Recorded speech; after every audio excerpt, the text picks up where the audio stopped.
Well, good morning, everyone. If we could find our seats, we'll get started. Day 4 of our meeting.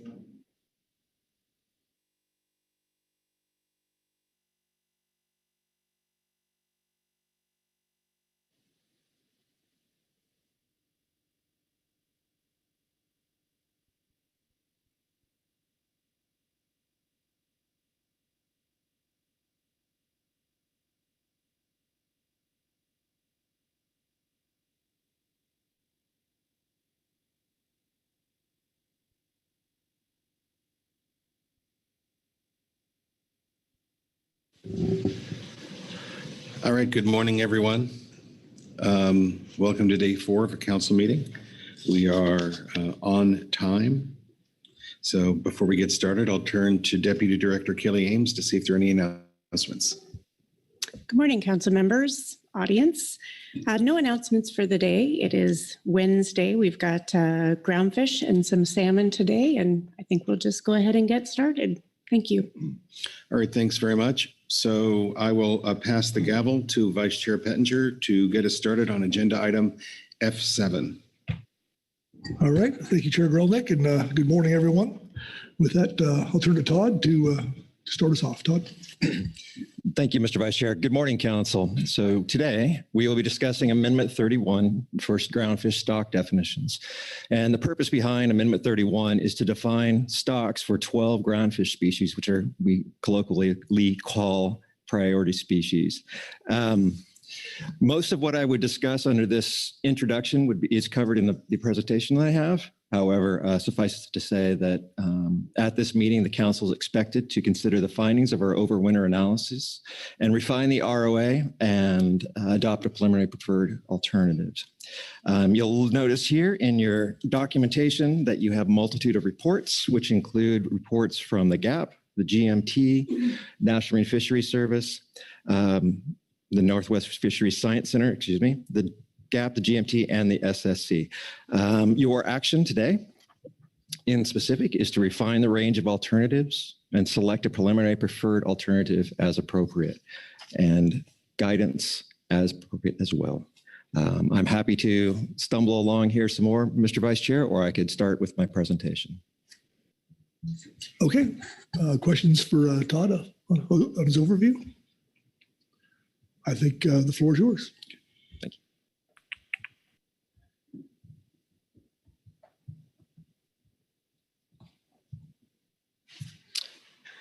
Okay. So before I begin, what I want to let the council know is that in this presentation, it's a very high-level presentation with the idea noting that our document is complex, complicated. I've even heard it called dense reading material. But the idea here is just to give that high-level overview, and I'm available for questions as appropriate. Also within this particular presentation, there's a couple of natural breakpoints in which I will pause, and then you can ask questions as well. Okay?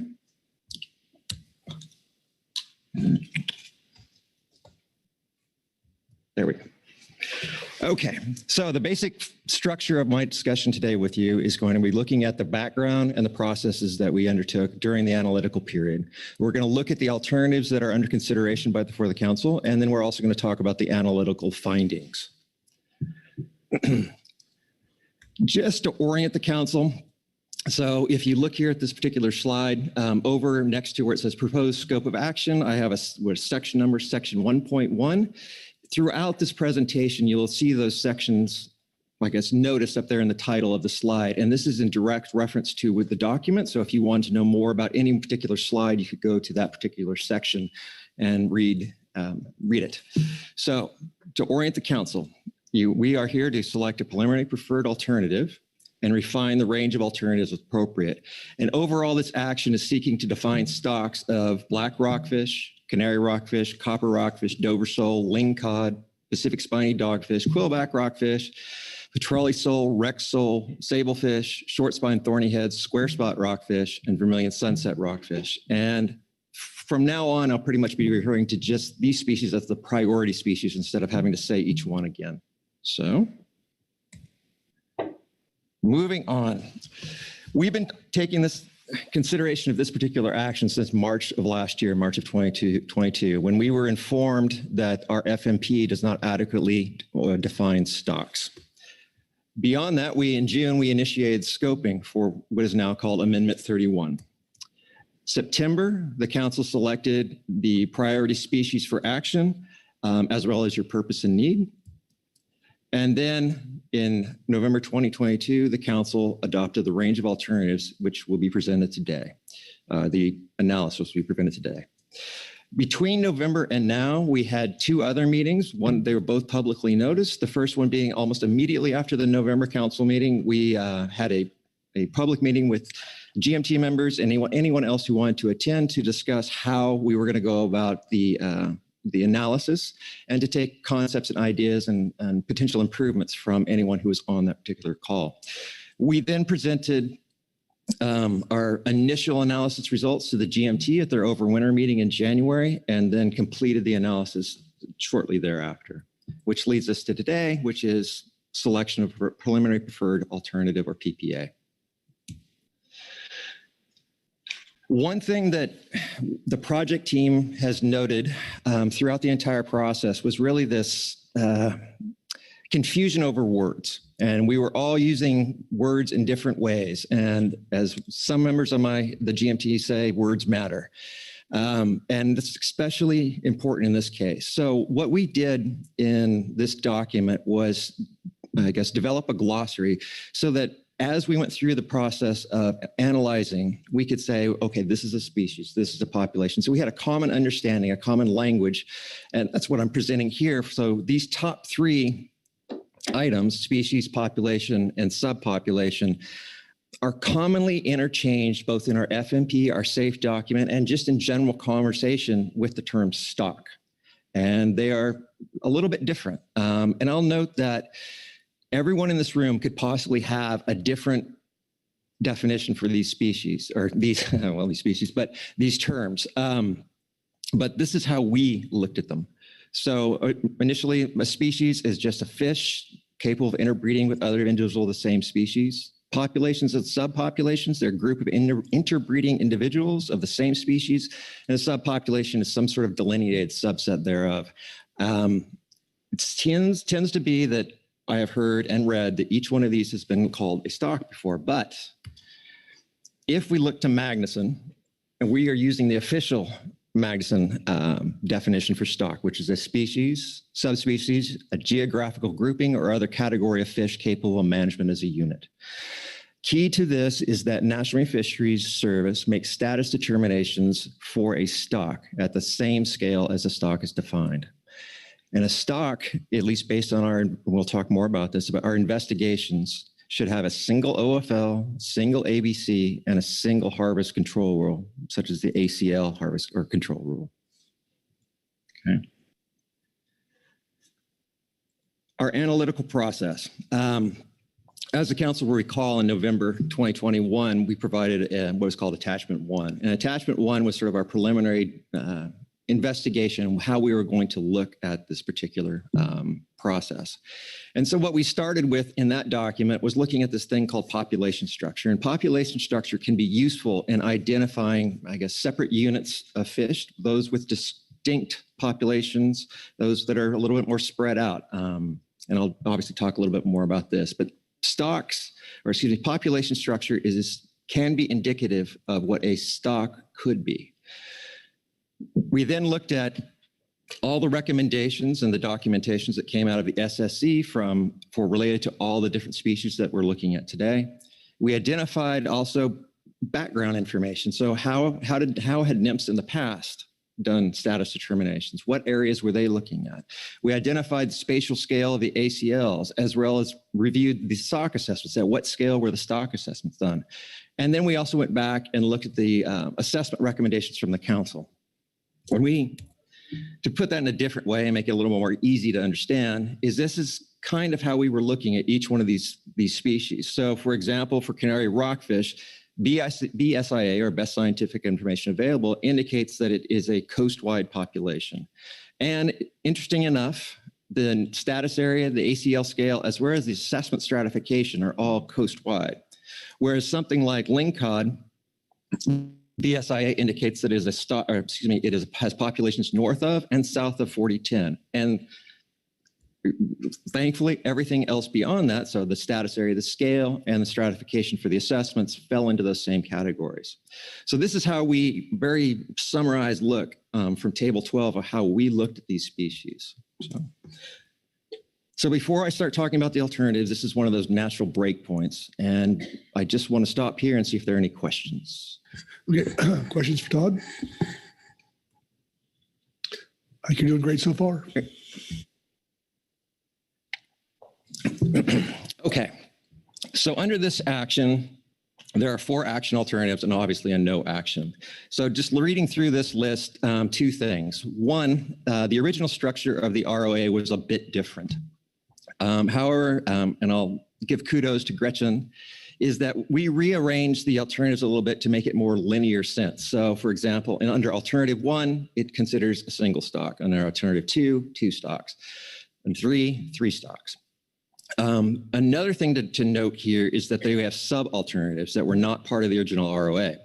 In the process of developing this action, we both needed to develop the sub-alternatives under alternative 1 regarding the differential harvest control rules for stocks with sub-area assessments. And then also in the process, we discovered some SSC material that I'll be speaking to under 2A and 3A. So we've added those for consideration based on our research. Just to give you, I guess, another high-level point here is that under alternative 1, these species, canary, rockfish, dover sole, petrale, sole, Pacific sign dogfish, rex sole, sablefish, short-spined thornyhead are only considered under alternative 1. And similarly, lingcod is only considered under alternative 2. Whereas the remainder of the species, which are in this case are black, copper, quillbacks, square spot, and vermilion rockfishes, are considered under multiple alternatives. And again, if you want to read more about that, there's sections 3.2 and 3.3. Under alternative 1, it would consider all the priority species would be considered a single stock, and this is excluding lingcod. So all the priority species except for lingcod. They would be considered a single stock. Status would be determined for that stock at the same scale at which it is defined. It is a single area, and many times the single area has been considered coast-wide. It's just, we moved away from that terminology just to make it more, I guess, generic. Under alternative 2, at least alternative 2, we have 2 species under consideration here, which are lingcod and vermilion sunset rockfish. In this case, as I mentioned earlier, I illustrated earlier at the table, is that it would be considered 2 stocks, and the stocks would be delineated north and south of 4010. One thing to note is that vermilion sunset rockfish, if the council were to adopt alternative 2 for vermilion rockfish, it does appear that it would need its new stock assessment because the current, as we understand it, the way that the assessments are structured at present, you could not generate an OFL above and below 4010. Sub-alternative 2A. So in the process of our work over winter, we found that the SSC had recommended copper rockfish in particular for determining status at this scale, which would be essentially delineations of a California stock and a combined Washington and Oregon stock. So in that case, you would be delineating 2 stocks, one north of 42 and one south of 42, essentially, if you want to be highly specific. Alternative 3 is specific to black, copper, quillback, square spot, and vermilion sunset rockfishes. And this is I guess commonly called the state-specific alternative. It's where you would have 3 stocks and they would be delineated at geopolitical boundaries. So there would be a Washington stock, an Oregon stock, and a California stock.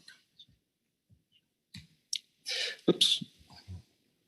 So sub-alternative 3A is specific to vermilion and sunset rockfish. And in this case, there would be 3 stocks.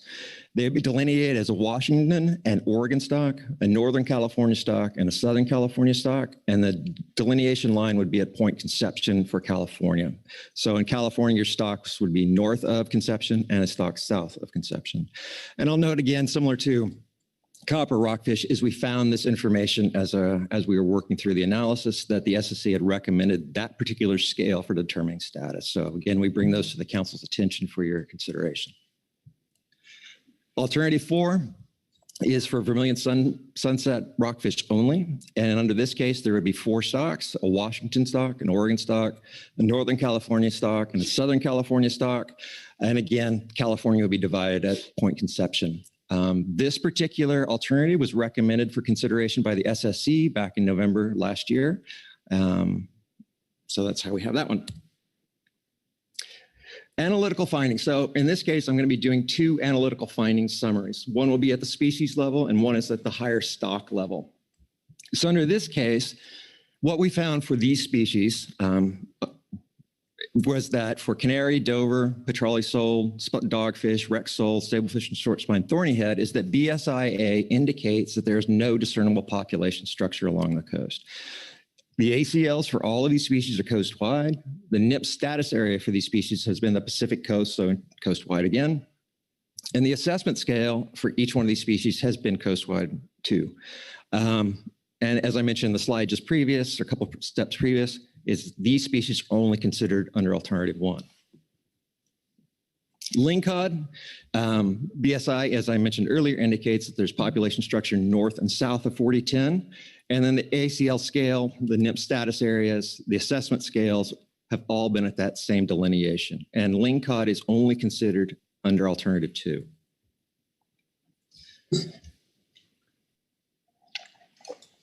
So for these black, copper, quillback, square spot, and vermilion sunset rockfishes, BSIA indicates the population structure is at a finer scale than coast-wide. The ACL scales, as well as the past NIP status areas, have all varied over time, or by species rather. And the assessment scale for each one of these species is also at a finer scale than coast-wide. Let's talk about the stock level.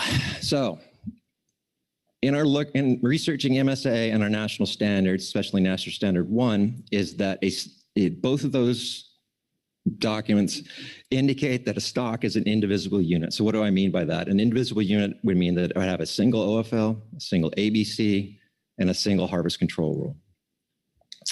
So as we look to our FMP, harvest specification framework, it appears that it's only applicable to a stock, so a single unit stock.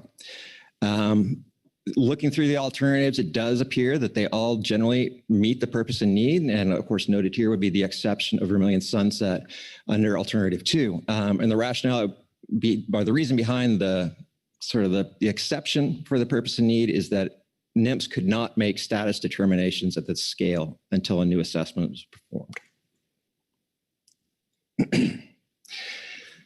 Under this action, especially under alternative 1, there is the concept of pooling stocks with sub-area assessments. So in that case, those, if you look back to alternative 1, those would be in general the nearshore rockfishes and as well as vermilion and square spot.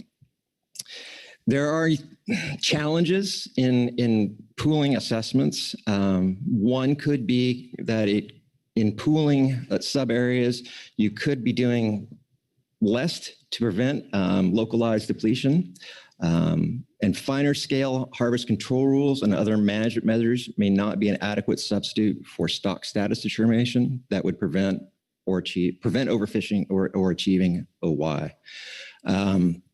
Another key item here with the pooling of assessments is that at least for the species we are considering this for at present, is it could lead to an allocative decision that the council would need to consider because the definitions would be misaligned with current management and structure. So this is another natural break. Please. Okay. Questions for Todd? I mean, you're doing great. So okay. Yep. All right. This is the next set of slides refers specifically to sub-alternatives 1A and 1B. So under this particular, these sub-alternatives, they came out of the motion, which, and I paraphrase here, which at the very end basically said that for those species with sub-area assessments, when pooling, you could consider different harvest control rules. Again, I'm paraphrasing that probably horribly. So under these sub-alternatives, the difference really links itself to the varying applicability of a harvest control rule when sub-area assessments are pooled into a single stock. Again, so for example, just to back it out, is that for example, black rockfish, it has in the past as well as currently being considered under 3 state models, which is Washington, Oregon, and California. So in those cases, under alternative 1, you could take black rockfish and pool it up into a single area stock as opposed to a 3-area stock or 3 stocks. One thing that we did want to make clear is the term harvest control rule. So depending on how you look at harvest control rules, they can be a very broad consideration, meaning things such as time and area closures, bag limits, that sort of thing. But in the council world, especially in this process, we narrowed it down into what we really think that it's after, which is those methods that are used to calculate harvest specifications. So this would be your P-star, your sigma, that sort of thing. So as I mentioned before, we developed these 2 conceptual sub-alternatives for your consideration. And one thing that we needed to do because of the species that would be under consideration for this is we needed to assume that the species, because there are rockfishes, that they would still be managed within their complexes. And so this particular slide, which is in the document, can be quite confusing. There's lots of boxes and arrows and other fun things. But so let's do some orientation first. So if we look to the left-hand side of your screen, you see squares that say OFL cont, which means OFL contribution. In each one of those columns, you could consider that a sub-area assessment. So for example, if you were thinking that each sub-area was a state, the first column could be California, the second column could be Oregon, the third column be Washington. So each one of those represents a sub-area assessment. So in this case, for a single stock of sub-area assessments and multiple harvest control that would be apportioned back into complexes, we start with like the first line here, or the first column, in which you would hit the OFL and the ABC would be provided to the council. And then at the triangle level, which signifies the P-star, the ACL control rule, that's where the council really would have the opportunity to have differential harvest control rules. So in each one of those instances, in theory, you could have a different P-star. After those decisions had been made, they would be rolled up or pooled into a single stock. And from that single stock, you would have the apportionment process, which in this case would be to the rockfish complexes north and south of 4010. And I'll note that we have that ellipses there, which seems like it's pointing to ABC. It isn't, it's pointing to the entire right side of the document or the figure. Okay. Under 1B, this was a little bit different, but still quite similar to 1A. Except in this case, what would be pooled would be the OFL and the ABC. So obviously the council will receive the scientific information for the OFL and then the ABC. At that point, from the pooling process, the ABC, that you would have an individual harvest control or individual ACL harvest control rather. And then like usual, we would apportion those to the complexes. So in looking at these particular sub-alternatives, a couple of things that we did note is that, especially with 1A, is it looks like it would require a revision of our harvest specifications framework. And more than likely would require more input from the Science Center as well as the SSC to develop the methodologies, and as well as probably deal with some changes to the terms of reference for stock assessments. The other thing that we noticed, and this is something it's not really part of this action, but it's something that the council should consider at some point, is that there's uncertainty on how to combine assessments with different categories. So in assessments, they are assigned a category 1, 2, or 3. The question becomes, well, how do you combine those numbers, and what is the resulting category thereafter? So if you combine an assessment that's 1 and a 2, is it a category 2? Is it a 1.5? That sort of thing. So we need to have those questions. We would request that this issue be considered at least as we move into the spec season.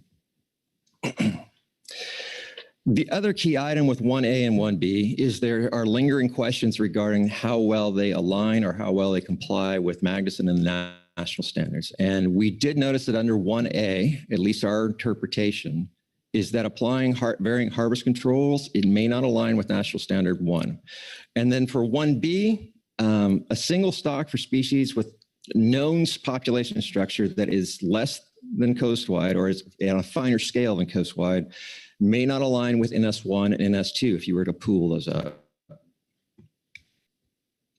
And other considerations, and this is, I believe, my almost final slide here, is that, and this is brought up by the GMT and something that they have in their document, and I guess ungraciously stole from them to provide for you in our document, is that there is the integrating this process into potentially COP9 or some other COP. So this is an informational for the council. It is not relevant to your decision, but it will be something that as we move forward with the future with stock definitions, we should really consider adding to a COP so we have some good idea process for everybody to know what's going on.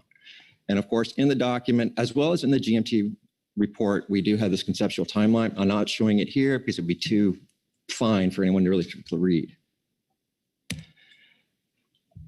And finally, to show that none of the work that we did was done in a vacuum. The project team, of course, is myself, Marlene, and Gretchen, but we had some stellar science advisors, which were Drs. Jason Cope, John Field, Brian Langseth, and Dr. Chantel Wetzel. And they were instrumental in reviewing what is the appendix to this document and really looking at the science part of it that I guess our policy management brains can't handle. So with that, I conclude my overview. I'm happy to answer any questions. Okay, great job, Todd. Questions for Todd on his presentation? Okay. Thank you. All right, with that, we'll go to our reports, and Northwest Fisheries Science Center report. It will not be read, but I say that Dr. Owen Hamel is here, and I guess he's going to read something. Welcome. So, right.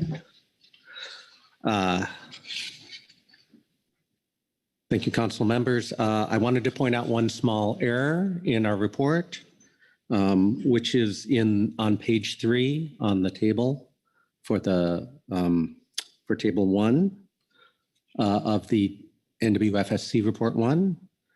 In the stock total row, the values for the ACLs for the alternative 1A and alternative 1B have been switched. For alternative 1A, that should be 90.9.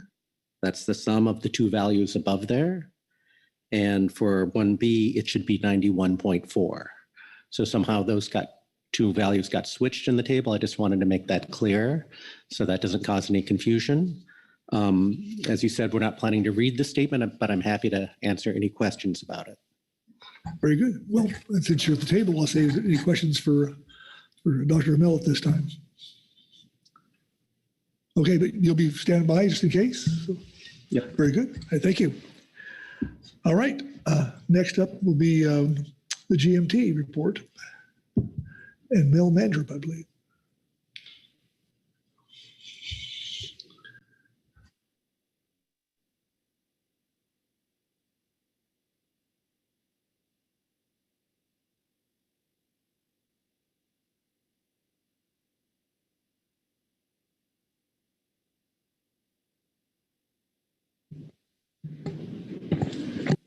Good morning, Council. Mel Mandrup from the Groundfish Management Team, reading agenda item F7A on Amendment 31 Groundfish Stock Definitions. The GMT received a briefing from Council staff Todd Phillips, NIMS staff Gretchen Henshaw, and on the range of alternatives for proposed Amendment 31 to the Pacific Groundfish Fishery Management Plan. Also known as an analytical document. At the team's January meeting in Portland, and received and reviewed the briefing book items. The GMT attended this scientific and statistical committee's discussion on the item and engaged in robust discussions of our own. The GMT provides the following recommendations and considerations for the council. Action alternatives. In its deliberations, the GMT considered management implications for all 12 priority species and their proposed alternatives described in the analytical document. In the absence of clear scientific guidance within Appendix 1 of Attachment 1 or in past SSC reports, the GMT is generally supportive of those alternatives whose outcomes maintain current harvest management, such as our current routine and accountability measures, as laid out in the 23-24 harvest specifications and management measures. As this fishery management plan, FMP, amendment is intended to be implemented in early 2024. The GMT notes that while this action is to ensure the priority species are officially defined in the FMP as stocks before developing management measures for the 25-26 biennium, stock definition decisions would be made mid-biennium of the 23-24 management cycle. The GMT recommends the project team further explore the management implications of a mid-biennium decision and what that means for 2024 management measures. So on the next page, we have Table 1 that shows the priority species in front of us in this action item. Moving on to species with only one alternative. For those species with only one proposed alternative, the GMT agreed with an analytical document and recommends the council select as a preliminary preferred alternative, i.e. Alternative 1, i.e. single stock, for canary rockfish, Dover sole, Pacific spiny dogfish, petrale sole, Rex sole, sablefish, and short spine thorny head. And for alternative 2, i.e. 2 stocks separated the 40-10 management line for lingcod, and that is also provided in Table 2. For species with multiple alternatives, for species with more than one alternative, and we have that listed in Table 3 below, the GMT grouped our comments by the way they are currently managed in the fishery and to an extent how they are managed within the rockfish complexes. As the GMT, part of our role is to articulate any foreseeable management implications that may arise from these alternatives. The GMT acknowledges that management complexity should not be considered the primary factor when defining stocks, so we do not provide recommendations for those species where scientific information, as described in the next paragraph, is less definitive and thus alternative selection is more of a council policy decision. The GMT offers specific recommendations for black, quillback, and square spot rockfishes based on biological information found in Appendix 1 on scientific considerations provided by the SSC, as noted in their March report from this agenda item, and on management implications of the alternatives described below. For all species, we highlight alternatives we think will likely result in management measures that most closely match those adopted in the 23-24 biennium, therefore minimize additional management complexity. For the species where biological information in the SSC advice do not clearly point to a specific alternative, we do not provide a strong recommendation. So in Table 3, we have laid out more the nearshore rockfish as the first 3, and then our shelf rockfish. And the bolded ones are our recommendation. The ones that are in italics are the ones that we think would be most in line with our current management, but we don't have a strong recommendation for. So the nearshore rockfish fishery / complex, the GMT sees merit in selecting alternatives for nearshore species that Maintain the ability to set state-specific harvest targets/shares. Additionally, the GMT expects that for the nearshore species in Table 3, allocative implications are likely to arise if a species is defined as a single stock that is currently managed with state shares/allocations.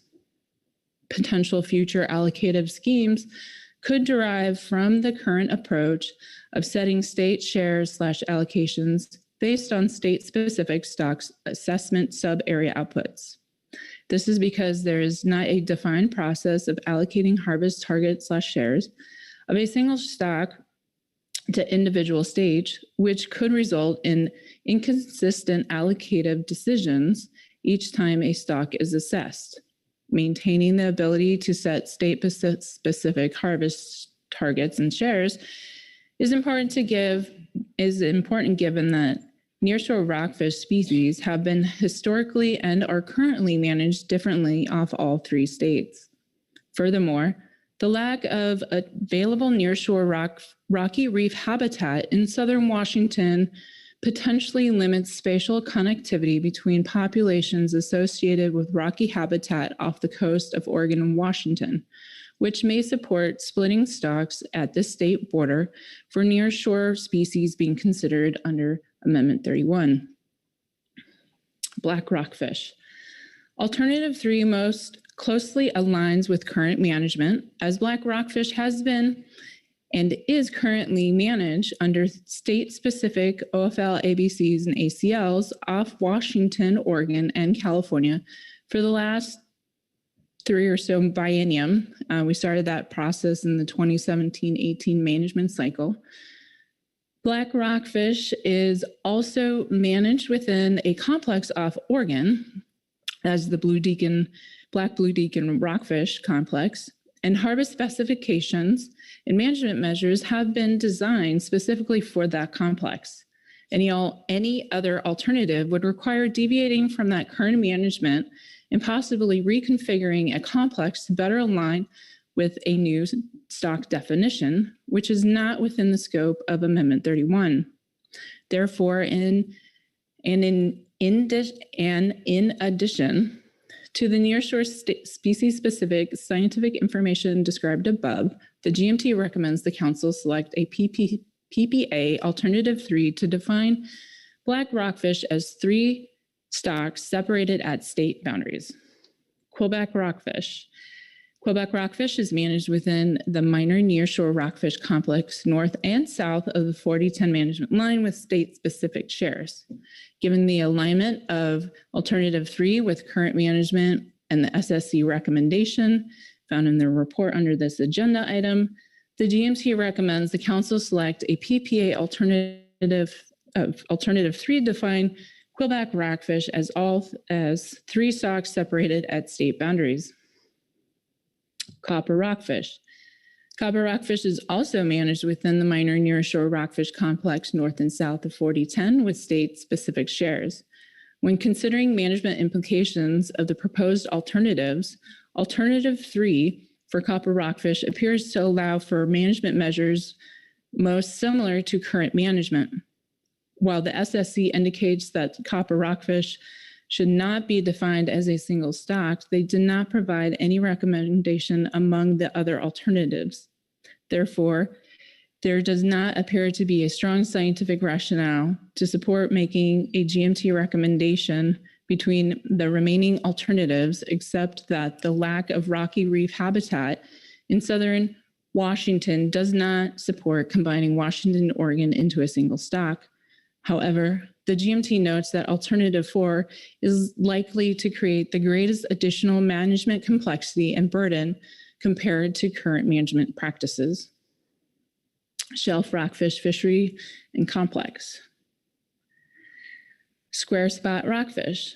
The 21 square spot rockfish assessment reported the status off the West Coast. Currently, this species is treated as 1 stock due to the lack of genetic structure. The GMT does not foresee the need, based on management implications, to consider any alternative other than defining square spot rockfish as a single stock and defining it as a single stock would account for any potential population movement northward under future changing ocean conditions. The GMT recommends the council select alternative 1 as PPA to define square spot rockfish as a single stock. Vermilion sunset rockfish. Vermilion sunset rockfish is important to both trawl and non-trawl fisheries with complicated allocation schemes and management measures, including but not limited to quota shares and at-sea set-asides for shelf rockfish complex north of 4010. Considering alternatives other than alternative 1 or alternative 3 at this time could further increase management complexities of vermilion sunset rockfish within all sectors of the West Coast groundfish fishery.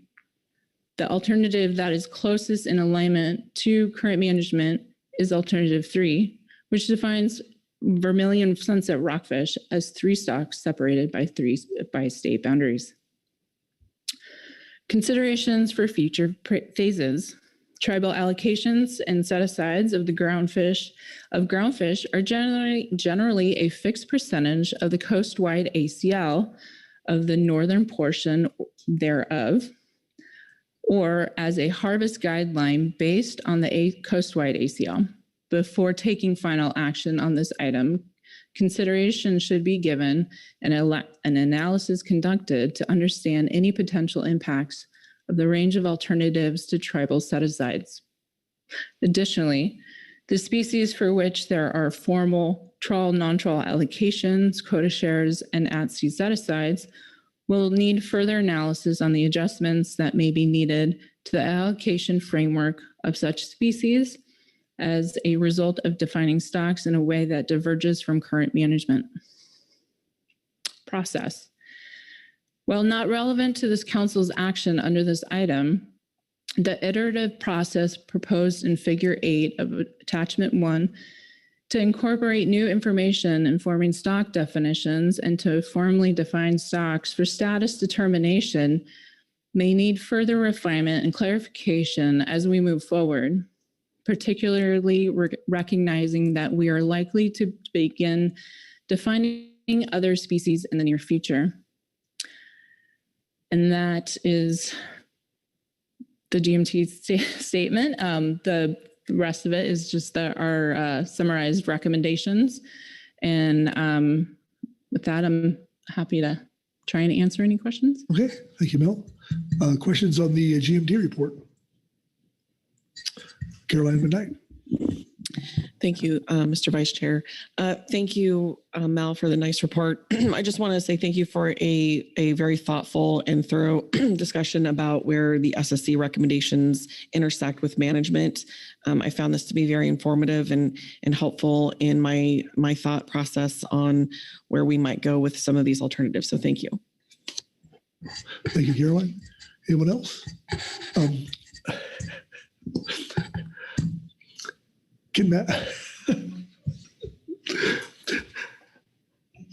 I know how it is, but I'm not the only person, but it is Lynn Mattis. It's going to be a long day, isn't it? It's going to be a long day. Thank you, Mel. I echo Caroline's appreciation for the report and the contents, very well laid out and helpful as we've been discussing how to move forward. The paragraph about the 2024 management measures mid-biennium, were you all given guidance that this is going to go into place to begin 2024? It was my understanding that while we are taking action now, none of this would be effective until we start management for 2025. And this may be a punt to nymphs, but were you guys given specific guidance that this was going into place for 2024? No, but thank you for the question, new council member Lynn Mattis. We miss you. No, but in thinking through, if we're hitting FPA in June, they have their 6-month rulemaking process. It makes sense that it would potentially come in mid-biennium. But I'm now going to kick it to Keely Kent before I stick my foot in my mouth. Keely? Thanks for the question. Our understanding of how this action will proceed is that we are making changes to stock definitions in anticipation of the 2025-2026 harvest specifications. So while we expect that should the council come to an FPA in June, we'd complete rulemaking and an FMP amendment in order to make those definitions. The actual implementation through changes to harvest specs or management measures would be covered in the next biennium, consistent with the FMP's biennial specifications framework. Great. Thank you, Keely and Mel, for that clarification. I appreciate it. Thank you, Lynn. Further questions for Mel?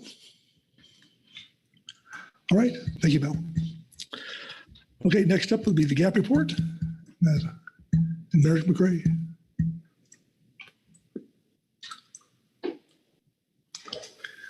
Good morning, Vice Chair Pettinger, council members. I'm Merritt McRae, and I'll be reading from agenda item F7A, Revised Supplemental GAP Report 1, the Groundfish Advisory Subpanel Report on Amendment 31, Groundfish Stock Definitions. The Groundfish Advisory Subpanel was briefed by Mr. Todd Phillips, Groundfish Management Team Staff Officer, and Ms. Marlene Bellman, Science and Statistical Committee Staff Officer, on Phase 1 stock definitions, and offers the following comments and suggestions. The GAP recommends the following as preliminary preferred alternative, or PPA. Canary rockfish, alternative 1, which follows the best scientific information available, or BSIA, in attachment F7, attachment 1 under this item. For Dover sole, alt 1, BSIA. Pacific spiny dogfish, alt 1, BSIA. Rex sole, alt 1, BSIA. Short spine thorny head, alt 1, BSIA. Sablefish, alt 1, BSIA. Lingcod, alternative 2, which has 2 separate stocks, north and south of 4010 North, BSIA. Black rockfish, alternative 3, BSIA. Copper rockfish, alternative 2A, BSIA. Alternative 2A is supported by BSIA and F7 Attachment 1, Table ES3. The SSC statement under this item recommends any option finer than coast-wide, and also recommends alternative 4 be under consideration. Alternative 4 is an Oregon, a Washington, and 2 California stocks, 1 north and 1 south of Point Conception. The GAP supports BSIA, which is alt 2A, as 2 stocks, an Oregon, Washington stock, and a California stock. Quillback rockfish, we support alternative 3, which is BSIA. For vermilion sunset rockfish, we support alternative 2A, combined Oregon and Washington vermilion stock and a California sunset vermilion stock. Due to new genetic information regarding sunset rockfish range. The BSIA recommendation in F7 Attachment 1, Table ES3 is alt 3A, which is as 3 stocks, an Oregon, Washington stock, and Northern and Southern California stocks divided at Point Conception. The SSC recommends finer than coast-wide. If the reason for dividing California sunset vermilion north and south of 3427 at Point Conception is solely on the basis that sunset rockfish range ends there, newer genetic information suggests that sunset rockfish are present in number into Northern California. The E3A Supplemental SSC Report 1 from our November 2022 meeting says, for sunset vermilion rockfish, separate stock areas should be assumed for status determination for the Southern and Northern California assessments because of the presence of sunset rockfish primarily south of Point Conception.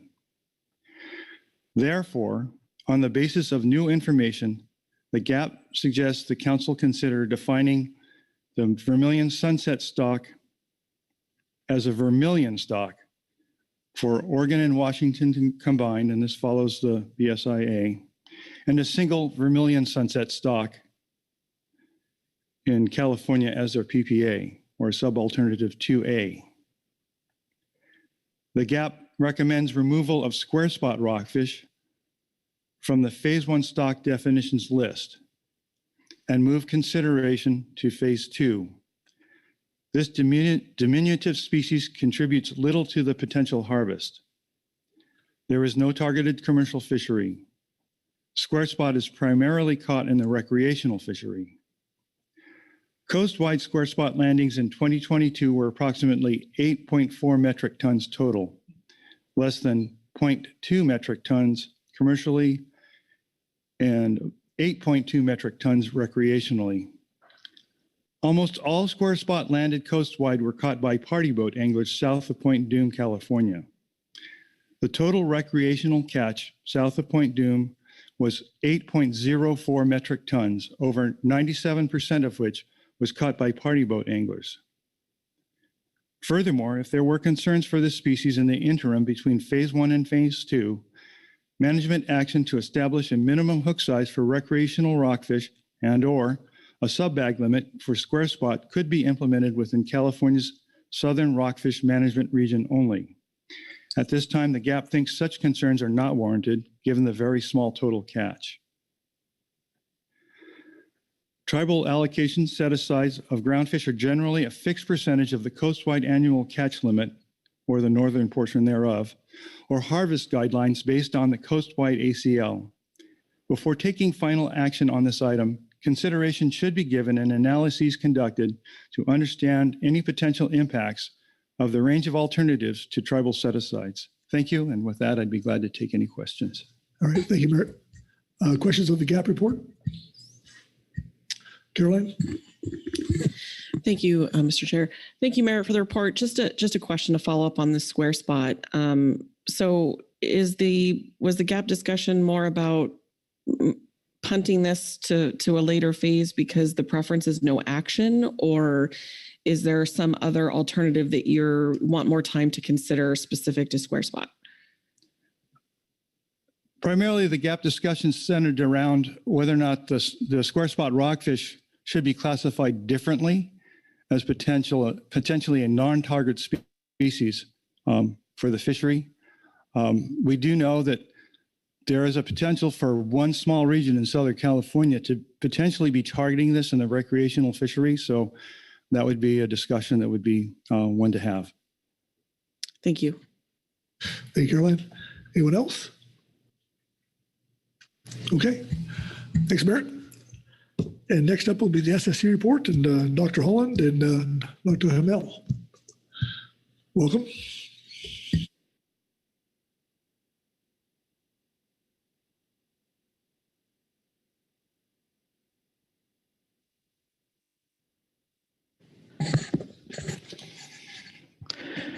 Thank you, Vice Chair Pettinger. I'm Dan Holland, Chair of the SSC, and I've got Dr. Owen Hamel with me here as a lifeline. I'd like to read Agenda Item F7A, Supplemental SSC Report 1, Scientific and Statistical Committee Report on Amendment 31, Groundfish Stock Definitions, into the record. Mr. Todd Phillips briefed the Scientific and Statistical Committee on an analytical document for the range of alternatives for Amendment 31, which would define stock units, including geographic delineations for 13 priority species: black rockfish, canary rockfish, copper rockfish, Dover sole, lingcod, Pacific spiny dogfish, petrale sole, quillback rockfish, rex sole, sablefish, short spine, thorny head, square spot rockfish, and vermilion sunset rockfish. The SSC also reviewed a report that details potential approaches for determining the acceptable biological catches and annual catch limits for stocks with multiple sub-area assessments. Agenda Item F7A, Northwest Fisheries Science Center Report 1. As noted in the SSC's prior statements on this agenda item, defining stocks through an amendment to the Groundfish Fishery Management Plan involves a combination of scientific and policy considerations, and the SSC limited discussion to scientific considerations. The SSC commends the project team for completing the ROA analysis on a short timeline and endorses the report for council consideration. In recognition of both the complexity and the uncertainty regarding the scientific evidence for alternative stock determinations, the SSE continues to recommend a work group to evaluate processes for future work on stock definitions for the remaining species in the Groundfish FMP, and to review new scientific information that may lead to a reconsideration of stock definitions for the priority species. This evaluation can be incorporated into the Groundfish stock assessment prioritization process in Figure 8 of Agenda Item F7, Attachment 1. The SSE continues to recommend that stock units be defined and assessments be conducted at finer geographic scales when the stock boundaries are uncertain, and there are reasons to assume there may be finer than coastwide scale population structure. Based on scientific information related to spatial population structure from Agenda Item F7, Attachment 1, Appendix 1, the SSE finds support for the following alternatives for the stocks currently under consideration for Amendment 31. The SSE finds scientific support for Alternative 1, defining canary rockfish, Dover sole, Pacific spiny dogfish, petrale sole, Rex sole, sablefish, and short spine thornyhead as single coastwide stocks, and Alternative 2 for lingcod as 2 stocks north and south of 4010. The SSE recognized that square spot rockfish are generally limited in distribution to Southern California and sees little scientific basis for considering an alternative other than a single stock. The SSE finds scientific support for Alternative 3, stock delineation at state boundaries, for black and quillback rockfishes. For copper rockfish and sunset vermilion rockfish, the SSE finds scientific support for a scale finer than coastwide, but does not find scientific justification for selection of a particular alternative. For copper rockfish, the results of the Southern and Northern California assessments were combined for status determinations in 2021. See Agenda Item E3A, Supplemental SSE Report 1 from November 2021. However, the SSE recommends Alternative 4 be under consideration for rockfish due to uncertainty in stock delineation. This will preserve the option for delineation of 2, 3, or 4 stocks, Southern California, Northern California, Oregon, and Washington, at the Council's discretion. The Northwest Fisheries Science Center provided an analysis of alternative approaches for setting catch limits when a stock is assessed using multiple independent sub-area assessments. The report proposed potential processes for assessment authors to conduct projections for SSC review and Council consideration under Alternatives 1A and 1B. The SSC did not have sufficient time to fully evaluate these alternative approaches and would benefit from additional guidance, such as Council's preliminary preferred alternatives, prior to the April SSC meeting. This will help the SSC have a more fruitful discussion about the short and long-term implications of the alternative approaches. Given that the California copper rockfish assessments are to be reviewed in early June, there is a need for guidance by April if projections are needed during the stock assessment review panel. That concludes the SSC report, and I'd be happy to take questions. Thanks, Dan. Questions on the SSC report? Caroline. Thank you, Mr. Vice Chair. Thank you for the report. I just have a technical question on the bottom of page 1, specific to the sentence that says the SSC recommends Alternative 4 be under consideration for copper rockfish due to uncertainty in stock delineation. I'm going to reference back to the November materials where the SSC made the comment to combine the Washington, Oregon, and then combine the Northern California and Southern California, resulting in 2 stock units for status determination. So I'm just trying to comport that recommendation with that statement. And if you could elaborate on whether there's more information that's leading to uncertainty in that stock delineation, it would be helpful. You want to take that one, Owen? Thank you. So in November 2021, the SSC made some recommendations based on the evidence we had, which was still quite uncertain, but we felt we needed to give clear recommendations on what to do at that time. There is some information from one paper cited in the appendix suggesting there is genetic difference between the Southern California bite and further north. However, that paper is based on very small sample size. It's very uncertain. There's other genetic information saying that there isn't, that they're not seeing any genetic different. So more work needs to be done. We've considered more that area in southern Washington, which doesn't have much habitat for species associated with rocky reef. That might lead one to consider separating Washington and Oregon. But again, more work needs to be done to see what is the appropriate, the most appropriate stock delineation. So based on all of that information, we feel we don't have enough information yet to make a clear recommendation other than it should be finer than coastwide. Thank you. Thank you. Thanks, Carol. Okay, anyone else? All right, thank you. That ends our reports, and it'll take us to public comment. I don't think we have any, but one. Oh, there we go. Okay. That's why I've been sitting up there in front. Yeah.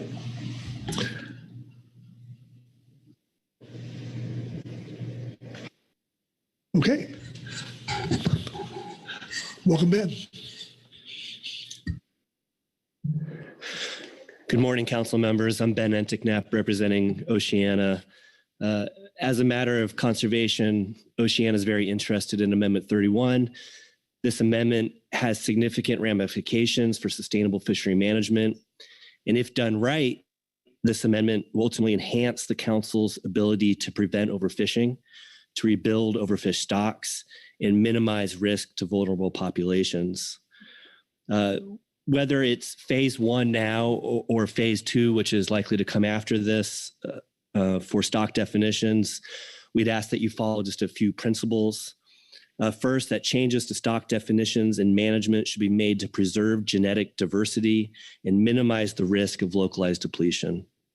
We ask that you would reject changes that would remove species from the FMP and ultimately weaken conservation and management. And we feel strongly that the council process is best suited for management of these groundfish, especially these nearshore rockfish and rockfish with small home ranges, because the council process brings close coordination between the three states, with the National Marine Fisheries Service, and it also garners more resources to the management of these species. And so it's another reason to make sure that these species stay in the fishery management plan. We also fully support the recommendation of the SSC to define stocks and to conduct assessments at finer geographic scales where the boundaries are uncertain and there are reasons to assume there may be a finer population structure than coastwide. In other words, a precautionary approach. A precautionary approach would lean toward defining vulnerable rockfish stocks at smaller geographic scales than coastwide to avoid overfishing and minimize the risk of localized depletion. So with this in mind, we're supporting the GMT recommended PPAs summarized at the end of the report, including alternative 3 for black and quillback rockfishes.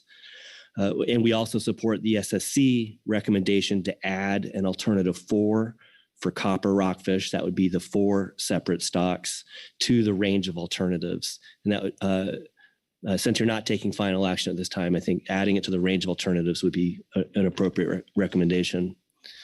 For vermilion and sunset rockfishes, we support either alternative 3A or alternative 4 as preliminary preferred alternatives, with the key being that there are likely 2 stocks off California where the SSC has noted the presence of sunset rockfish primarily south of Point Conception. And the SSC also stated that alternative 4 for vermilion sunset better aligns with the rockfish population structure and would eliminate the need for new assessments. And then last, on square spot rockfish, there are concerns have been raised in the most recent assessment about overfishing, which is certainly a reason to keep them in the FMP to enhance conservation and management. And so we're going to be closely watching that one as well. And those are our recommendations on this issue. Thank you. Thanks, Ben. Questions for Ben on this testimony? Okay, thank you. All right, that finishes public comment, and I think we're going to take a short break for 10 minutes, I think. That'd be enough. I believe. And we'll come back here at, resume at 9:15.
Do this part, hope that when they do the next assessment.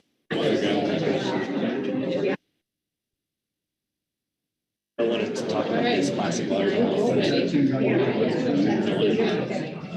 Be completely out of order. We gotta figure out. I know, we gotta take a picture for Tara. Edit to it takes a little.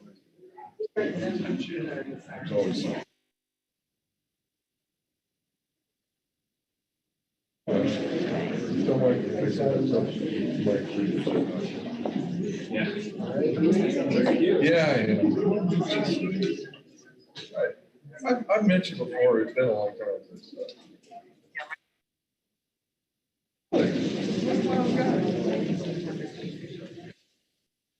Oh, wow. Can't get rid of my bugs. If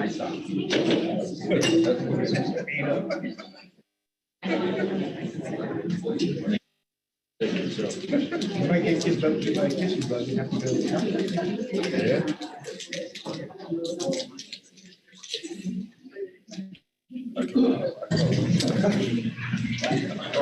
Okay, welcome back. And before we go to council discussion, I'm going to turn to Executive Director Burton here for announcement or yeah. All right, thank you, Mr. Vice Chairman, and good morning, everyone. Sorry for my tardiness while I deal with a sinus issue this morning. I just wanted to take a moment to recognize some of our NIMS leadership that's here with us today. Several ARAs and several folks in the NIMS leadership from Silver Spring, observing our council process and hopefully seeing that there's a reason why we're the best council, and and they will take that message to the other councils. So just welcome everyone, and thank you for being here. Okay. Thank you, Merrick. All right, with that, I'll open the floor up for.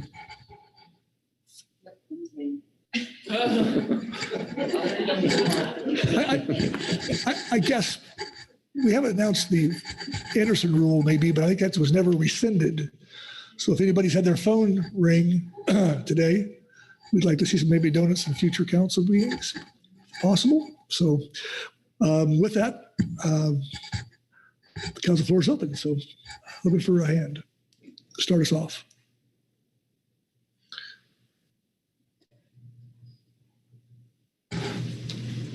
Lynn Mattis. It's day old Safeway Donuts okay tomorrow? Sorry, the public utility is at my house and ringing my doorbell, and my security camera is going nuts right now. They're replacing the telephone power pole in my yard, which none of you needed to know. Just want to thank Todd and Gretchen for all the work that they put into the analytical document. I really think that helped us get where we need to go on this today. I know it's been a bit of a confusing process. What needs to be done, when, by whom. So appreciate the conversations we've had with Keely and Rose and the other folks at NIMS. I think some of this is very straightforward, especially the species that maybe only have one alternative in front of us. Those seem like they're pretty straightforward. I do think we're going to have some additional discussion on some of the other species, like the nearshore species. So just kind of tee that up, that I know we've had some discussions among the 3 states how we're going to move forward. So that's all I've got for an opening. Just wanted to really thank the team who worked on it, as well as the Science Center folks who've been working behind the scenes, knowing that they're busy with assessments. Okay, thank you, Lynn. Carolyn. Thank you, Mr. Chair. Yeah, I'll echo your remarks, Lynn, and also add that just very grateful to Todd and Gretchen and the analytical team that has contributed to the really complex topic that we're trying to sift through here. Given the information that continues to come in at every council meeting, I'm largely viewing some of these species as relatively dynamic, or maybe this is an iterative process that as we get into later phases, more information could come to us that might lend itself to a different decision point on how to define these stocks. So I guess I'm not looking at today's decision or even June's as necessarily the end game for some of these. I think there's the nature of science streaming in, the nature of new information could likely change our viewpoint on some of these at any point. So I just wanted to share my viewpoint on them being fluid, I guess, to some degree. Thank you. Thank you, Caroline. Heather Hall. Thank you, Vice Chair Penninger. I just want to add to the introduction here. I think we're all really on the same page as we've worked through this. We've had a year to think about it, really, but I also feel like there's a lot more discussion to be had, and thinking through this. And I think I said this the other day, but we're on the iceberg, but we're not getting anywhere close to the tip of the iceberg. And I'm hearing some discussions that are happening that are starting to feel like they're helpful, but also, and hearing from Owen and the discussion around questions on copper rockfish, there's still a lot that we're uncertain about. And I think this process moving forward would really benefit for allowing for those conversations and really good discussion. And again, this is PPA. We'll have time to refine this as we move on. I think those are some of the ideas that have helped me think about getting to this point and looking forward. So thank you. Thank you, Heather. Further discussion? Or a motion? Oh, Lynn Mattis. If there's no other discussion, I do have a motion to get us started. You're wonderful. And I think Sandra has it ready for us.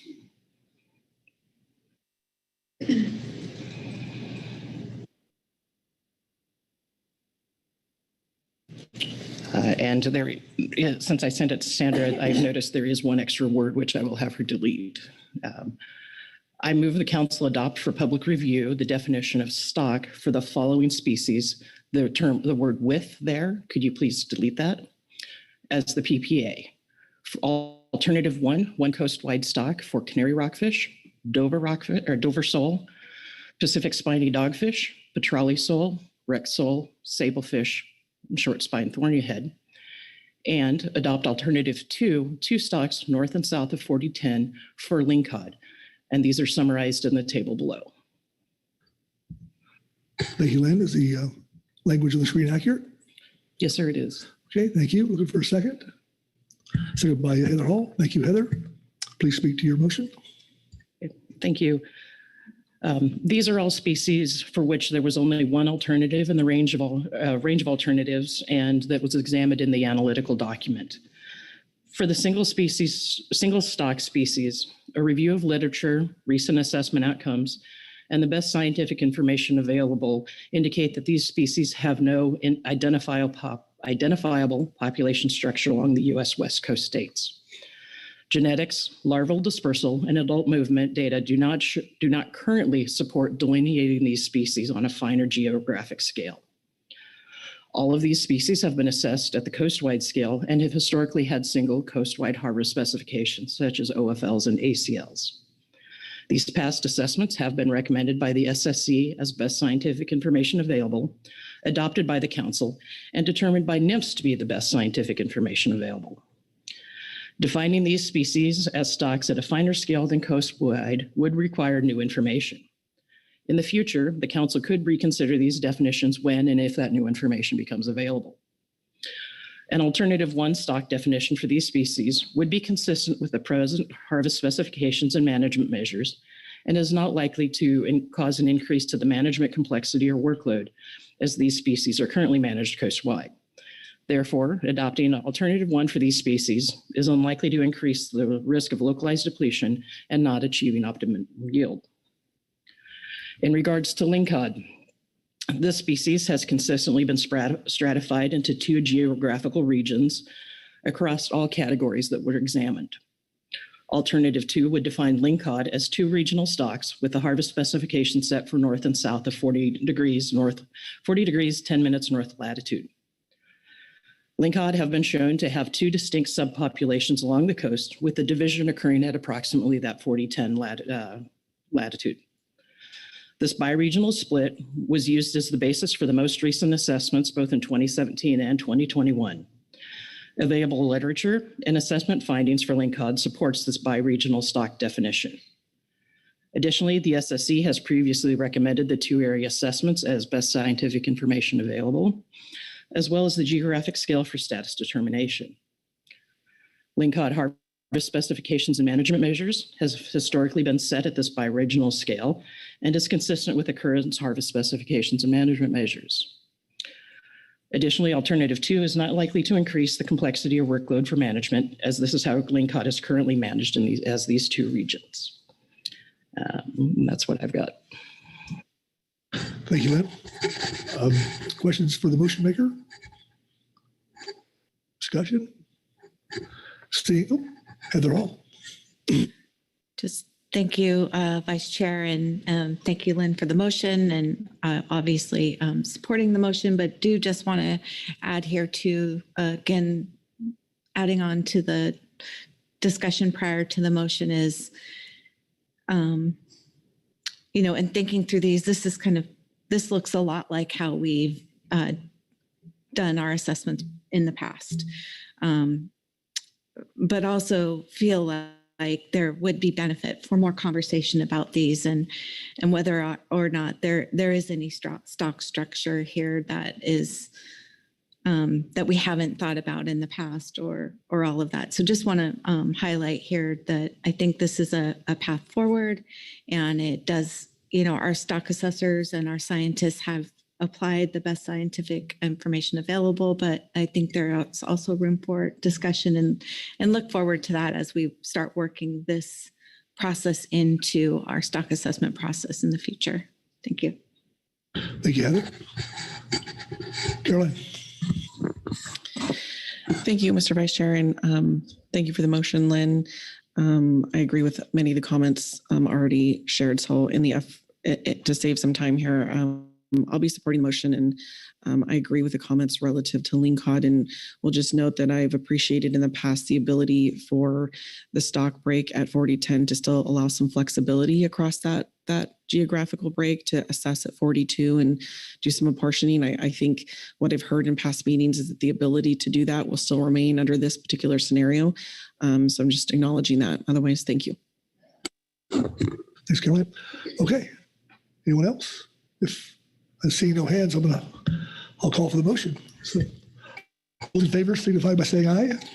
Aye. Opposed? Abstentions? Okay, motion passes unanimously. Thank you, Lynn. Okay, looking for any additional motions? Oh, Corey Riding. Thank you, Mr. Vice Chair. I'm sorry, are we still in a discussion phase as well, or is this only for motions at this moment?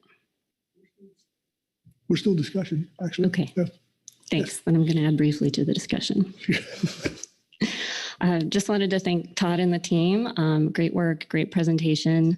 Going to try to practice my vocabulary here a little bit, as he pointed out. So to note, thinking about this in a more holistic way and how we've been approaching all this, I really appreciated Heather's comments. Thinking about, the data in science is showing that we have localized depletion or an overly high fishing mortality rate, then we need to make sure that we have the tools to deal with that. Whether that means multiple stocks for a single species or the ability to implement sub-coast-wide management measures for species under a single stock, we need to be sure we're managing responsibly and not accidentally overfishing or fishing in a way that threatens a population or opportunity in a given part of the coast. I think this is something that becomes of growing importance under climate change and thinking about projected range shifts and protecting genetic diversity, especially at our trailing edges as those begin to occur or continue to occur. Those are important, are going to require more science and more understanding. And I think we're headed in the right direction here with all of that, but just wanted to share that. Just adding, I also have concerns about removing Square Spot from this action. I appreciate what the GAP brought forward. Clearly, they did some good thinking on this, as well as providing a nice visual. But I hope that we can keep that in this action. So thanks. Thanks, Corey. Okay.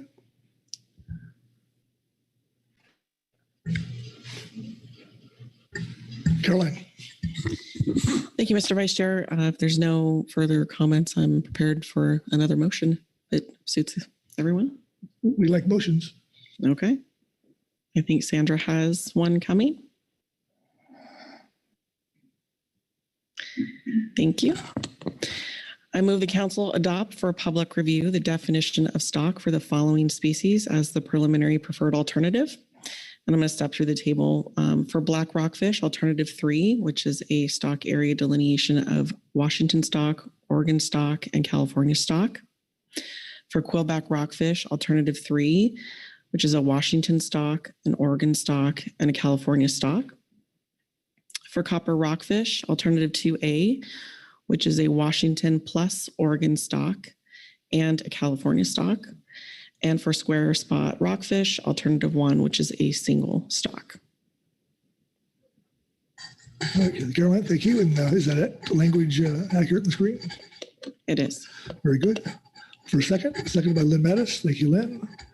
Please speak to your motion, Caroline. Thank you, Mr. Vice Chair. Again, I'd just like to thank the council staff, the Science Center staff, and the project team, and all the other advisory bodies who've been contributing all the different informative aspects of this very complicated subject to get us here today. These alternatives really reflect a combination of considerations, and that includes our understanding of the science suggesting that there's insufficient mixing across these particular species ranges that were identified by the SSC or the staff reports, with the exception of square spot, that is. In addition to taking in factors such as the management implications that exist within our current regulatory framework that the GMT outlined very succinctly. And then lastly, what I mentioned before, which was knowing that there are upcoming decisions or an additional phase of this process where we're going to be talking about stock complex configuration or state versus federal water components that are all going to play a very important role relative to how these stocks could be defined. So really these alternatives reflect a culmination of all of those considerations. So just touching on a few highlights here for black and quillback rockfish, this alternative 3 reflects the same recommendations supported by the GMT, the GAP, and the SSC. Jumping down to square spots, I do also appreciate the GAP's information, sort of exploratory, looking for maybe another option. I don't view low mortality rates as being a rationale for not defining a stock unit at this time. But if different information were to come before final action, I guess I'd welcome some additional discussion. But I think choosing alternative 1 at this point in time adequately describes what we know about the stock at this time. For copper rockfish, I'd like to thank the SSC for giving some additional thought to other or additional boundaries within California, relying really on the record built in the prior meetings and listening to the amount of uncertainty associated with it. I think that the alternative here reflects the best information at this time.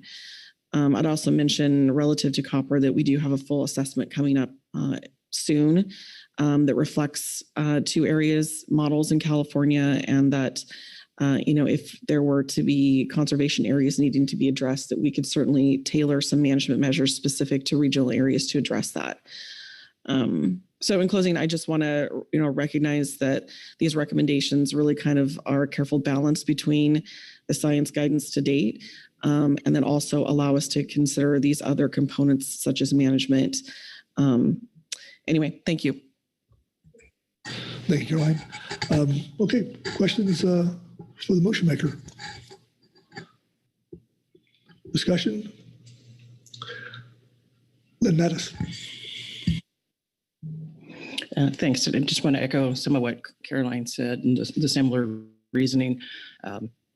Not really going to speak to Square Spot. That's not in my area. But the others, what's being proposed there is similar to how we've been managing and how the recent assessments have done. I think we'll have some additional discussion on Quillback as we move forward, and look forward to how moving forward with this process as we move into phase 2 with regard to the more nearshore rockfish species. Thanks, Lynn. Okay. Seeing no hands, I'll call for the motion. All those in favor signify by saying aye. Aye. Opposed, nay. Abstentions? All right, motion passes unanimously. Thank you, Caroline. Are we done here? I don't think so.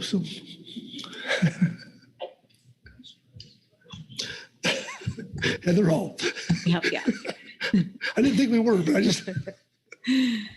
Thank you, Vice Chair. I do have a motion to offer. Thank you, Sandra.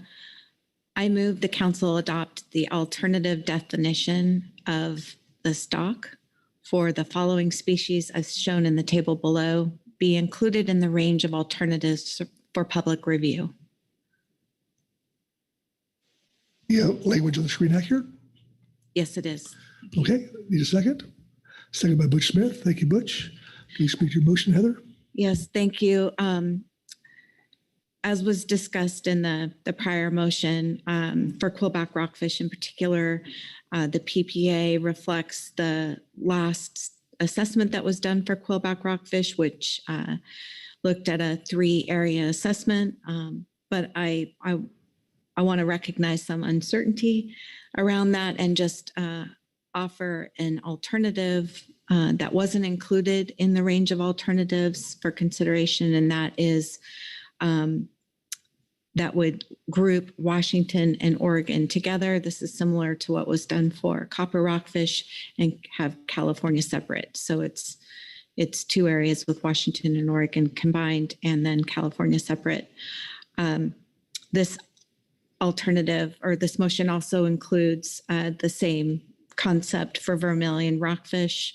It reflects what was done in the assessment in 2021 for vermilion rockfish, where Washington and Oregon were grouped together, and vermilion, along with sunset, was kept to a California stock. Or I think that's clear. So this would just be including these in the range of alternatives.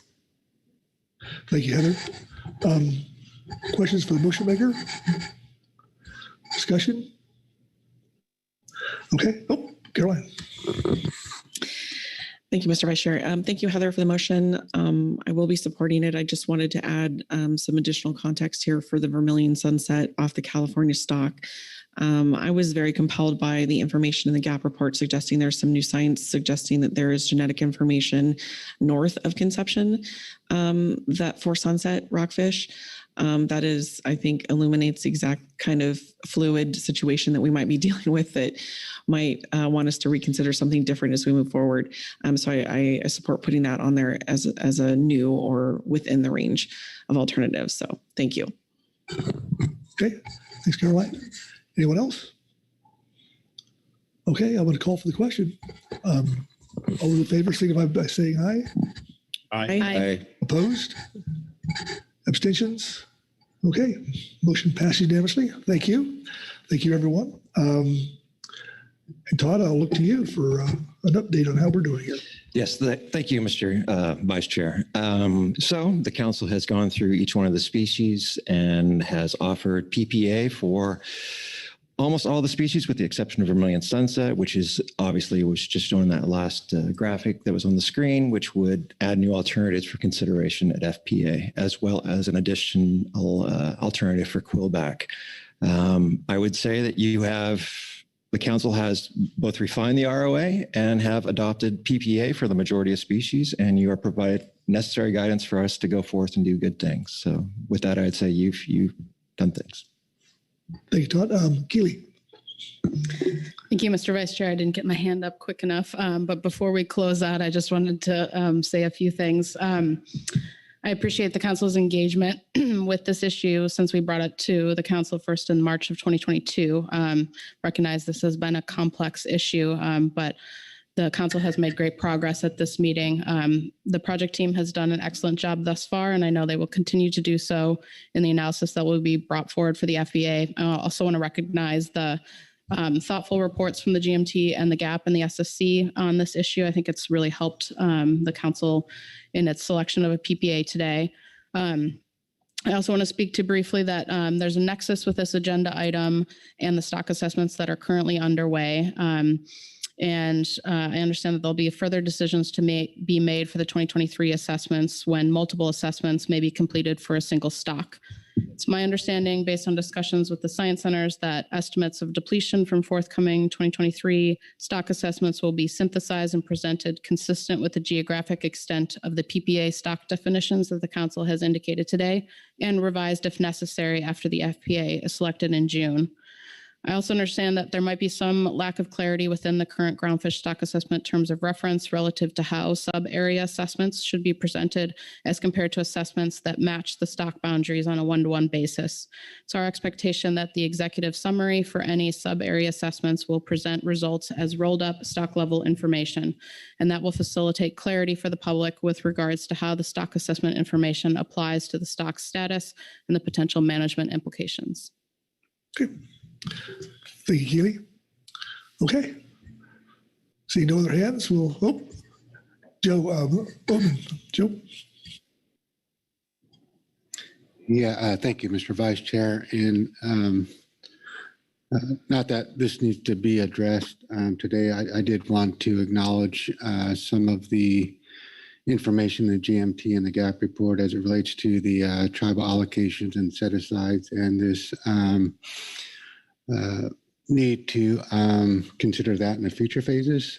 So what was suggested there was that before taking final action on this item, that consideration should be given and analysis conducted to understand any potential impacts of the range of alternatives on tribal set-asides. And so I just don't want to lose sight of that as we move forward, but appreciate the action that we're taking today. Yep. Thank you, Joe. Okay. Very good. Thank you. Job well done. And with that, I will pass the gavel back to our chairman.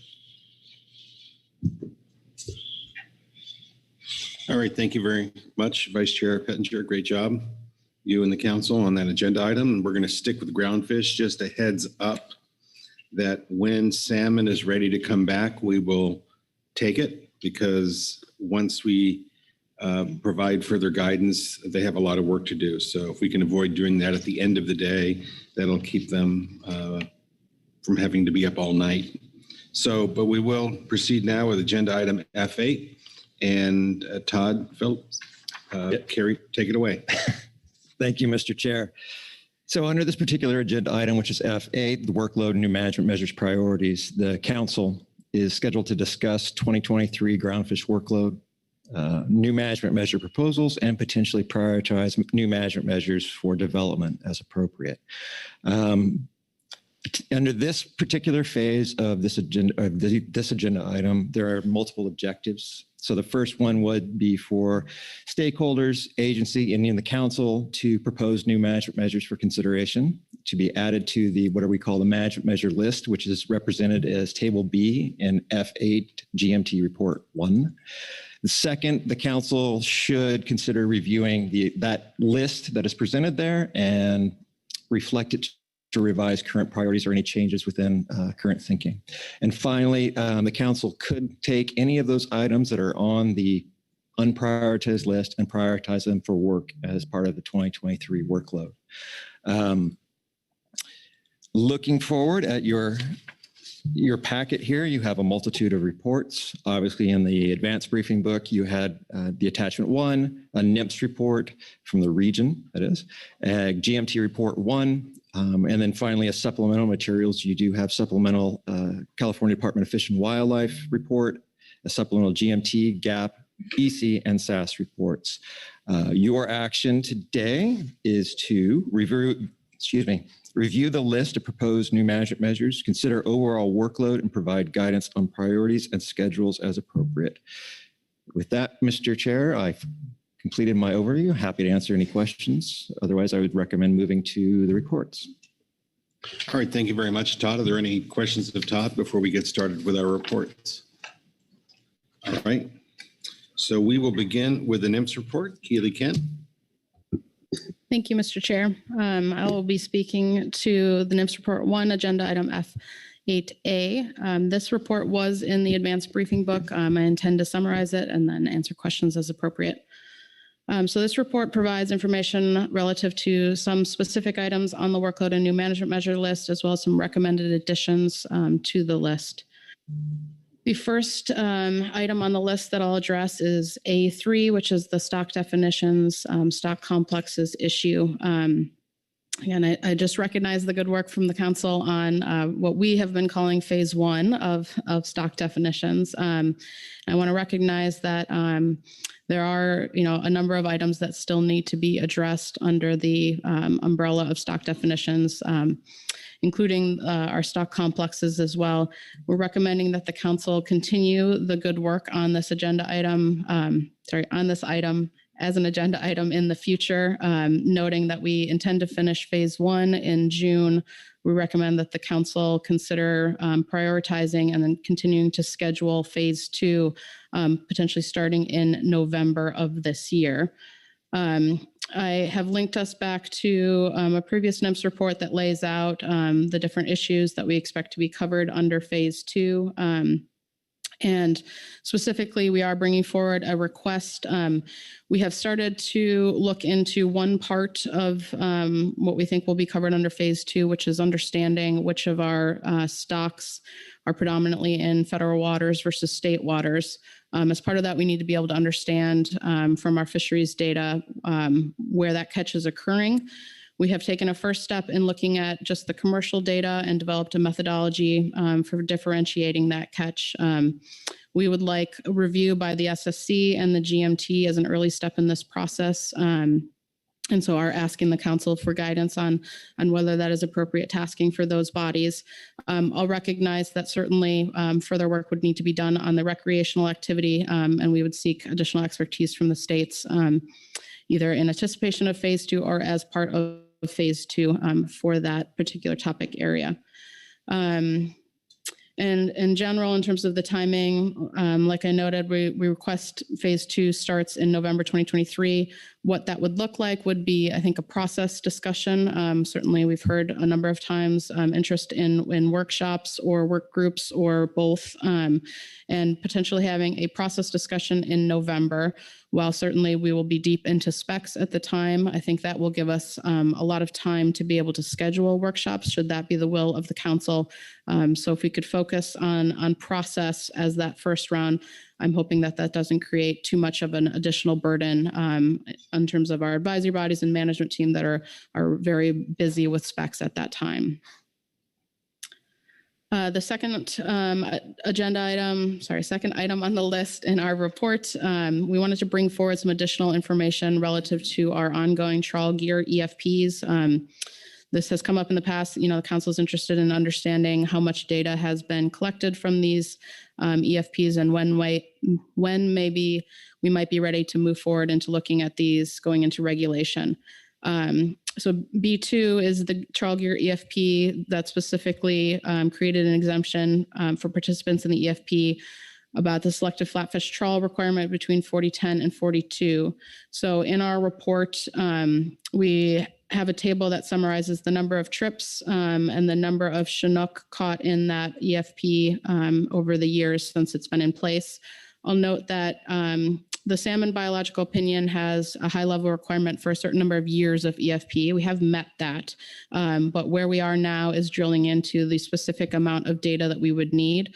The number of Chinook is just one part of it. Really, we need to be able to understand the ESUs that are being encountered in this biop and be able to, in the EFP, and be able to understand how they relate to the ESUs documented in the biop. So we have some information for you right now, but I'll promise that we will come back with more information. We're still trying to drill into exactly how many genetic samples we have from the EFP, but we expect we'll be able to update the council soon on that. So for now, some step forward information, but we'll come back when we know a little bit more to share.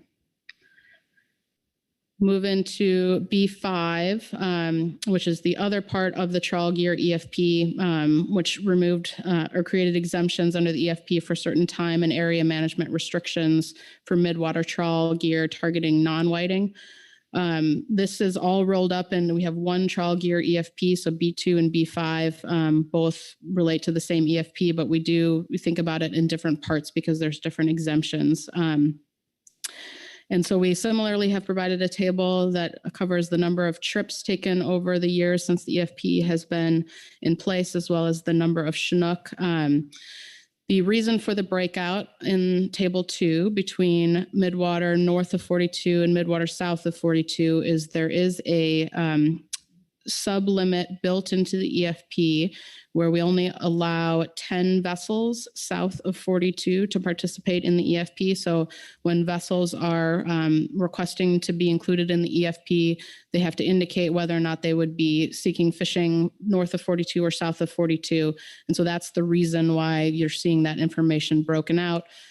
The reason that tracks back from there is in the EA that was completed for that EFP, we did note that there was interest in keeping a smaller number of vessels in the south of 42 area for the purposes of understanding salmon bycatch and eulachon bycatch, that there could be different concerns south of 42. So that's the reason for the break. But again, similar to B2, we are currently trying to understand exactly how many genetic samples we have, but we'll still be looking at the same framework. We need to understand the ESUs of the Chinook that were bycaught in the EFP and how they relate to what was included in terms of the effects of the groundfish fishery on salmon in that biological opinion. And so that is the information that we'll be trying to understand, do we have enough of that to consider moving forward? When we come back to the council with more information about those genetic samples, I'll just note that, while there may be the possibility that there isn't a lot of genetic data from this, simply because, as you can see from the numbers, there isn't a lot of Chinook bycatch. That's a conversation we can have as well in terms of whether a modeling exercise could be informative if and when the council wants to look at prioritizing this agenda item and moving forward on it. So we will be ready in the future to be able to speak to that. The next part of our report speaks to the items in the list under B15, which are the limited entry fixed gear follow-on actions that came out of that catch share review. We've included just a little bit of specific information about a couple items. So one, we have some information relative to the cost recovery part of that. What we tried to do is offer some preliminary design thoughts related to, what are the key decision points as part of a new cost recovery program that the council will need to take into consideration. So we walked through that in terms of, some of the key design considerations where we could potentially consider doing things similar to the trawl cost recovery program, where the council may want to think about deviating, what the options are. So just offering that as food for thought at this point, as the council considers that as a future action. We also have some information relative to the slinky pot part of that item in the workload list.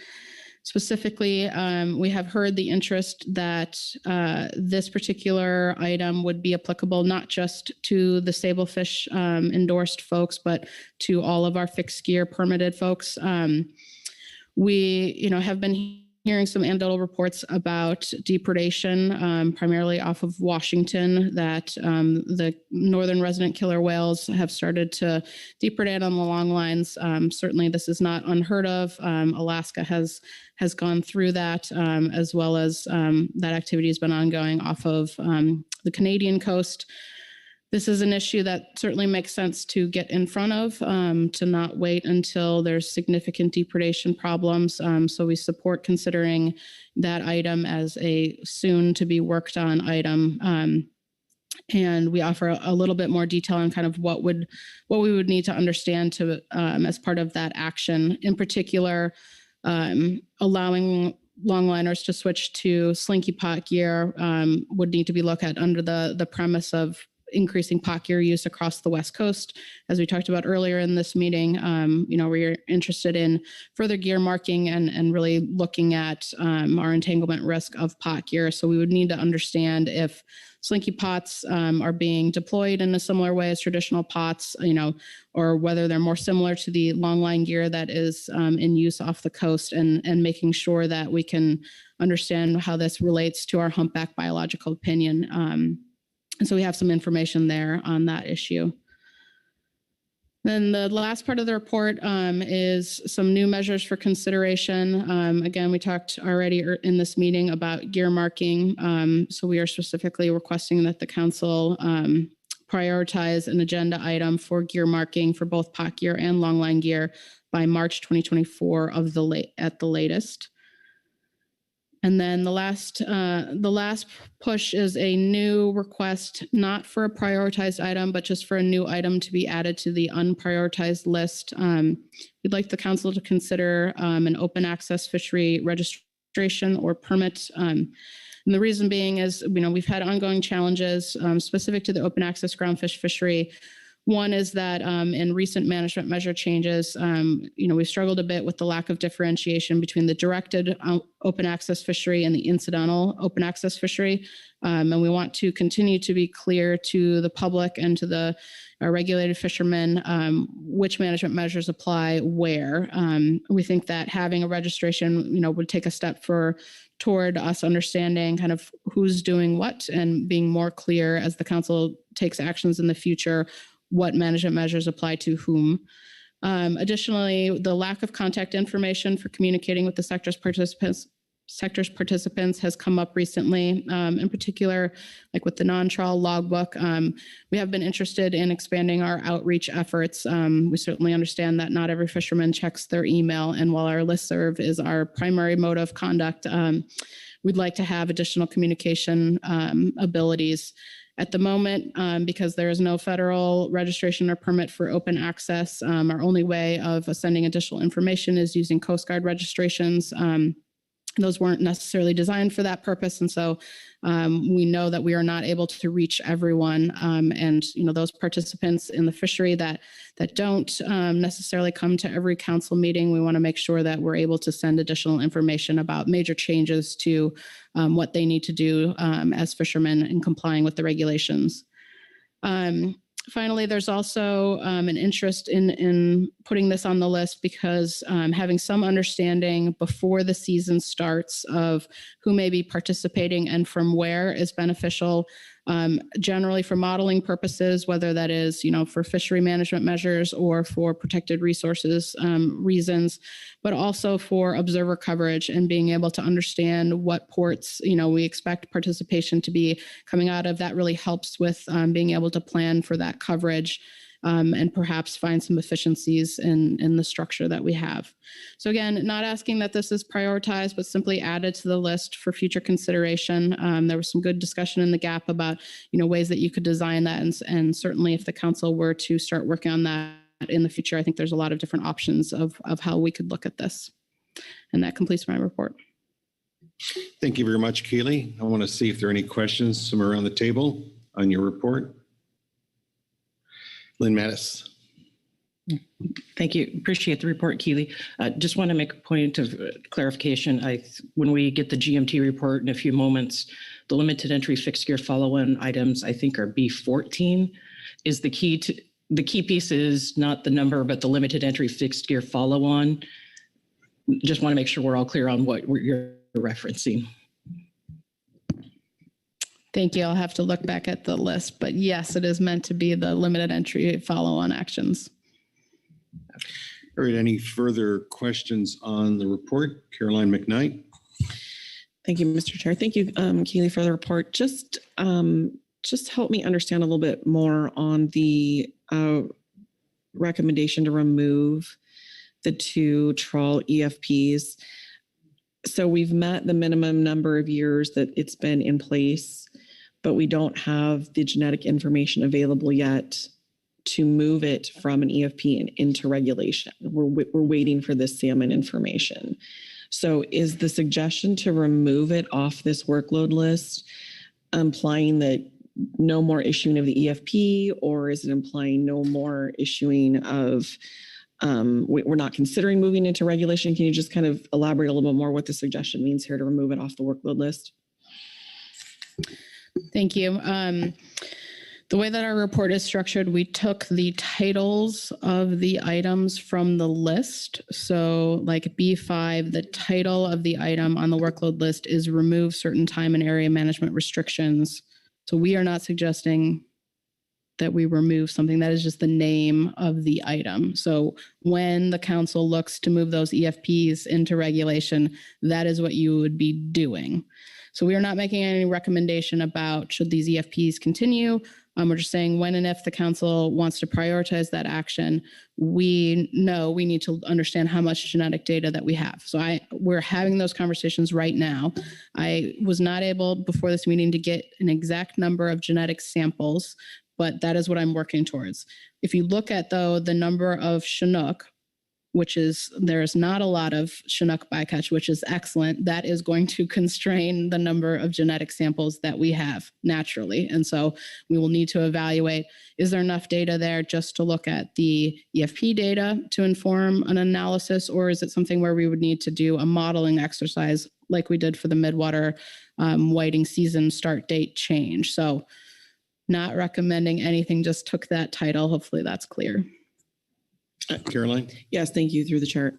Very helpful. Thank you. And then just to follow up, any inclination on the time that you're expecting to have that information to report back, like June or next year, just a ballpark? I hope in the next couple of weeks. Yeah, we've been having the conversations for a few months. We've had to, so we're, pulling data, and making sure we understand which were the EFP trips from the observer data, the catch monitor data, and then from the salmon genetic lab. So, I think we're close, and perhaps, setting the June meeting as a barometer. If there is a workload and new management measures agenda item, we could bring it under there. Similarly, we could bring it under a NIMS report. I will bring it to you when it is ready. I won't wait if that is informative to the council and you'd like that as soon as possible. Thank you. I appreciate that. Any further questions on the NIMS report? Lynn Mattis. Wasn't quick enough with the follow-on earlier. Back to the limited entry fixed gear follow-on stuff, whatever number we're calling it. You highlight the cost recovery and the slinky pots. Are we to interpret that you see if we can't do all of that package, those are the 2 that should come to a higher priority? That's the way I'm reading it, and I just want to make sure that's clear. Thanks for the question. There was no intent of reading between the lines. Simply, we chose some of the items on the list that we felt like we had some feedback to offer the council, but it's not intended to say anything about the items we didn't speak to. It simply wasn't anything necessarily that we felt like we needed to bring forward at this time. Okay. I appreciate that clarification. Thank you. All right. Thank you very much, Keely. We'll go on now to the CDFW report, and that will be followed by the GMT report. Caroline, or whomever is going to give the CDFW report. Thank you, Mr. Chair. No, that will be me. Thank you. So I will be reading from agenda item F8A supplemental CDF&W report 1 for this meeting. The California Department of Fish and Wildlife is recommending adding a new workload and management measure priority titled Cordell Bank and associated conservation area revisions during this agenda item and for it to be prioritized in the near term. In recent months, CDF&W has developed growing awareness of a need to comprehensively review and revise conservation areas and prohibitions that exist in the area on and adjacent to Cordell Bank located offshore of San Francisco. During the development of the non-trawl area management agenda item, the RCA public viewer tool offered a new spatial perspective by displaying the overlay of the various conservation areas that have come into being over the past few decades. Additionally, in the process of California recreational groundfish fishery participants making plans for the 2023 fishing activities, questions were raised to CDF&W about what closures or prohibitions were in place in and around Cordell Bank during the all-depth fishing months. Action taken during the 23-24 biennial specification process removed the recreational conservation areas during some months, meaning different types of conservation areas are or may be exposed in the area around Cordell Bank. These areas have varying degree of overlap, which I'll go through in Figure 1, and differing regulatory prohibitions and allowances, which are in Table 2. So I'll just, for those of you looking at the Figure 1, you can see starting from the right-hand side of the graph, there's a dark bolded line, which is the 75 fathom boundary line. And then moving to the left, you see a colorful array of shapes on top of one another. And so the blue polygon that you see is the Cordell Bank Biogenic EFH Conservation Area. And then there's a yellow with a red dash around the outside of it, which is the Cordell Bank Groundfish Conservation Area. And then there is a red that's kind of underlaid where you see gray. That is the EFH Conservation Area. And then the gray is showing where at least all three of those overlap. And the green color shows you where at least two of them overlap outside of the gray. So really what this is illuminating very clearly is there's just kind of just this pile up of conservation areas all in the same area.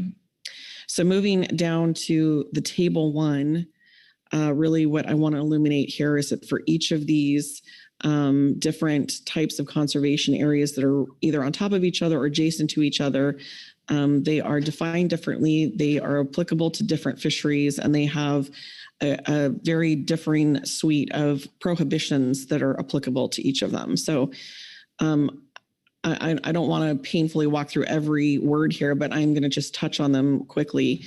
The first one being the Rockfish Conservation Area, which is waypoints that are defined in federal regulation and approximate a depth contour at the 75 fathom boundary line. And that is obviously going to be applicable to our non-trawl commercial and rec and incidental open access groundfish fisheries. And under the prohibition box, I just want to draw attention to that there's differential prohibitions between the non-trawl commercial and recreational sector. So you can do some things if you're there for commercial and then some things plus other if you're rec, which makes it complicated for enforcement. Moving down the line, the Cordell Bank Biogenic EFH Conservation Area. So this is waypoints that are defined by polygon. It includes all fisheries. It's not just a groundfish conservation area. And its prohibition is to fish with bottom trawl gear other than demersal seine.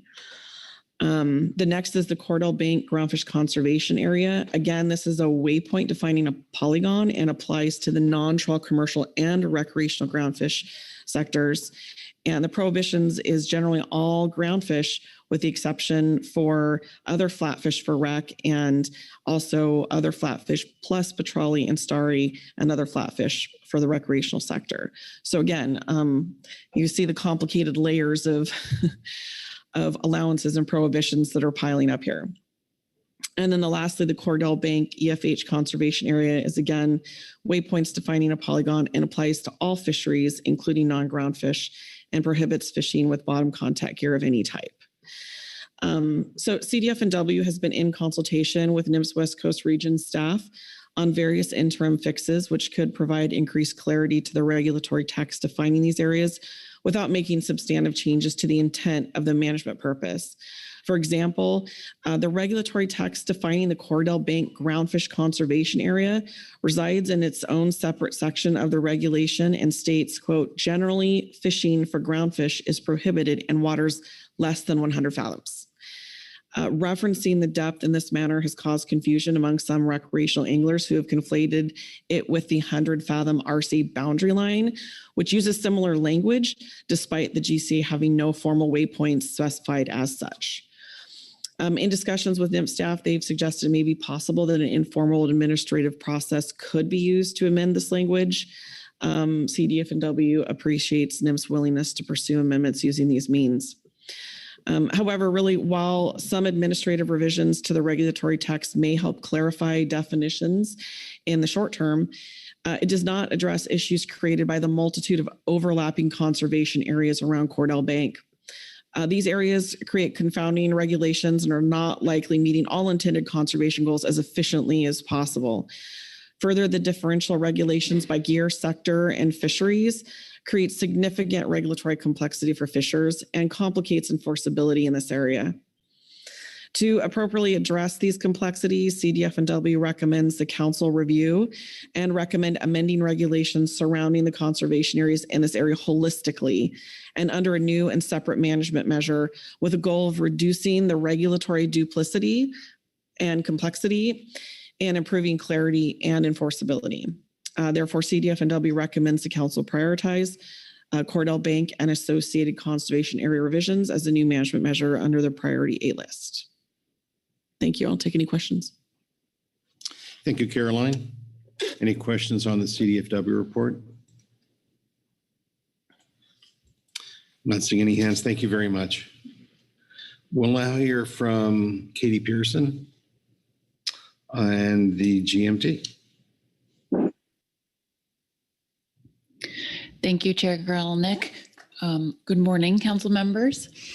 My name is Katie Pearson, for the record. You do have two GMT reports before you. The first report has been an advanced briefing book, and I will not be reading it into the record, but I am here for any questions if they may arise. And I can confirm that the LEFG follow-on package is B14.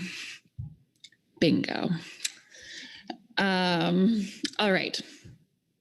So again, Katie Pearson reading Supplemental GMT Report 2, Groundfish Management Team Report on Workload and New Management Measures Update.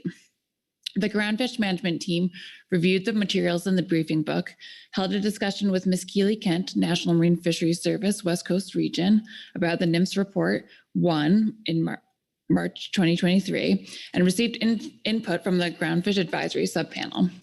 There are no changes to the GMT's recommendations provided in Agenda Item F8 GMT Report 1, and we provide some additional comments below. Given some confusion around the background and context for some of the items currently on Table B, the GMT sees merit in gathering additional information on items B14 in any combination of its parts, B2 and B5, prior to being prioritized, which may take the form of Pacific Fishery Management Council staff bringing information to the council at the next meeting with workload planning on the agenda. This would allow the council to examine the industry requests and how they might be accomplished in order to determine the best pathway forward, bundling or splitting items, as well as any additional information that might be important to determine that item's path forward. Specific to items B2 and B5, the council could assess what information NIMS has and find a pathway forward with those two exempted fishing permits.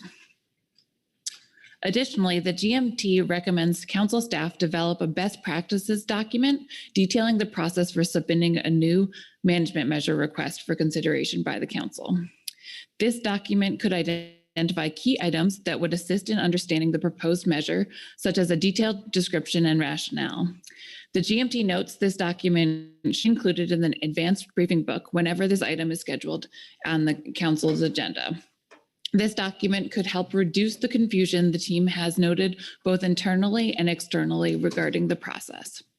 Ms. Keeley-Kent of NIMS briefed the GMT on the NIMS report and informed the GMT of the preliminary analysis done by NIMS staff that would be used to produce estimates of how much catch and discards of each species occurs in federal waters versus state waters in commercial groundfish fisheries. The methodology would be used in phase 2 of stock definitions to determine species in need of conservation and management. The GMT seeks council guidance on our involvement in the methodology review and the timing of this review. The GMT continues to note that phase 2 of stock definitions is likely to have heavier workload than Amendment 31 for the GMT moving forward.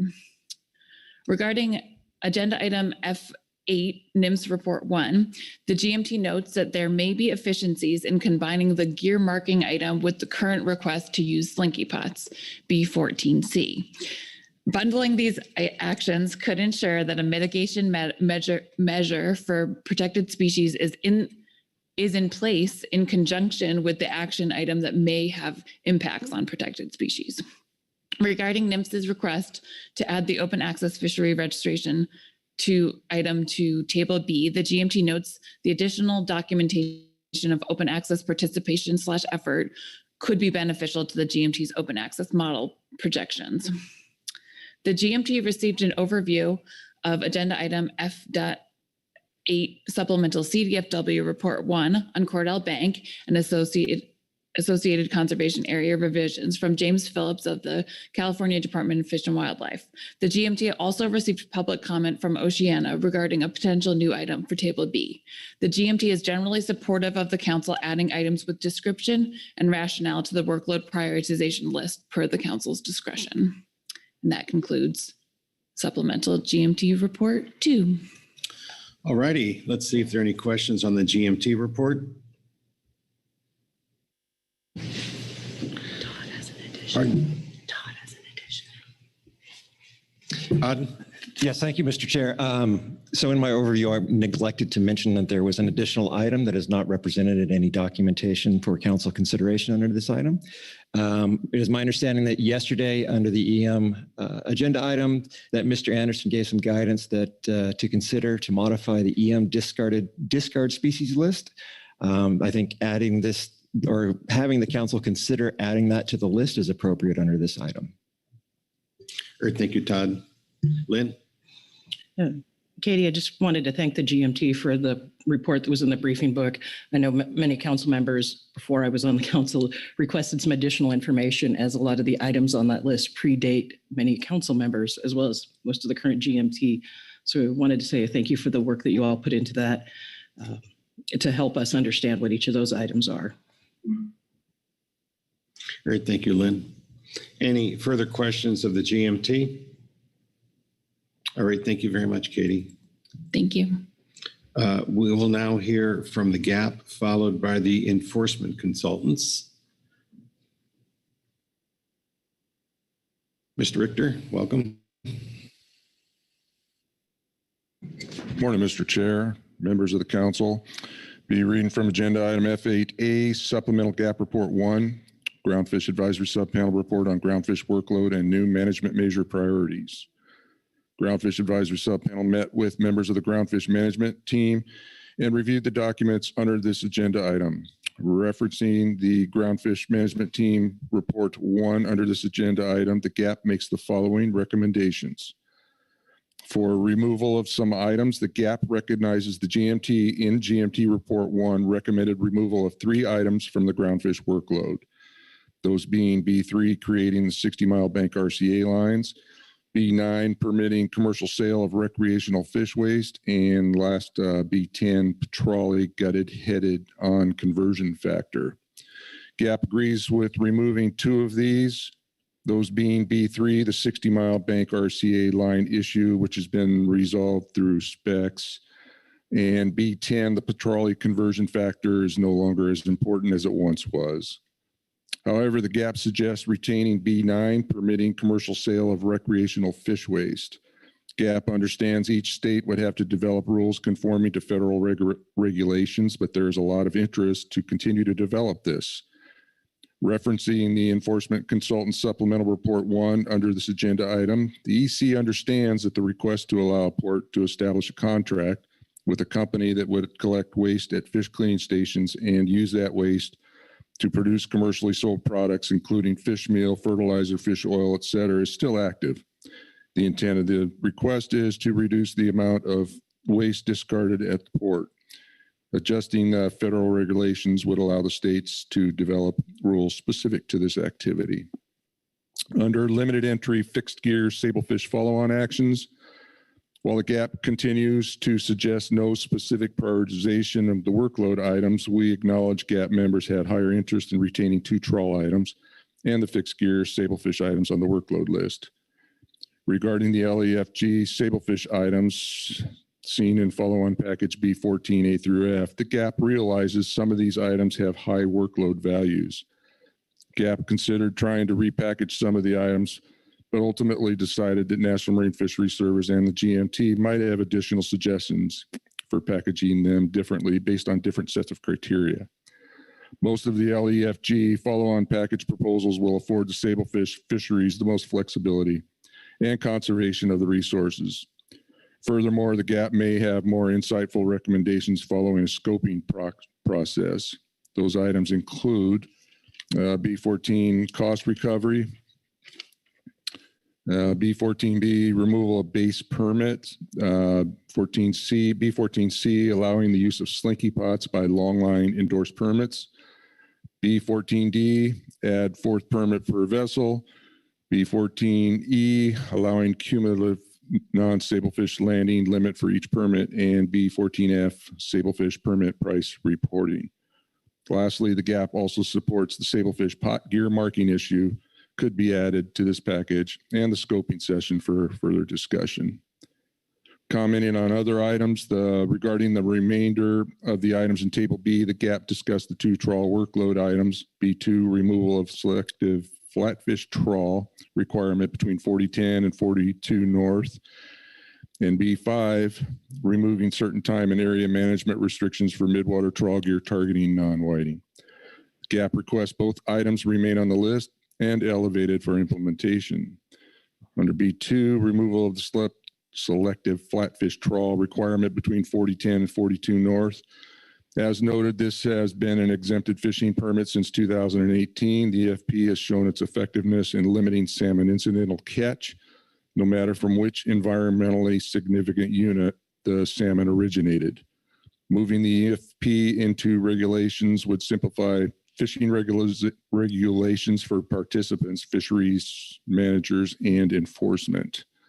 Therefore, the GAP requests this item remain on the workload list and also requests a more concerted effort to use genetic testing to determine the salmon ESUs that are affected. And under B5, remove certain time and area management restrictions for midwater trawl gear targeting non-whiting. GAP supports leaving this item on the list for future action. Similar to item B2 relative to salmon concerns, the EFP has demonstrated the ability for midwater trawl gears to operate successfully and avoid salmon, which was one of the goals of the EFP. This gear change has afforded the trawl fleet more efficiency in its operations, and the GAP requests this item be retained on the list and moved into regulation as soon as is practicable. If consideration of the area restriction could slow down implementation, then the GAP would support first moving forward with the time restriction portion. Additions, consideration of the use of natural bait for recreational longline fishery. The Oregon recreational longline gear with the 30-foot dropper loop and affectionately referred to as Holloway gear was implemented as a means of fishing for midwater species and avoiding yellow eye rockfish. The use of natural bait was prohibited in an effort to reduce the catch of canary rockfish, which were restricted at that time. Fast forwarding to now, the long leader rig has proven successful in avoiding yellow eye, and the canary rockfish limit is 15 fish. There is no longer a need to avoid canary rockfish, and natural bait should be allowed. In water deeper than 40 fathoms, bait is allowed with the same 3 hooks when fishing for lingcod, and the daily limit of 5 groundfish. Same fish caught on the longliner gear can be caught on the bottom using bait. GAP requests that this be added to the workload list and moved forward. While the longliner gear was developed over years using an EFP, the nearly identical gear has been used for commercial fisheries that now use natural bait. GAP believes an analysis of the gear types and natural bait use should result in medium workload and without necessitating a subsequent EFP. And lastly, open access registration on NIPS Report 1 raises the consideration of a registration system for the open access sector. GAP supports adding this to the workload list for all the reasons mentioned in that report. We recognize the value of creating a registration system for better fisheries management and to better account for fishing effort, especially in light of competing ocean uses. And Mr. Chair, that completes our GAP statement. I'd be glad to field any questions folks might have, but with your permission, I'd like to phone a friend to answer questions that may or may not be able to answer. All right. Well, hopefully your friend will answer. Let's see if there are any questions. Pete Hassemer. Thank you, Mr. Chair. Thanks, Gary, for the report. On page 2, under the removal of the selective flatfish trawl, the last line there says moving the EFP into regulations would simplify fishery regulations for participants, fish managers, enforcement. Can you just speak a little more to what gets simplified, how that would benefit parts of the fishery? Mr. Vice Chair Hassemer, Travis Hunter, bottom trawl member of the GAP. Simplification would be just the removal of having to apply under an EFP annually. Things in EFPs are, in my view, are meant to learn if moving something into regulation is going to work, and I think that we did. So the complexity of having to apply for an EFP for these applicants it just makes more sense to move it into regulation. All right, thank you. Further questions of the GAP? Thanks very much, gentlemen.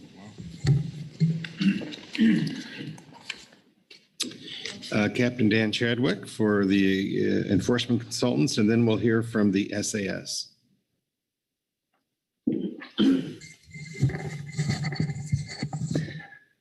Good morning, Mr. Chairman, members of the council. My name is Dan Chadwick. I'll be representing the EC, reading from agenda item F8A, supplemental EC report 1. The enforcement consultants have reviewed the reports associated with workload management measure priorities and have the following comments. Concerning NIMS report 1, the EC supports the creation of an open access fishery registration or permit. We believe this will improve communication with the fleet, and that is a benefit to everyone involved. We have 2 comments associated with revised GMT report 1, permitting commercial sale of recreational fish waste. The EC recommends keeping this item on table B. In our March 2019 agenda item G4A statement, the EC outlines the need for federal action and regulations prohibiting the sale of recreationally caught fish, including those parts that have been discarded or abandoned. The EC understands that the request to allow a port to establish a contract with a company that would collect waste at fish cleaning stations and use that waste to produce commercially sold products, including fish meal, fertilizer, fish oil, etc., is still active. The intent of the request is to reduce the amount of waste discarded at the port. Adjusting federal regulations would allow the states to develop rules specific to this activity. Regarding salmon VMS ping rate, the EC is an advocate for 15-minute ping rate and recommends that if there is continued interest by the salmon industry to request a waiver, that they express through the SAS or GAP. At that time, we will evaluate the change and make a recommendation based on current regulations related to opening or operating in groundfish conservation areas. Be happy to answer any questions. All right, thank you very much. Heather Hall. Thank you, Chair Grelnick. Thank you, Captain Chadwick. I have a question on B9. And I noted that you say the EC says keep it on table B, which is the non-prioritized list. The question is, do you think it would be valuable to scope this a little bit more, talk to folks and bring back some more information the next time that workload comes up on the agenda? Through the chair, thank you for the question. We do. We think it's important to scope this out. This is a unique situation where the EC is bringing something forward like this. We're trying to actually be helpful and start this conversation to help some ports out and help remove this fish waste. So yes, it is more of a prioritized request. Okay, thank you. Further questions on the EC report? Carolyn McKnight. Thank you. And thank you for the report, Captain Chadwick. I'm looking back at the March 2019 report referencing this, and I'm noticing that the regulations specifically listed here are groundfish regulations, where it says that there is no sell or purchase or groundfish can be taken in the course of recreational groundfish fishing. In the process of scoping this, and if you don't have the answer to this now, that's okay. I'm curious if there are other federal FMP regulations that this would also apply to. So does this same kind of language apply to HMS or salmon or others? Through the chair, thank you for the question. I don't have the answer for that, but through this process, we're hoping that all of that would be incorporated into this rulemaking. And we cover all of those federal rules so that the states are allowed to make specific rules for this activity. Thank you. Just a comment. I think it strikes me as likely not just a groundfish only activity that this might be of benefit for. So understanding whether this, federal regulations applies to other fisheries would be certainly helpful in painting the whole picture. So thank you. I agree. Further questions of the EC? Thank you, Dan. Thank you. And last but not least, the Salmon Advisory Subpanel. Ryan.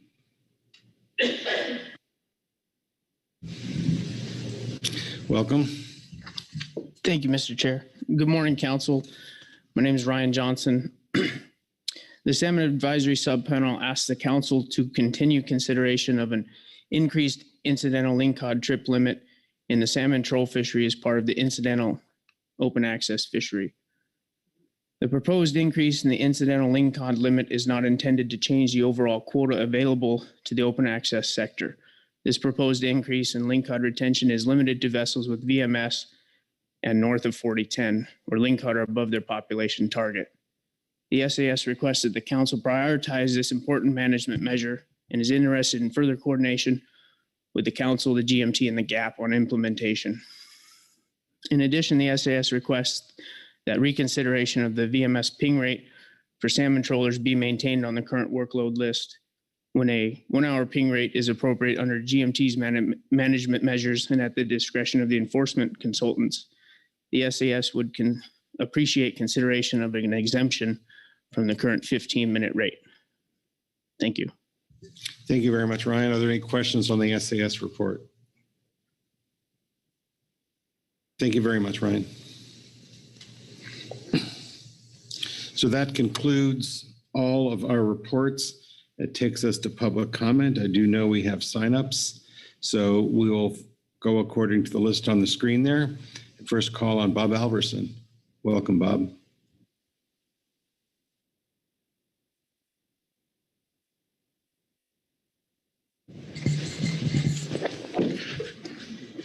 Good morning, Mr. Chairman, fellow council members.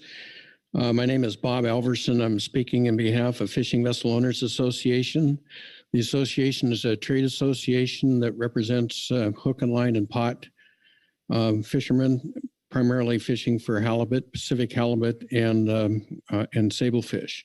We have approximately 23 of our vessels fish 45 tier permits in stacked fashion and support the GAP's recommendation to you. We supported the GAP recommendation, which I think came 2 meetings ago following the 5-year review of the tiered program.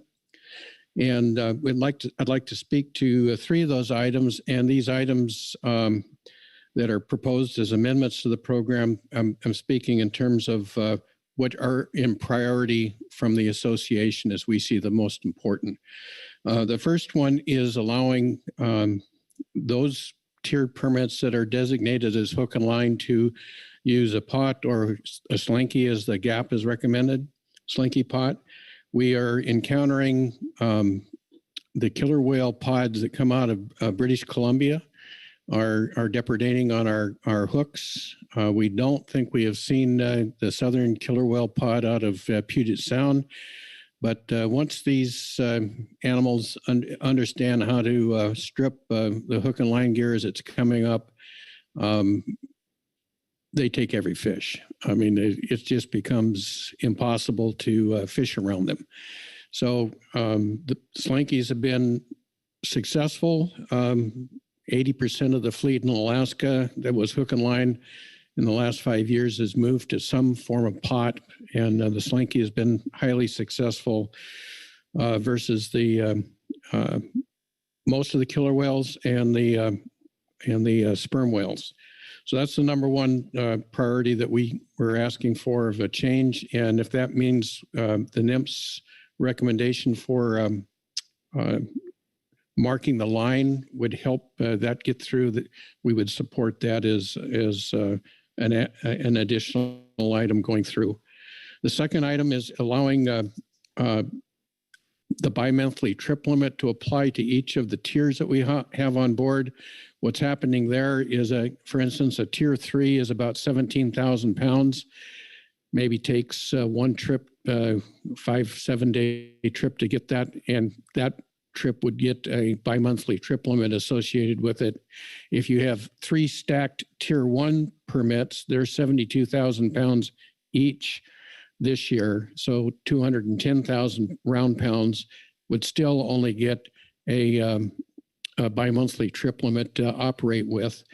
And usually if we have 3 permits like that, it takes about 6 to 7 weeks to catch the quota or catch that amount of fish. And so by the second trip or permit, we're finding we've exhausted the bi-monthly, and our discard is primarily short spine thorny heads. We get about $1 to $2 a pound for those. And so that's what's being discarded largely, that we can't, because the bi-monthly has been exhausted.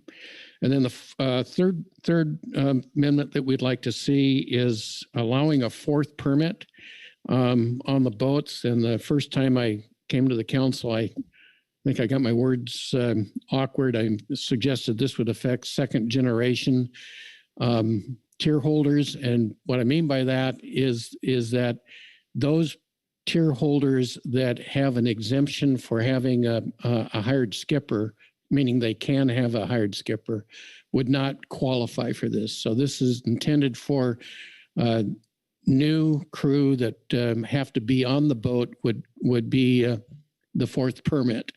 And we're trying to stimulate, you have this graying of the fleet, and we see this as an opportunity for some of our crews to bring fish to the boat, create a higher level of professionalism. The price of entry has gone down the last 3 or 4 years. Entry costs were up to $18 a pound for permanent transfer of these tier permits. They're probably in the $8 to $10 a pound level now. They're highly sought after by People's Bank, Bank of America out of Ballard, and Farm Credit. In fact, they'd rather have the tier permit than they would like to have the boat as an asset on the loan. It's also an opportunity for a lot of the crew.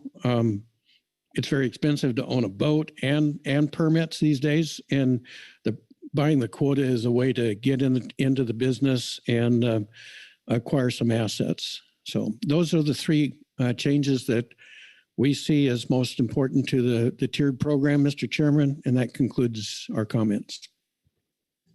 All right, thank you very much, Bob. Let me see if there are any questions from council members. Thank you very much. Alan Oakley, followed by Jeff Chester. Welcome, Alan.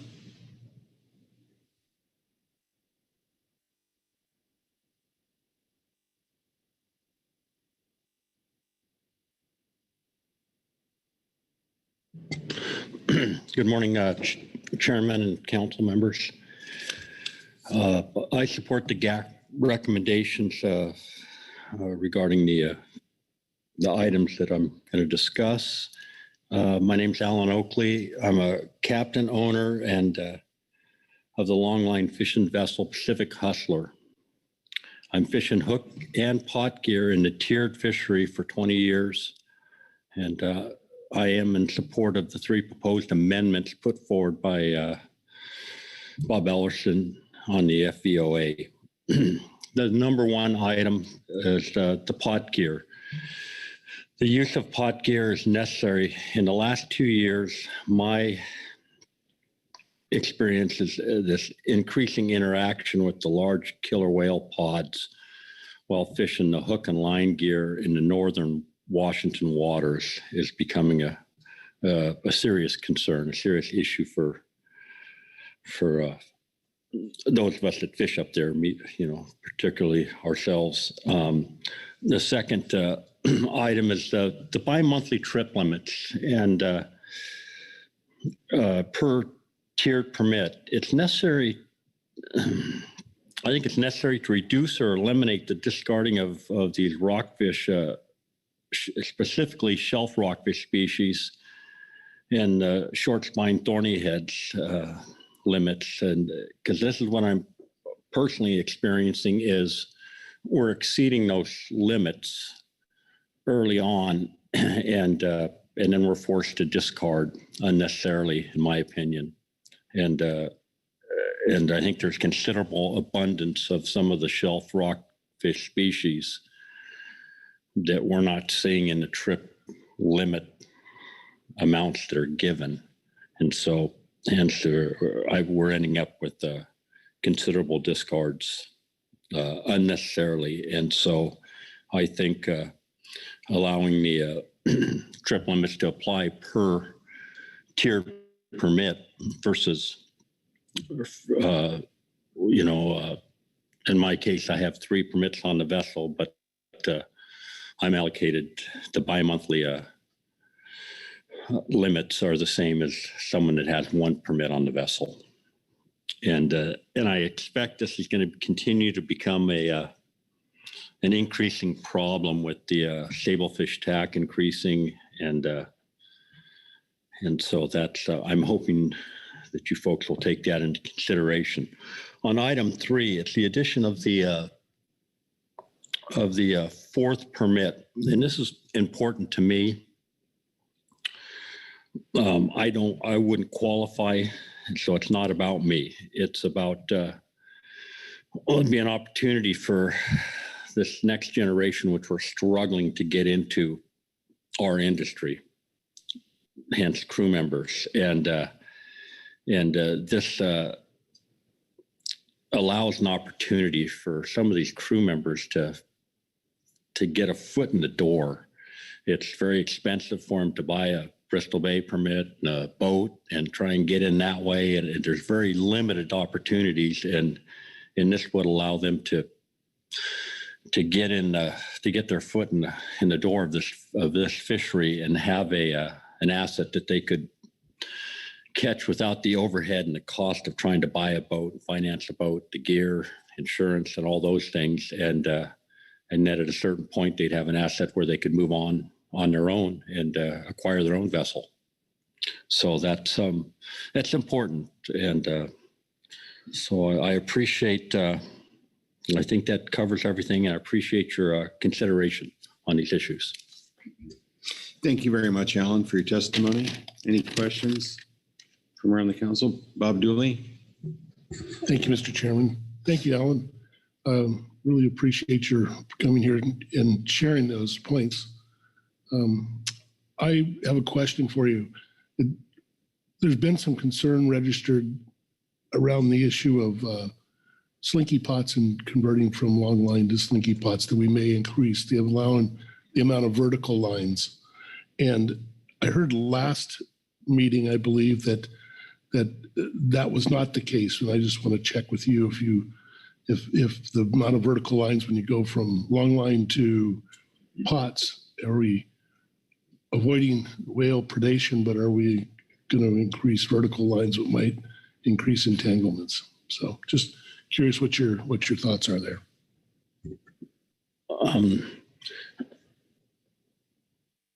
I think that the number of strings or gear in the water is going to determine a lot of whether there's additional risk, I suppose. And but I think that these slinky pots are efficient enough that it probably won't be necessary to throw a lot more gear in the water than you would with hook and line gear. And they fish fast, and so the soak time of the gear being in the water, I don't think will be a whole lot different than the hook and line soak time. And so those are probably the factors that are going to affect any interaction with marine mammals. Yeah, thank you for that. I seem to recall last time, I forgot who exactly testified to it, but it's they said that really switching from the long line gear to slinky pots is just really, it's functionally the same gear. It's often putting slinky pots on, so vertical lines would not increase. That's correct. Thank you. Any further questions? Thank you very much for your testimony. Jeff Schuster, followed by Paul Clampett. Welcome, Jeff. Thank you. Good morning, Mr. Chair, members of the council. My name is Jeff Schuster, representing the conservation organization Oceana. We have two requests that we put into a written letter on this item that was recently submitted, and we also raised these issues both with the GMT and public comment, the GAP, as well as the California delegation. So the first issue is with respect to a follow-up package on the non-trawl area management item on F4. We believe that there are strong rationale for maintaining protections from fixed gear groundfish fishing at 6 specific areas where the non-trawl rockfish conservation area would be reopened under F4. And these include Point Arena South, Football, Cochrane Bank, Ascension Canyon, North Monterey Canyon, and La Cruz Canyon.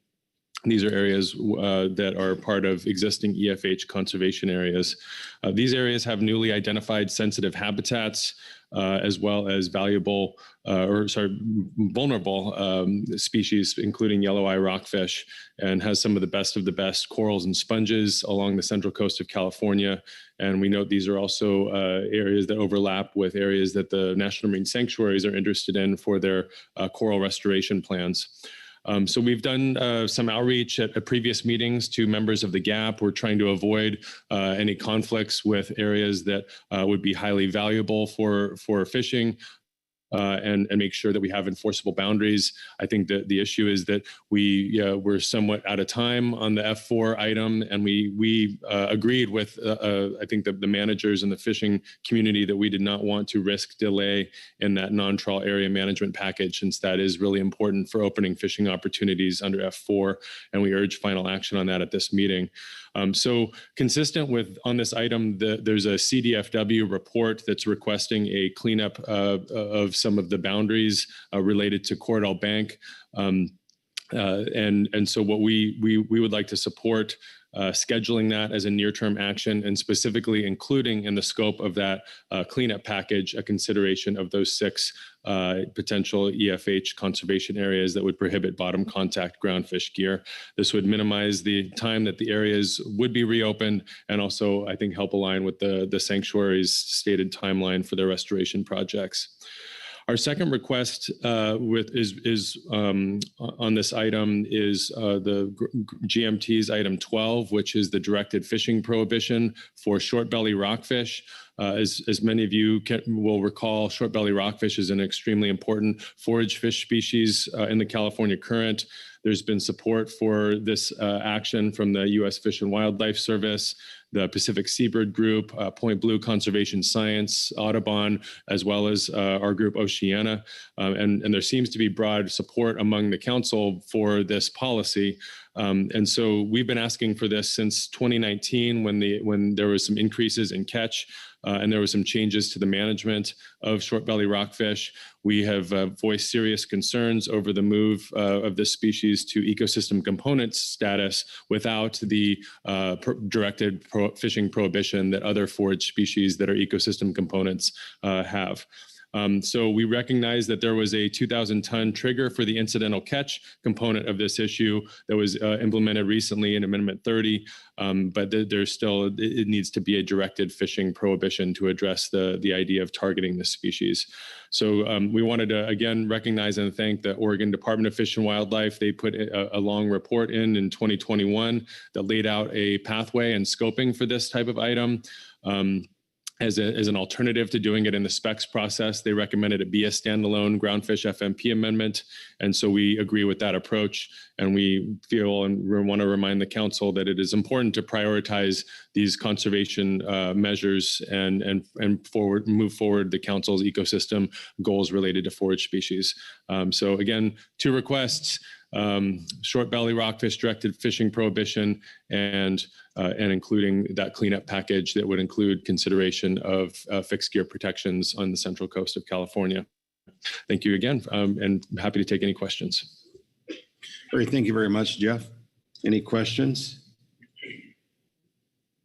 Thank you for your testimony. Thank you. And we have one more speaker. Paul Clampett.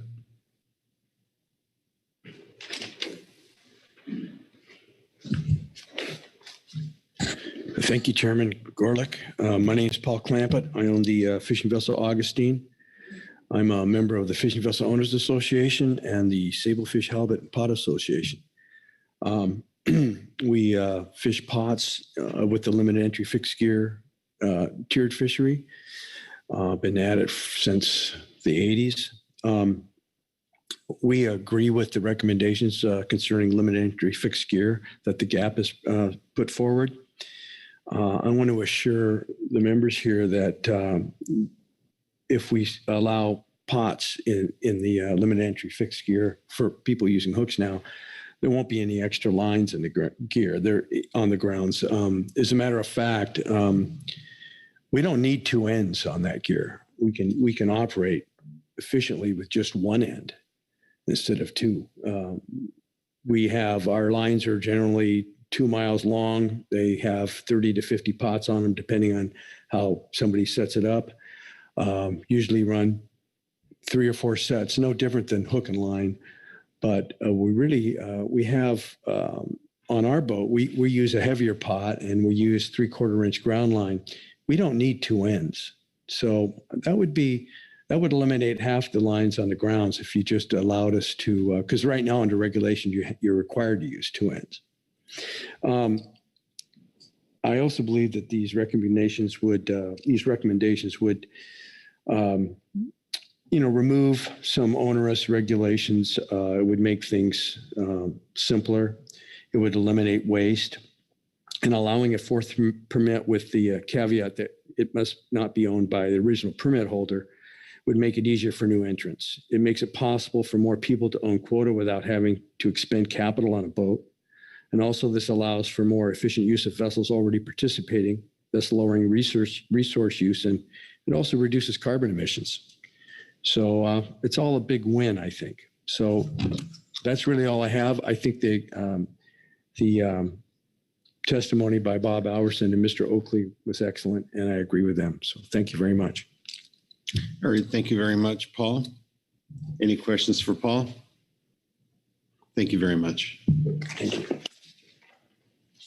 Well, that concludes our public comment on this agenda item, and will take us to council discussion and action. Keely Kent. Thank you, Mr. Chair. Because we submitted our report for the advanced briefing book, this topic wasn't covered, but the council has heard from the Office of National Marine Sanctuaries. They have a draft coral plan out right now, and they're still taking public comment, but their timeline dictates that coral planting must start sometime in 2025. So I want to put back on the council floor discussion of coming back with an additional agenda item to take up those coral planting areas. My understanding from the National Marine Sanctuaries is generally a tentative target of starting that in September would be suitable. But again, just bringing it back up for discussion as part of this agenda item.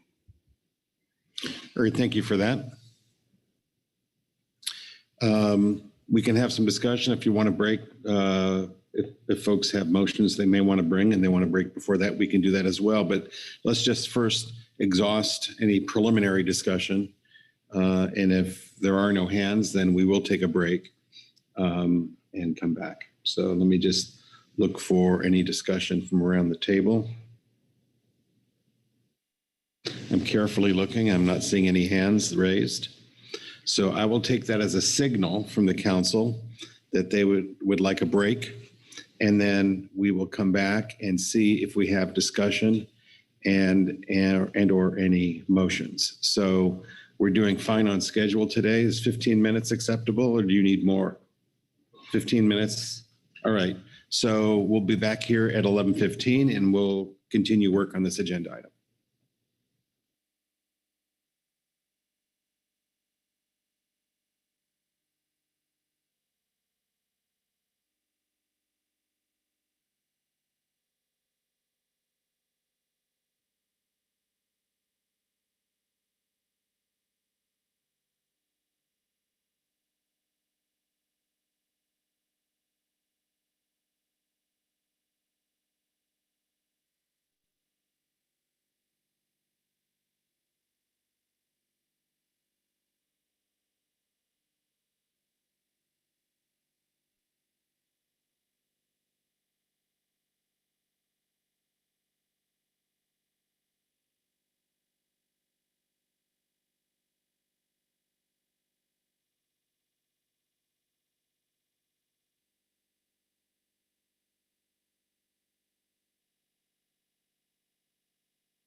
All right, we're going to get started here in a minute with further discussion and motions.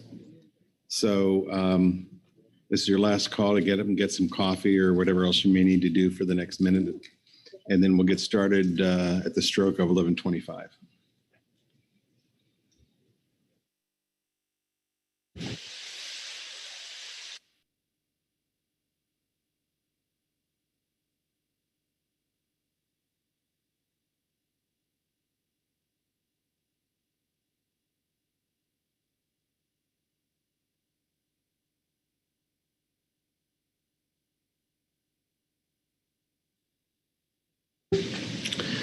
All right, we'll get started here. And first, before we go to any motions, I want to make sure everyone has an opportunity to discuss any issues because that will inform motions. Vice Chair Hassemer. Thank you, Chair Gurelnik. The break gave me a chance to decide if I want to throw myself under the bus or embarrass myself with a question, and it's on the bottom trawl, the selective flatfish trawl EFP. It just seems to be a bit of a conundrum in my mind right now, in that the EFP is designed to look at the changes the fishing would have on the salmon bycatch, and we're not catching enough salmon to evaluate it.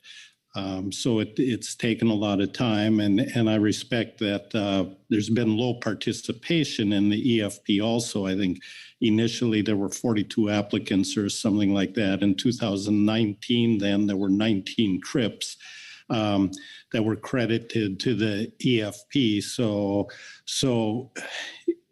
just trying to sort out what the next step is on this when we look at all of that. I know the NIMS report referred to the genetic analysis that needs to be done and look at it from that perspective. So really my question, I think, is to NIMS is what is the next step? What needs to be the priorities, or who needs to prioritize the work? Is it the council directing NIMS to make sure this gets done? Is it already in your shop and you're looking at this? And I ask that from the sort of perspective, not being cavalier about this and saying, well, there's no impacts or there's low participation, it shouldn't be a priority. But we're continuing to look at the best fisheries that help to meet our mandates of low bycatch and yield. And it was brought up, there's some efficiencies here and some flexibility for fishers. And that's really what we're trying to get to. So just maybe some clarification on what's the pathway to finish this up, if it's really in our best interest to move the EFP into regulation, then how do we get there, and what's the workload that needs to be done? So apologize for all of that, but maybe just a little clarification on that. Sure. Thanks for bringing that up.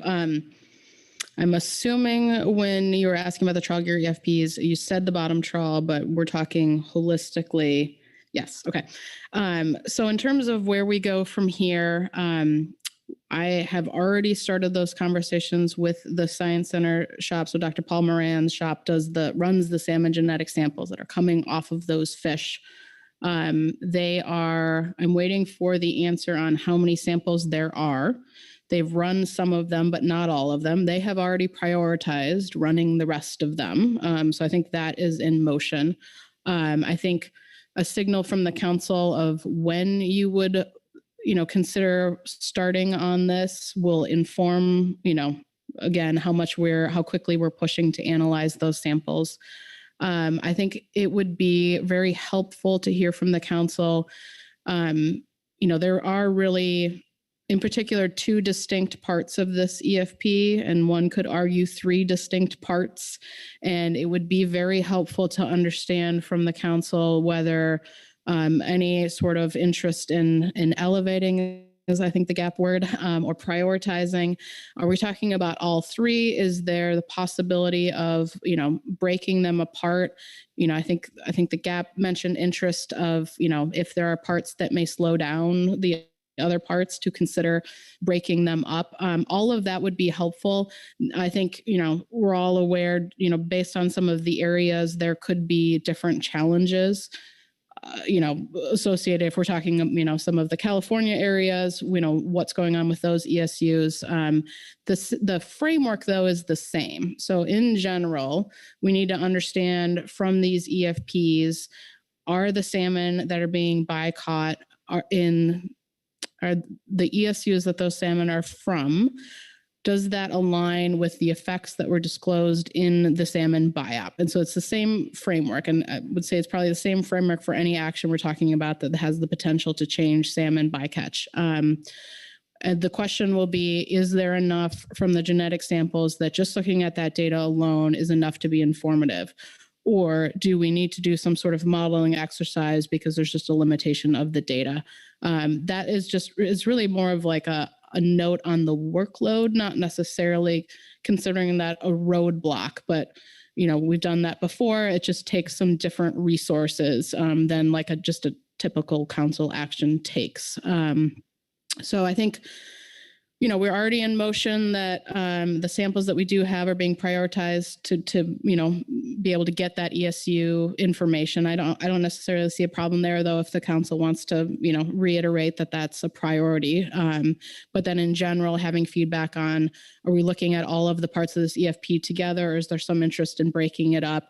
If there's interest in tell us what is the fastest, easiest part, we can certainly talk through that, but that would all be helpful in terms of where we go from here. Thank you. That's very helpful.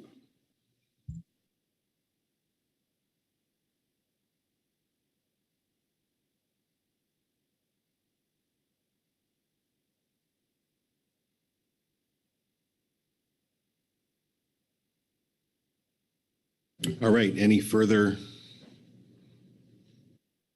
discussion? Oh, Lynn Mattis. Thank you. I know I'm at the adult table now, but after 15 years, almost 15 years at the kids table and fighting the GMT workload windmill, it's a little hard to let that go. I just want to remind folks that as we move forward with this discussion and adding things, et cetera, that while it's technically an off year for groundfish, there is no off year for groundfish. They may not be doing the same technical work that the stock assessors are doing, but the groundfish management team is still heavily involved in the stock assessments, pre-assessment workshops, the star panels, et cetera. So just want us to keep that in mind when we look at, looks like A1 should be coming off later today. Stock definitions phase 1 may be coming off by June. But be strategic in what we add to the prioritized list, understanding the workload of the other things the GMT is working on. And thank you for letting me get on my soapbox on that for a moment. Thank you, Lynn. Further comments, discussion, or we will certainly have discussion on any motions. So I'm open to a motion at this stage. Heather Hall. Thank you, Chair Grelnick. I have a motion and I have sent it to Sandra if it's ready.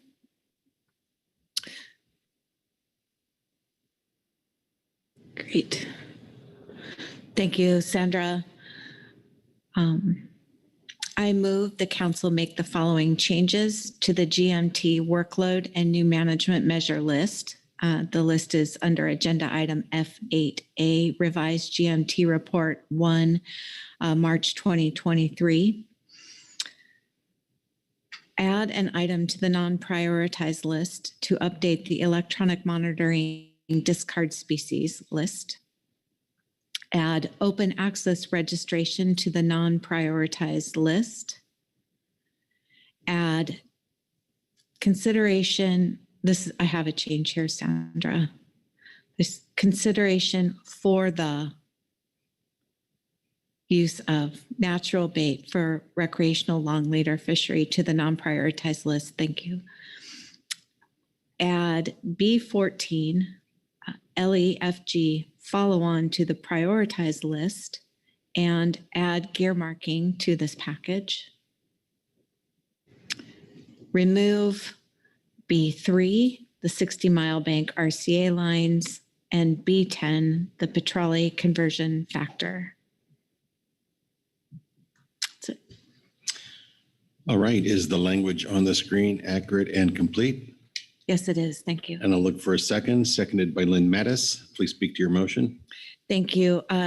I really do appreciate the thought that goes into this this exercise of looking at groundfish workload. I feel like what the GMT did through this process has really helped the council balance this workload, which is there's always too much work to do than the time that the team has and the council has even. So appreciate the thought that goes in here. I'll just start with the first item. This is following on our discussion yesterday on the electronic monitoring final rule package, and just noted that updating this discard species list is needed for that action. It's on the 9 prioritized list for now. If that needs to change as this workload agenda item comes up in the future, I think we can do that if it's something more urgent than I've got under this motion. I heard a solid agreement for adding the open access registration to the non-prioritized list. I think it would be helpful to managers moving forward. Adding consideration for the use of natural bait for the recreational long leader fishery to the non-prioritized list.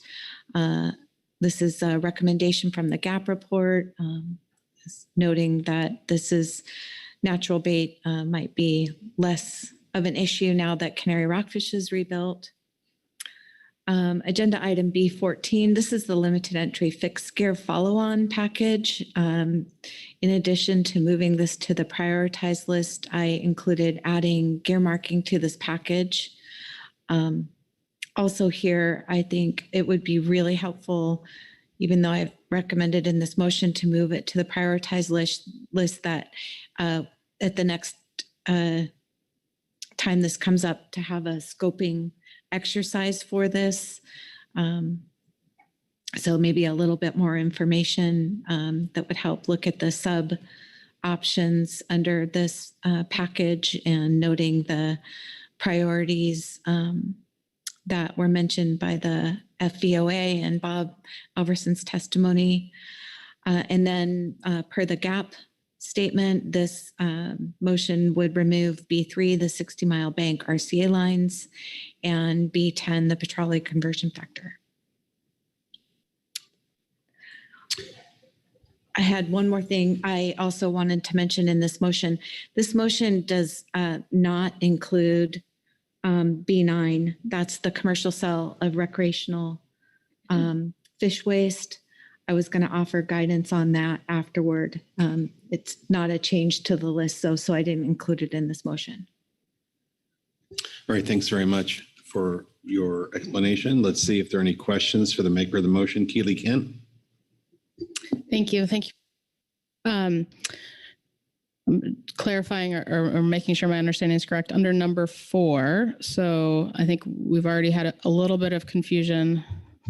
My own was that it was not B15, but B14, the follow-on actions, that some of it is for the tier fishery, and possibly one part of it, the slinky pots, is not just the tier fishery. And so now adding in gear marking, that there's kind of two parts of it. One is inclusive of all of our limited entry fixed gear, and then parts of it are just for those that are sable fish indoors. So I'm assuming as part of scoping, we'll have that discussion about the packaging of it, and because there's different sectors involved, kind of what makes sense to pair up or group up, and what makes sense on different tracks. Is that consistent? That is absolutely consistent with my thinking. Thank you. Further questions for the maker of the motion? Bill Anderson. Thanks, Mr. Chair, and thanks for the motion, Heather. Relative to number 1 there, I'm hoping that, let me back up. The suggestion coming from both the Gem Pack as well as the GAP report was for to request council staff and National Marine Fisheries staff, service staff, look at this in terms of what timing is there, or will there potentially be opportunities to piggyback this on other regulatory amendments, and also need, at least I would appreciate to understand, how urgent is this? Right now we have some disparity between what's in the vessel management plans and what's in the CFR. How big of a problem is that? So what, leading to the answer of what's the urgency of taking the action. So just while it's not objecting to it being on the non-prioritized list, just a little bit better understanding it relative to the urgency of this, and so that we don't put folks that are fishing under the EM program in a bad spot in terms of having these two lists that don't agree with one another.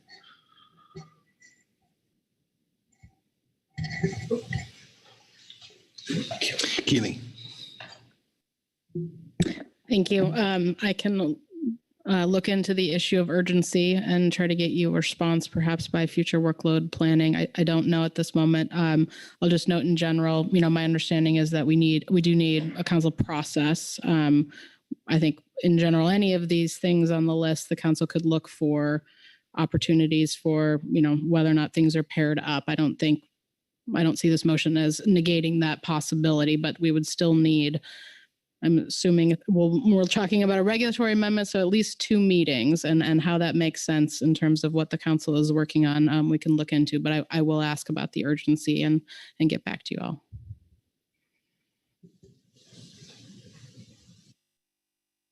Any further questions for the maker of the motion or discussion on the motion?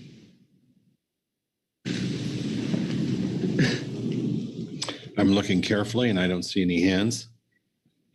So we'll take a vote. I'll call the question. All those in favor of this motion say aye. Aye. Opposed, no. Abstentions? The motion passes unanimously. Thank you very much, Heather, for the motion. I have a feeling that does not conclude our motions for this agenda item, so I'll look around and see if there's any further motions. Caroline McKnight. Thank you, Mr. Chair. Sandra has a motion, I think, ready for me.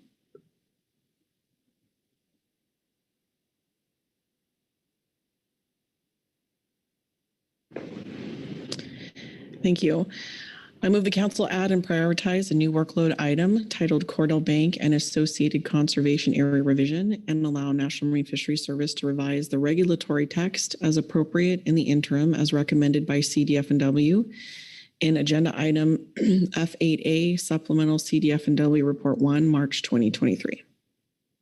All right. And that language on the screen is accurate and complete? It is. I'll look for a second. Seconded by Corey Ridings. Please speak to your motion. Thank you. So as indicated in our CDF&W report, I believe the issue to be addressed here is very straightforward. To give a little bit more background and context, in digging through the record, we show that the Groundfish, the Groundfish Conservation Area was implemented as far back as 2005 or 2006, followed by the 2 separate EFH areas were in 2006 or 2007.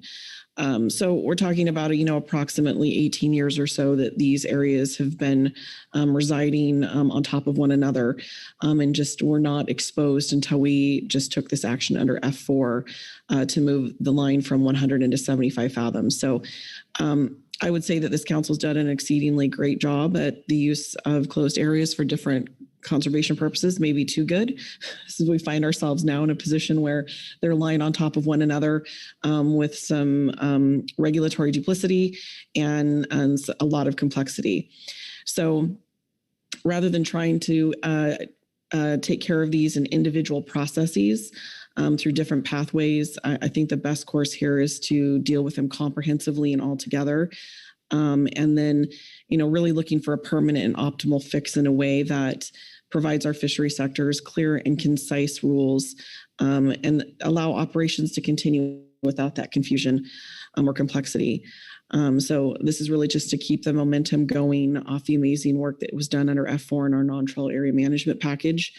I guess I will also offer up here that if there is any room for, or if there's a nexus or connectivity with the Office of National Marine Sanctuary proposal that is coming back to us in upcoming meetings, if there's any nexus to connect these two together, I would certainly welcome that discussion and opportunity to see if that would work. So with that, I'll take any questions. Thank you.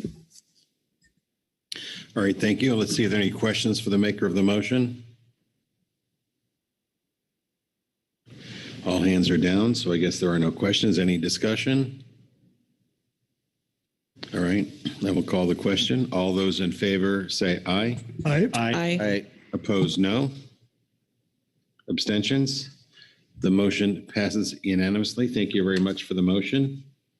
Are there any other motions, or is there any other guidance we want to provide? Bill Anderson, followed by Heather Hall. Thanks, Mr. Chair. Just a question in the report number 2 from the GMT, they had a recommendation that the council staff develop a best practices document detailing the process for submitting a new management measure request for consideration by the council. And so my question, of maybe Todd or Merrick, is, have you had a chance to think about that? And is that something that you could do? Todd? Through the chair, thank you, Mr. Anderson, for the question. No, we have not had a chance or an opportunity at this meeting to discuss that. We did, of course, discuss it in the GMT, but that was about as far as it's gone. Thank you. Go ahead, Phil. Yeah, just I thought it was a really sound recommendation, and the rationale that they provided later in the paragraph that following their suggestion, so that we have a defined process for how we get those new management measures into our process, and also alleviating any, hopefully reducing or eliminating confusion on behalf of the people who might want to try to get a management measure into our process, that that we have a process by which to do that. So I appreciate some further thinking about that on the part of council staff, and maybe they can provide us some feedback after they've had a chance to discuss it. Yeah, I don't know if there's a cop that covers that, but well, I guess we got to have to give staff an opportunity to think about it and come back to us with their thoughts after they've had that opportunity. Heather? Thank you, Chair Grelnick. This is going back to the prioritization list and the item number B9. This is the permitting commercial sale of recreational waste. And this would be guidance that I think the EC didn't ask to prioritize this, but I heard that it would be really valuable to scope this some more and understand how this might work in areas that could and could not work for this, that would help the decision on whether it could be prioritized in the future. So I'd like to see this come back with a little bit of information, maybe from the GMT, the next time Workload comes back up on the council's agenda, which I think is June. All right, any further discussion on that? Lynn Mattis? Yeah. Thank you. Just some of the discussion earlier when the enforcement consultants were giving their report, there was some discussion about this applying to other species, not just groundfish. Therefore, should we think about asking for input from like the HMSMT or CPSMT, or should we just start with groundfish? Thank you. Well, I'll just say that it's a problem throughout the FMPs. It's an issue throughout. And if there's a holistic way to look at it, rather than having to look at it a number of separate times by different MTs, I'm not sure how we do that exactly, but I think that would be the most efficient use of council resources. And Thank you, Chair Gromlich. That's what I was trying to get at, but didn't do so eloquently. Keely Kent. We'll move on to a different subject, but perhaps Phil wants to stay on this subject so I can hold it. Phil Anderson. Well, I don't know that I want to stay on the subject, but just to put it into some perspective for those of you who may not be familiar with the issue, I mean, like in Westport, for example, anglers are required to bring carcasses back to the dock for inspection of rockfish, lingcod, anything that has a species restriction or length restriction. And so you can end, I just did a little back of the envelope math here. We can end up with up to 4,000 carcasses being taken right outside the entrance to the harbor and dumped every day on busy days. So whether it's 3,000 or 4,000 or 2,000, there's just a lot of carcasses that get dumped. And it just exacerbates our problem with sea lions that are inhabiting the marina. And so if there's this, in part, is from the Port of Grace Harbor, which includes the Port of Westport, that's the kind of issue that we're trying to address with this, is to find another way to dispose of those carcasses rather than just piling them up out in a relatively small area outside the entrance to the harbor.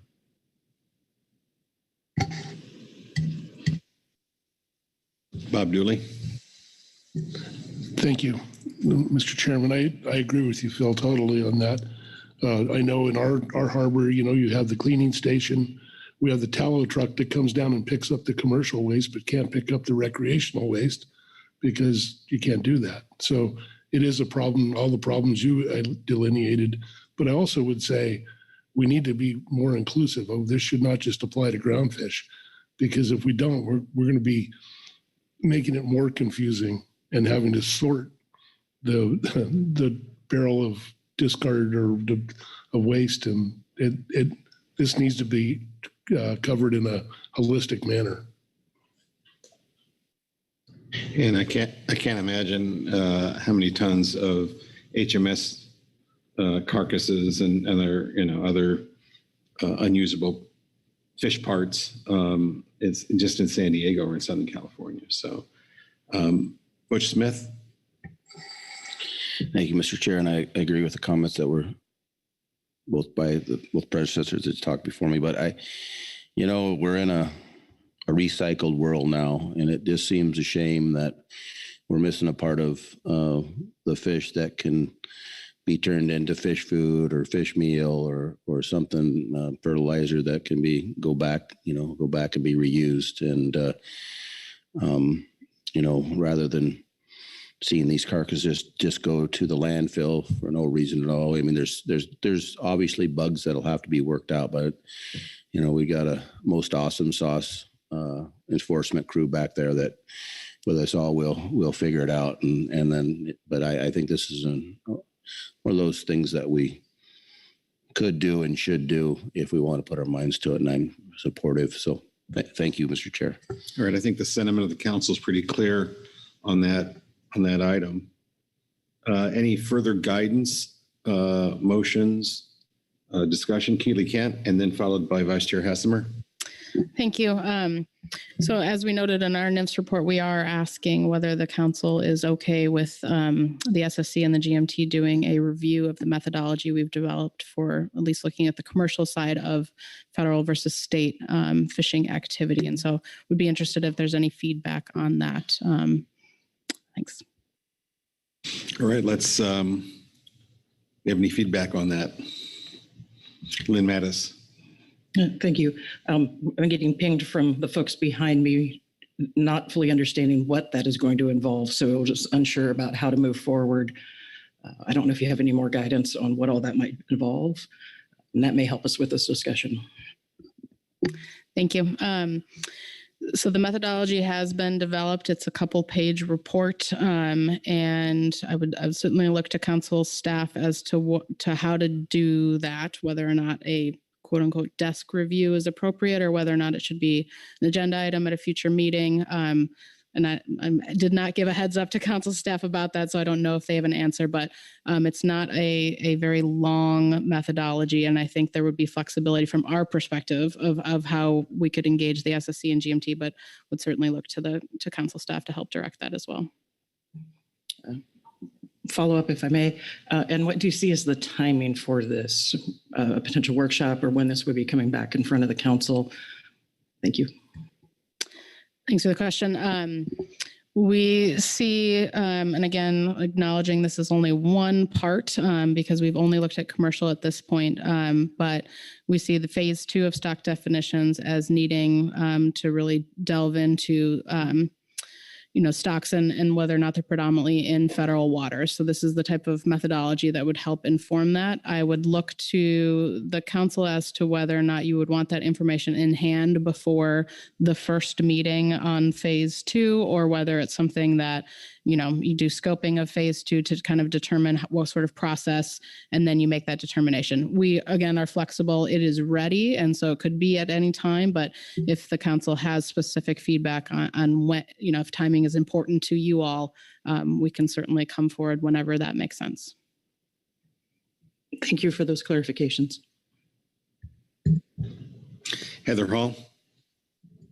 Thank you, and thank you for bringing that up, Keely. I guess thinking about phase 2, and we've talked about it this morning. I think it's going to be more complex than phase 1, and so in terms of getting eyes on the methodology, I think sooner the better. So I'll leave it at that. Thank you.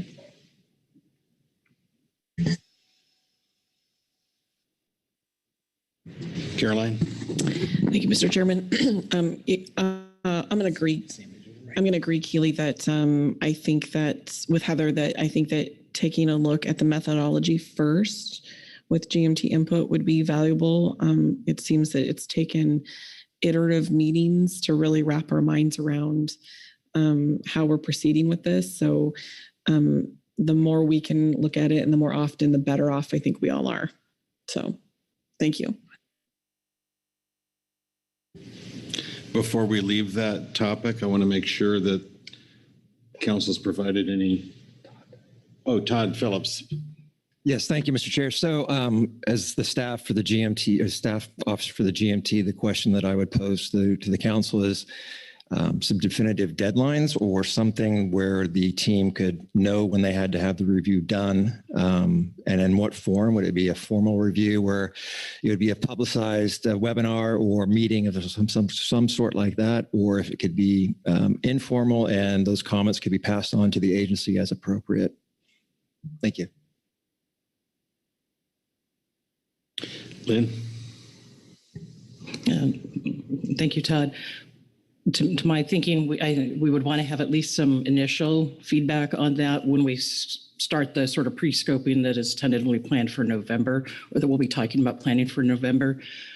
I know it's a busy time for the GMT, but maybe use that as a goalpost to aim for, is some sort of feedback, or at least review if there's any big red flags by the time we come back to this in November, likely. That timing. Caroline? Thank you, Mr. Chairman. Thanks, Lynn. I think you and I were channeling the same thought that perhaps September might be the first opportunity for the GMT to take a look and have discussion. I guess I don't have a strong opinion whether that needs to be a formal webinar or a formal report, but it gives them the opportunity to start their scoping and thoughtful consideration and input before November. So if that's helpful. Thank you. All right. So Todd captured that? Yes, I did. Thank you, Mr. Chair. Great. Vice Chair Hassemer. Thank you, Mr. Chair. Certainly not a motion and to move anything to the prioritized list, but I guess it's on the EFP we have, the trawl EFP, and it contains the selective flatfish trawl and the time area management that after we leave here, my understanding is the council staff and NIMS will get together and talk about the priorities and the things on the list. And part of that discussion includes work under those EFPs and how that moves forward. I think it's premature, understanding that NIMS is working on the genetic samples, so really don't know what to do with that piece of it, if it's sufficient for the analysis, if there needs to be some modeling. It was brought up. Do you attack this on the individual pieces, the selective flatfish trawl and the time area management, how you break it out, and that might benefit from some gap in GMT discussion. So it just seems that it's not prioritizing the trawl action, but really looking at this as I look at the items on the B list. There are a lot of things that yet we really want to do that, and the work done under an EFP before the information becomes stale, that we really figure out what are the next steps on that, so we could come with a plan and at least have that on our radar screen. So some discussions there about how to move forward on this and what that might take, so it could help to inform a further discussion. Thanks.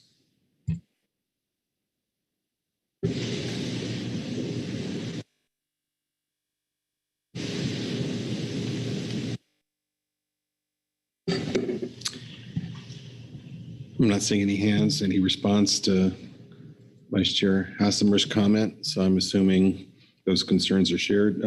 Caroline McKnight. Thank you, Mr. Chairman. Thank you for the comments. Unless I misunderstood, I heard Keely say that the salmon information might be available sooner rather than later. And if that does indeed happen, we might get a report in the next 1 to 2 meetings, possibly. And that could lead to some additional discussion on how to proceed. I think given we don't know if the information is going to tell us that we have enough or we need to do some modeling, certainly plays a vital role in the time it would take to advance something from an EFP into regulation. So I think until we have that information, it's hard to comment beyond that. But I think I understand the position that you're offering. Thank you. Thanks for that clarification, Caroline. So is there anything further on this agenda item? Any further guidance, comments, discussion? All right, Todd Phillips, how are we doing? Thank you, Mr. Chair. So as the council will recall, there were a number of motions, or 2 motions offered that both removed items, added items, and prioritized a few items. The guidance that was issued for us to get to work on would be a best practices document of some sort that would relate to this agenda item. Obviously, B9, which would be to scope it a little bit more to understand the issues. I would understand that B9 is, of course, the keeping of or retention of or for sale rather of discarded carcasses, that sort of thing. But it would all, at least for the groundfish side of things, that would only be limited to groundfish as opposed to other species, and that the council would task the other advisory bodies, appropriate advisory bodies, to do the halibut or salmon, that sort of thing. Also guidance and understanding regarding the state versus federal waters methodology, that at least by September, that there should be some sort of scoping done by the GMT to understand that process. And I believe that is what I heard, Mr. Chair. All right, let me look around the table to make sure that everyone agrees with Todd's summary. All right, thank you very much, Todd. Thank you, council, for work on that agenda item. It took us a little less time than we planned, so we'll take a longer lunch for a change. And so why don't we come back at 1:20? And we'll pick up with our agenda then.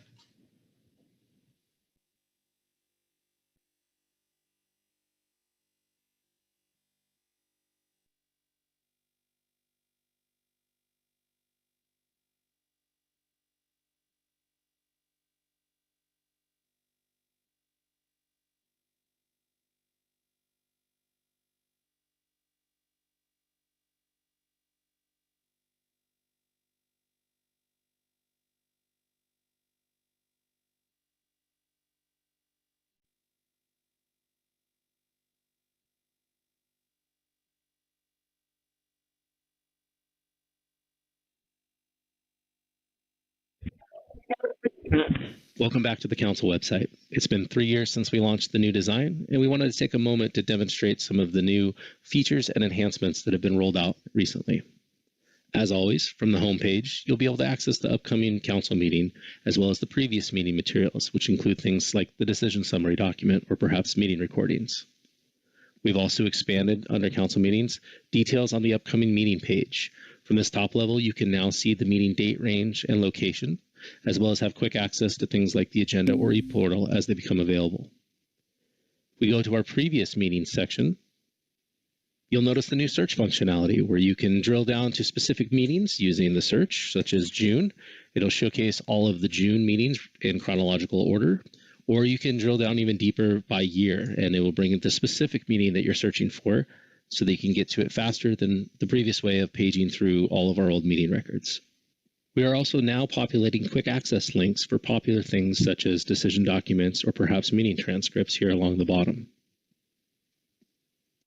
And by navigating over to the briefing book section, you'll notice the same search and year filtering functionality is available here as well.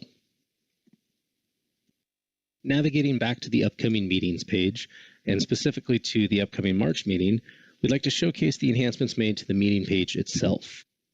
The date range and the ability to quickly add it to your calendar has been added here at the top. The location of the meeting, as well as when the advisory bodies and the council session is to begin, is listed here. And we now have all of the deadlines listed for public comment, as well as advanced briefing book and supplemental briefing book deadlines at the top of each meeting page for the entire year of 2023. And finally, below, we've now improved the visibility of how you may navigate around the council meeting itself. The council meeting pages are intended to be your one-stop shop of where you can access things such as the meeting agenda, the e-portal for public comment, how you might join an advisory body who's meeting remotely at that meeting, and then have access to things like our how-to and frequently asked questions section, which includes things like how to fill out an expense claim using Concur. These tiles are more visible than the previous button approach, and they also will update in real time as the meeting progresses. Back on our home page, you'll notice that we have a hot link to our calendar down at the upper right-hand corner of any of our web pages that you might visit. Scrolling down to the upcoming events section, there's another quick link to the calendar there. And just a quick recap on how the recent news and upcoming events section displays information. Upcoming events is intended to show the next 5 events or meetings that are occurring in chronological order, whereas the recent news section is where we may make announcements that there's meetings that are coming up, or perhaps that the newsletter is available. And in this example of the Groundfish meeting, it was posted on February 13th that they have a meeting that's coming up on March 27th. But because there's so many other meetings that are occurring before the 27th, you're not going to see it on the upcoming events section unless you click the View Calendar link, which will take you to the calendar view. Here we can navigate to the next pane, which will bring us to the March meetings, and we can see that on the 27th, that Groundfish meeting is visible here. The next enhancement is around your ability to go back to previous meetings and listen to the meeting recording. Since 2020, we've been doing a YouTube live stream of all of our council meetings, and each meeting has its own YouTube playlist. We've linked those to our website under previous meetings. But one little known feature is the ability to expand the description field and show more, which will get you to the bookmarks for each agenda item to more quickly navigate through each day's agenda. The next enhancement is related to our public comment portal. From the home page here, you can navigate to an old or current council meeting. You can now download attachments using the link at the top, and you have a few choices here. You can choose to select the top check mark to select all of the public comments. You can individually select specific comments that you might want to download and review, or you can use the search function on the right and specify which agenda item you want, in which case it'll showcase all the attachments under E1 in this example for you to select and then choose to download. Our final 2 announcements are that we've updated our Concur video. If you expand the Navigating the Council menu item and then navigate to Travel and Reimbursement for Concur, there's a brand new video here to showcase the new Concur interface for when you need to fill out your expense claim. The other announcement is that we've revived our newsletter, which can be found under News and Events, and then Newsletters and Press Releases. There's the 2023 newsletter. I hope this overview was helpful in showcasing some of the new features and enhancements to the website. Thanks for watching. Have a good day.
This meeting is being recorded.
All right, if everyone could grab their seats, we'll get started.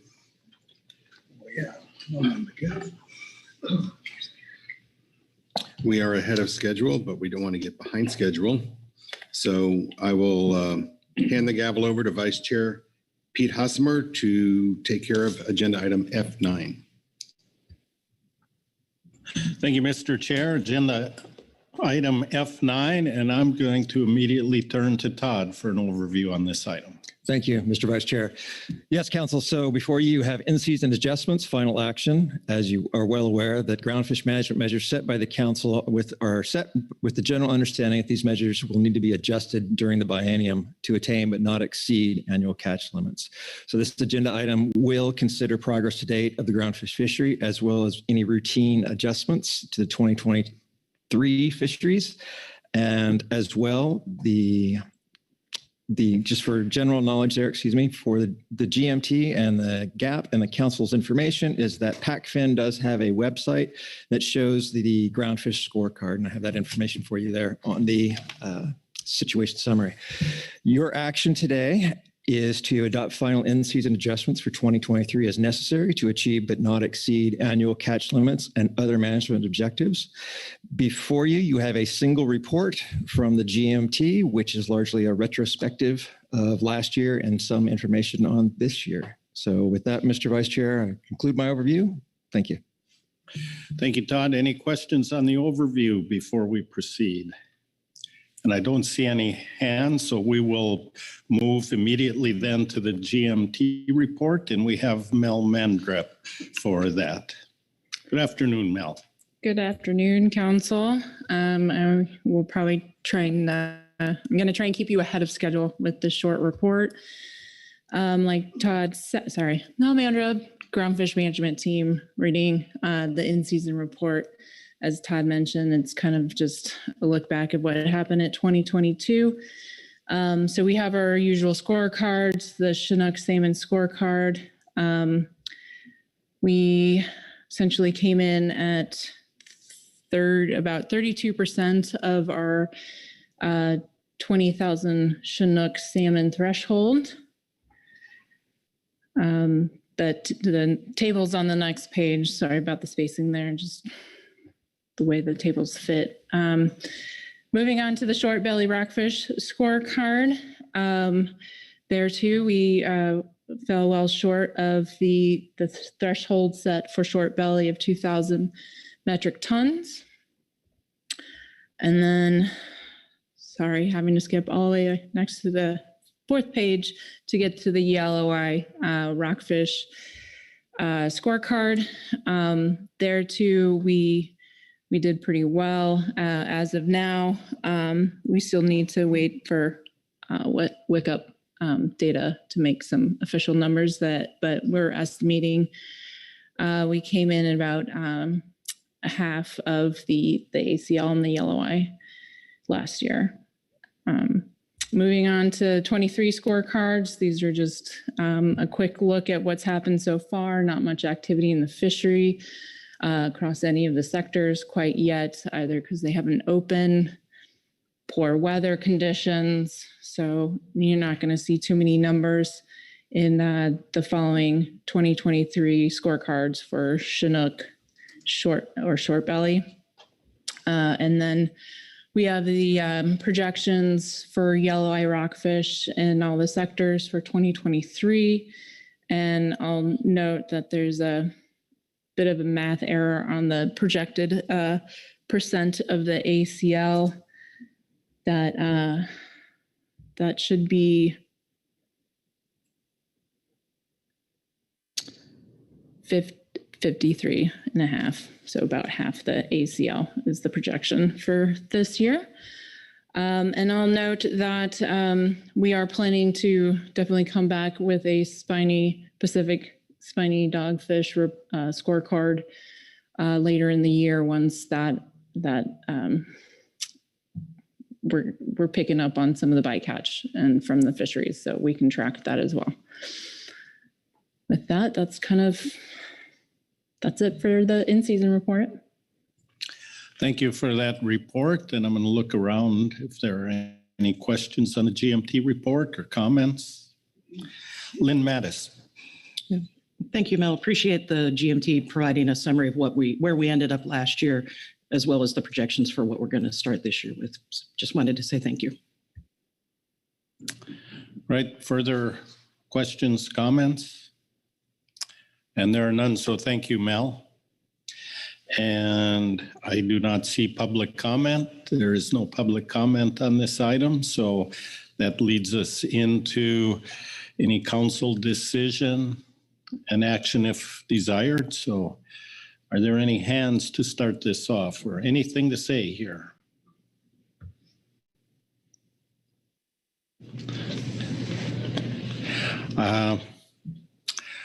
Looks like we don't have any discussion here on this or no in-season actions to address. So Todd, our next step. Yes, thank you, Mr. Vice Chair.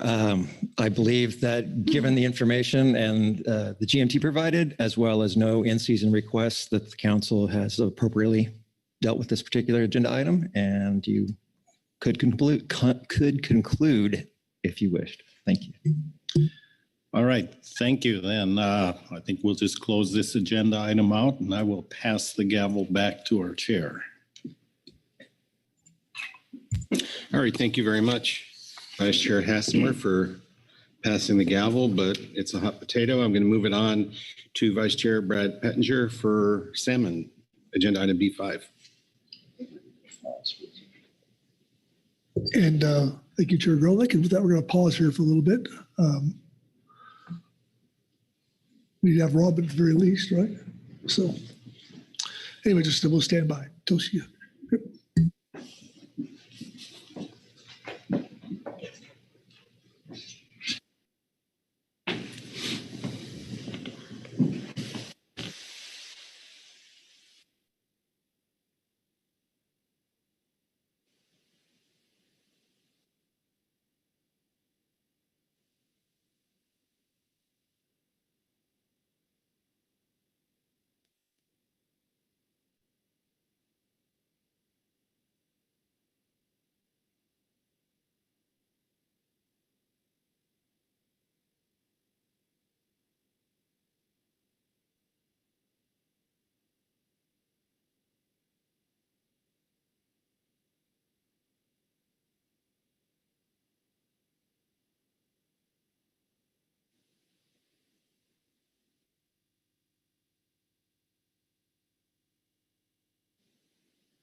Good evening, Mr. Vice Chair. Sorry for my tardiness. I was wondering if you could give me just a minute to alert the STT to get down here and that your 1 hour F9 was more like 5 minutes. That might be pushing it. Yeah, forgive the delay. Okay, we'll just stand by.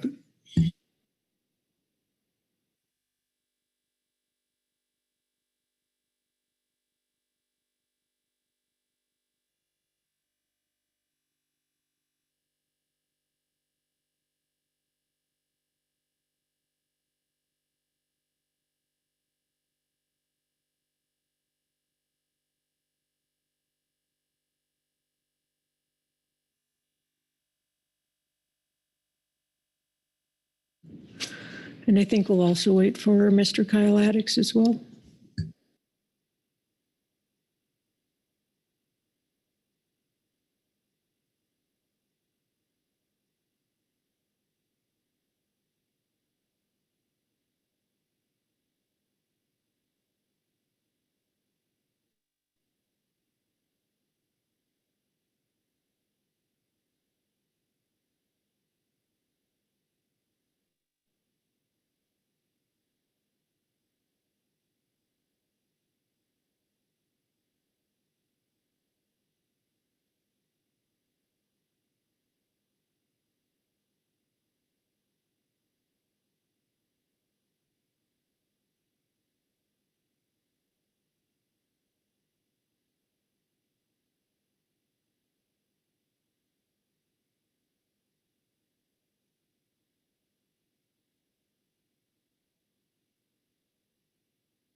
Okay, we're back from, I see we're back from lunch, but we were at that 5-minute F9. So anyway, on D5 and Robin, let's turn to you.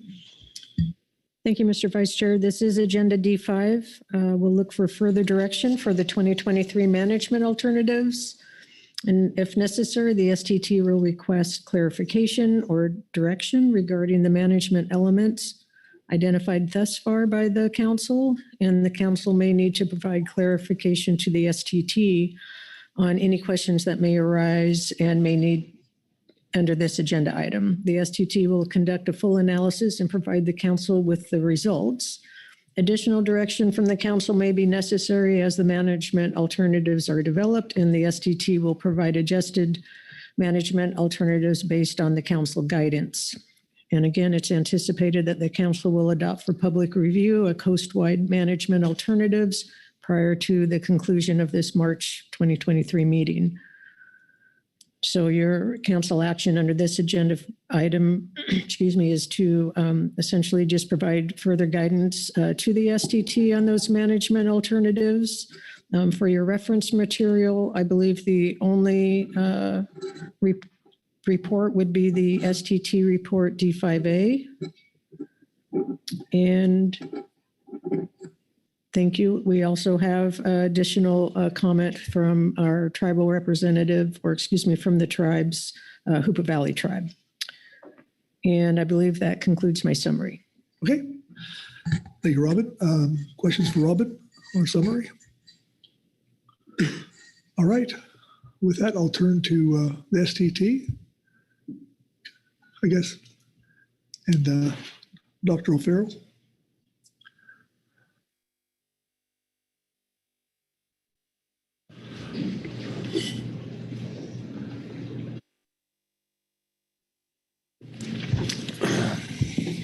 Thank you, Mr. Vice Chair. The agenda item that we're working on right now and the packet that the STT put out is agenda item D5A, supplemental STT report 1. I had not planned on going over this since the results have not changed, but can take any guidance or questions that the council might have.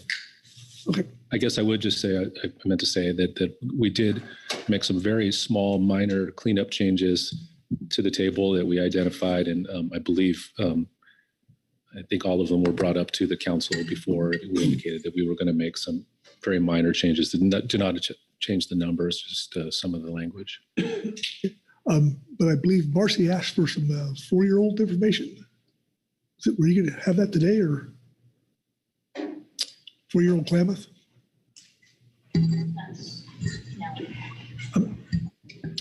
Good? Okay. Okay. All right, with that, I guess questions for Michael? Anybody? Susan? Thank you, Mr. Vice Chair. Dr. O'Farrell, it's just a point of clarification. On page 5, under the commercial troll management alternatives for the non-Indian ocean fisheries, under alternative 1, Cape Falcon to Humbug Mountain, about halfway down that alternative, the paragraph that starts, any remainder of the marked selective coho quota from Cape Falcon to Humbug Mountain recreational fishery may be transferred in season to the Cape Falcon to Humbug Mountain troll fishery on an impact neutral basis. The FMP usually speaks to provisions around swaps and allocation changes. So I just wanted to confirm with you that that provision is consistent with the provisions in the FMP. Mr. Vice Chair, Ms. Bishop, it's my understanding, it's the STT's understanding that it is consistent with the FMP. Please. Thank you, Mr. Vice Chair. Dr. Farrell, I guess I would make the request just from the STT that perhaps a footnote be added to whatever table you all think is appropriate to clarify that. Thank you. Thank you, Susan. Okay. Anyone else? Thank you, Mike. Thank you. Okay, that takes us to Supplemental Tribal Report 1 and Justin Alvarez. Justin.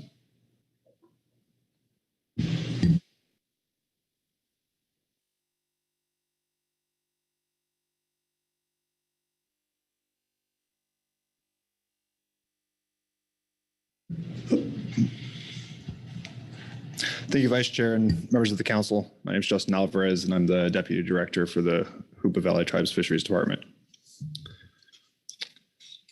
The Hoopa Valley Tribes thanks the Pacific Council for the opportunity to comment regarding the tentative adoption of the 2023 salmon management measures for analysis.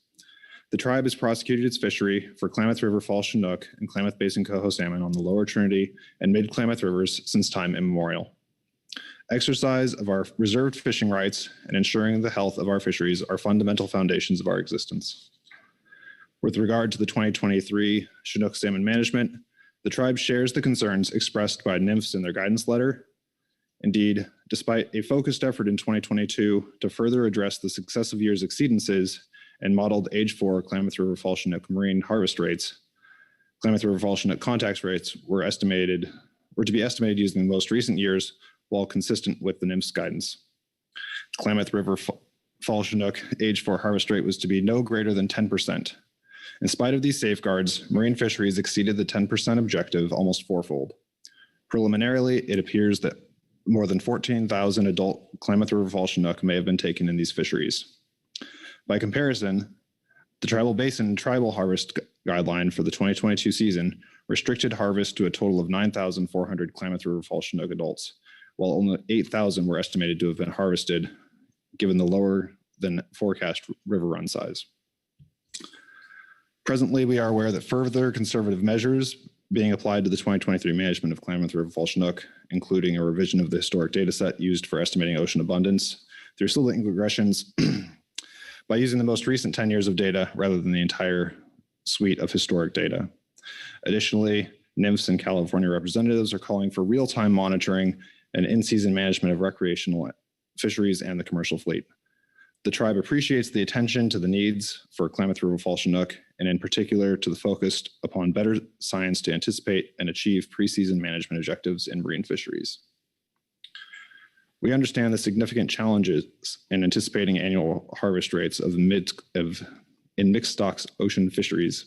However, the tribe can only access fish which return to our reservation area and works with the PFMC in identifying appropriate conservation targets for natural area escapement. The tribe's fisheries department conducts intensive monitoring of its own individual tribal member fishery and routinely reports its findings directly to the tribal council, the tribe's management authority. Historically, a minimum emergency subsistence and ceremonial need of 12,000 adult Klamath River Fall Chinook were identified for Klamath Basin tribes. However, given the expected low abundance, our tribal council will need to weigh this emergency need against conservation spawner escapement needs as identified in the Klamath River Fall Chinook control rule. To fulfill the needs of this council process, we suggest that the STT use the minimum subsistence and ceremonial need of 12,000 adult Klamath River Fall Chinook for modeling purposes. Such work remains to be done to tackle greater obstacles facing the ultimate recovery of these salmon stocks. Restricting fisheries is not a solution, but a necessary self-imposed measure which compensates for other sources of fish mortality. The tribe is relentless in its quest to address water and land management conservation, consistent with fishery preservation, so that our cultural ways and existence may be passed on to our subsequent generations. To that end, I will highlight the water management issue on the Klamath that was briefly mentioned in the Habitat Committee report. There are two competing biological opinions in the Klamath. One focused on coho below Iron Gate Dam, and the other on Lost River and short-nosed suckers in Upper Klamath Lake. Both biops protect a tribal trust species important to the tribes of their respective areas.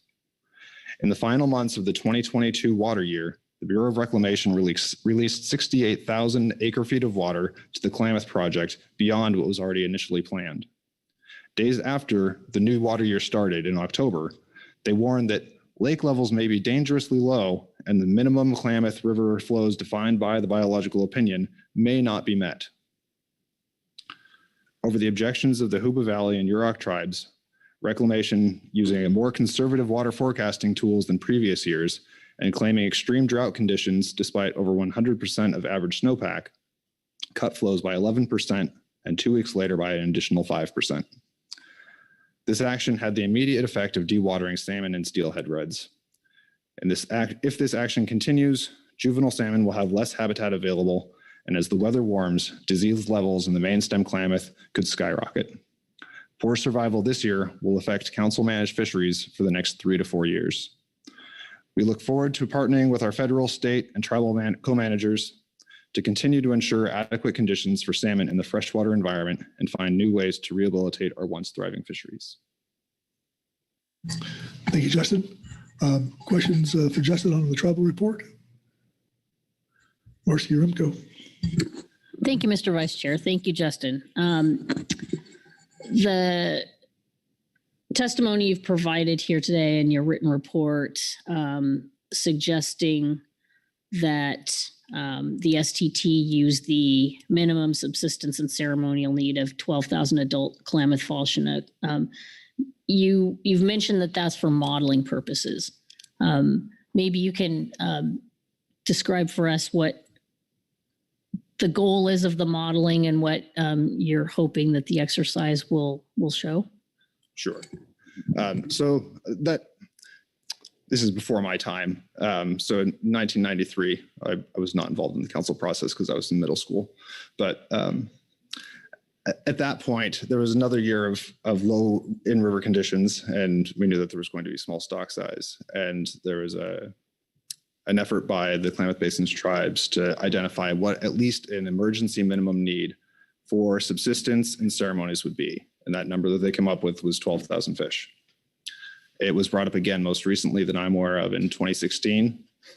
And given the anticipated river returns of about 26,000 fish, it is not feasible or desirable that either of the tribes would harvest a third of the run. But I think it's important to highlight for this council process, and it would serve as a reminder that this minimum need is very important and you should be aware of it. And even last year, the tribal allocation was 9,400 because of the overperformance in the ocean and the results of modeling and the errors associated therein. We were only able to harvest 8,000 of that 9,400 number. And so that's been happening repeatedly in the recent past. And I know all of us here are working to improve those numbers, but we thought it was a useful exercise, one, to bring it to the council's attention again, but also just sort of demonstrate if the tribe were to take the bare minimum of what we say we need, what that would do to the run. Thank you, Marcy. Further questions for Justin? Okay, thank you. Thank you. Okay. And let's see, it's our reports. Takes to public comment. I believe we have 2.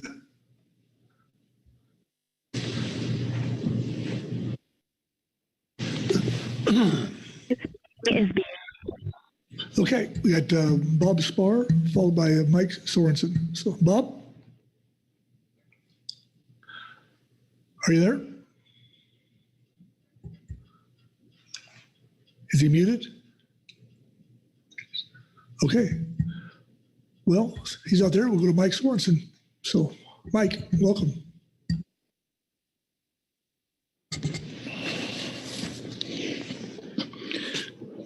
Thank you, Vice President and members of the council. My name is Mike Sorensen, and I would like to give you some information on why Oregon is proposing some fishing opportunities in the fall. For the last 5 years, 2018 to 2022, our average commercial and recreational fisheries were, for commercial in the Klamath, 33 fish per year. Sacramento was 64 fish per year. Recreational for the Klamath was 6 fish per year and 58 Sacramentos per year. I feel that these numbers are low enough and should be ample enough to give us, our fishermen, the access to our healthier Oregon coastal Chinook. Thank you. Thanks, Mike. Questions for Mike on this testimony? Marcy Remco. Thank you, Mr. Vice Chair. Thank you, Mike. I missed the very beginning of what you said. What year or years? 2018 to 2022. Well, if I may. Thank you. And do you believe that year range is representative of what a maximum impact might be in light of possible effort shift? I believe that I don't believe there's going to be a huge amount of effort shift because it's not a fishery like California normally has. If you look at California numbers, which I do have those, and I have those averages too. If you'd like those, it's significantly more. And I don't think a lot of people are going to come up. It's just mainly to keep our local fishermen, give them something to do and catch some fish to put on the market. Please. Thank you, Mr. Vice Chair. Thank you, Mike. Maybe you can characterize the location of the fishing activity that you're conducting in this area. You're mentioning local fishermen. Well, local fishermen up and down our coast. I mean, I don't mean just out of a port, but they fish from Humbug Mountain all the way up to Cape Falcon. And I believe that Troll is putting in a depth restriction also for our recreational fishermen. When we're doing the non-select coho fishery, we fish mainly out of Newport is where the main people fish. And if they catch a Chinook, it'd be nice to let them keep them at low impact times. Thank you, Mr. Vice Chair. I believe, at least as they're written right now, there's an alternative that allows up to 100 Chinook per week. And I think the same alternative has a 50 Chinook limit. Maybe you can talk about the relationship of Chinook to coho, and you just mentioned it'd be nice to let folks keep them, but is the target coho or is the target Chinook? The fishery that I was talking about is a recreational fishery. I do not commercial fish, so I don't know about the 50 and the 100. I know those were caps on there to keep the effort down more, and that might have changed also. And I was talking about the recreational fishermen because there will be some Chinook that are caught even in our mark select fishery that are going to be thrown back. And I think that the average number per year that we've been catching is low enough to give also the recreational fishermen the opportunity for our healthier stocks off the Oregon coast for Chinook, just as we're doing for our coho.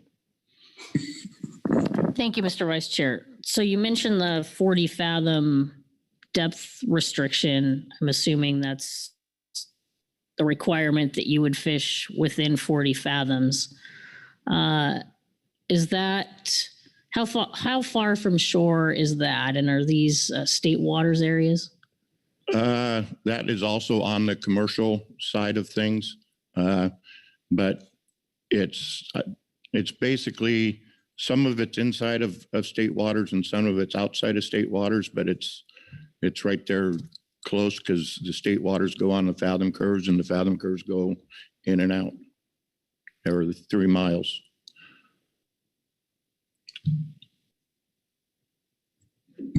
No further questions. Thank you. Thank you, Marcy. Anyone else? Okay, thanks, Mike. Thank you. All right, we'll come back to Bob Spar. Is he online? I don't see him. Nope. I'm here. You are. Can you hear me? We can. Okay, so I just wanted to talk to everybody today about my 35 years of experience as a guide and what I've seen, my experiences. And I think everybody can learn from everybody else here in this, and I have a lot to share. So when I first started guiding 35 years ago in the Sac Valley, we had salmon everywhere. I called the American River home. I fished for salmon for 9 months on the American. Trying to fish on the American now isn't even realistic anymore. There's not enough fish to guide. And our seasons have been cut back on the American. And this is going to be very familiar because I'm going to talk about the Yuba, the feather, and the sac. We have lost so much opportunity anymore. The Yuba, I guided on the Yuba. It's completely closed now. We don't even have a season. The feather, we've lost our spring run. We can't fish for them anymore. We also used to be able to fish. We've lost time on water with those. We've lost time on water in the low flow section. The Sacramento used to be able to fish for our winter run. We can't do that anymore. It's closed. It's also on the endangered list. So what's happening? We have lost our fisheries, and our fall run fisheries headed the same direction. And it's very sad because the opportunity now for everybody is basically gone. I'm trying to tell everybody this is the end. If we don't do something now, it's over. The handwriting is on the walls. You know, I filed a petition at the commission meeting to list these fish because I hope something can be done. I also want to file with the federal because I hope something's going to be done because none of our fisheries have recovered. We haven't gained more time back. We haven't taken anything off any listings. We haven't opened any seasons. It just keeps going down the road. We keep kicking it down the road, the can down the road, and it's not working. What do we have to do? So I'm in total agreement right now that we fully close everything. You know, the SAS, I'm in full agreement with completely closing everything, all 3 options. We don't have any more options, people. It's hard to tell you and explain to you what used to be out here, and we don't have it anymore. So we need to close it. We need to bring back better modeling for abundance, harvest, and escapement numbers. We need to figure this stuff out because it's going to be gone. So hopefully everybody can kind of see this. I think everybody understands it. And I know the solution's not easy because everybody knows something a little bit different. But I'm telling you now from my experience, we're in trouble. And that's all I have to say. Okay, thank you, Bob. Questions for Bob on his testimony? Okay. All right. That concludes public comment and brings us to council action, which is guidance. And so open the floor for discussion before we go to that, if there's any. And if not, Corey Ridings. Thank you, Mr. Vice Chair. I just wanted to take a moment. I wanted to thank Mr. Alvarez for the report from the Hoopa Valley Tribe and apologize for not meeting even their emergency subsistence and ceremonial needs of the Klamath-Batham tribes last year. This council is responsible to set the seasons. commercial folks took more than we thought, but it is ultimately the responsibility of this council to manage that. I was also in middle school in 1993, so this is new to me. So I just wanted to express my appreciation for the report and the reminder. Thank you, Corey. Anyone else? Okay, with that, I'll look to the states, and I'm going to start in the South again because we didn't get anything last time. So, Marcy, you ready? Thank you, Mr. Vice Chair. I believe Sandra has my guidance.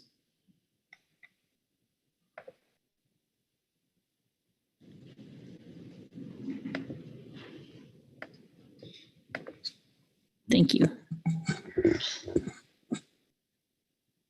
Number 1, direct the STT to provide analysis of the projected impacts from proposed 2023 fall fisheries in all 3 of the season alternatives, including information from past reports relative to the risks of fall fishing. Number 2, consistent with the guidance for alternative development and assessment as shown in agenda item D3 attachment 1, and in order to facilitate public review, structure seasons south of Cape Falcon in at least one of the 3 alternatives showing an equitable sharing arrangement between the states of Oregon and California for adult Klamath Fall Chinook. The season configuration should generate a resulting ratio of impacts between 50-50 and 70-30 California to Oregon in the September 1, 2023 and later fisheries, the fall fisheries. Number 3, in table 5 of the alternatives analysis, page 22, for Klamath River Fall, set the recreational fishery share of the non-tribal harvest at 0% for alternative 3. Number 4, guidance for regulatory language to be included in 2024 fisheries openers. And this is table 1. California commercial management alternatives beginning on page 6.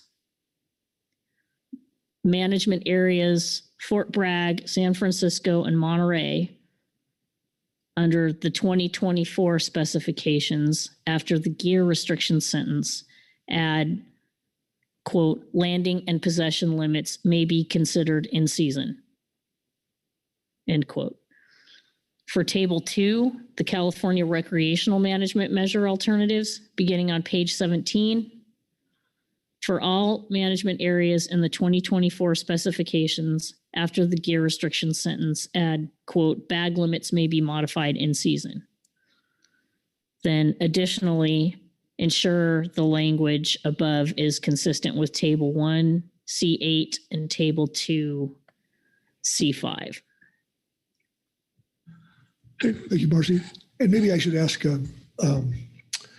Dr. O'Farrell maybe come up and to the table, my little faux pas on my part, and make sure he's got that. And so you have any questions for you, maybe potentially. So Mike, I guess are we good there? You got that? Mr. Vice Chair, I'd actually like to ask for a little bit of clarification on that guidance. Please. Perhaps this is premature, but just seeing this for the first time, number 2, in order to facilitate public review, structure season south of Cape Falcon in at least one of the 3 alternatives, showing an equitable sharing arrangement between the states of Oregon and California for adult Klamath River Fall Chinook. My question is, are you asking the STT to essentially change the management measures? Marcy? Thank you, Mr. Vice Chair. No.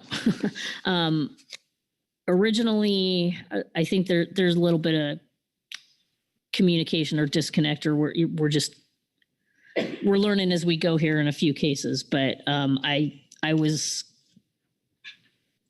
was suggested to me that we not include language about directing the STT, even though I've done that in item 1.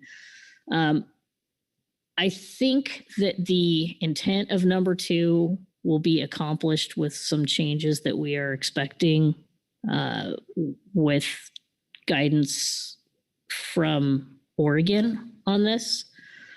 I think the goal was to, I guess maybe the way to say it is that the season structure alternative should reflect the equitable sharing arrangement, so that we show impacts between 50-50 and 70-30 California to Oregon in the fall fisheries. I believe that an adjustment will be coming that accomplishes that objective.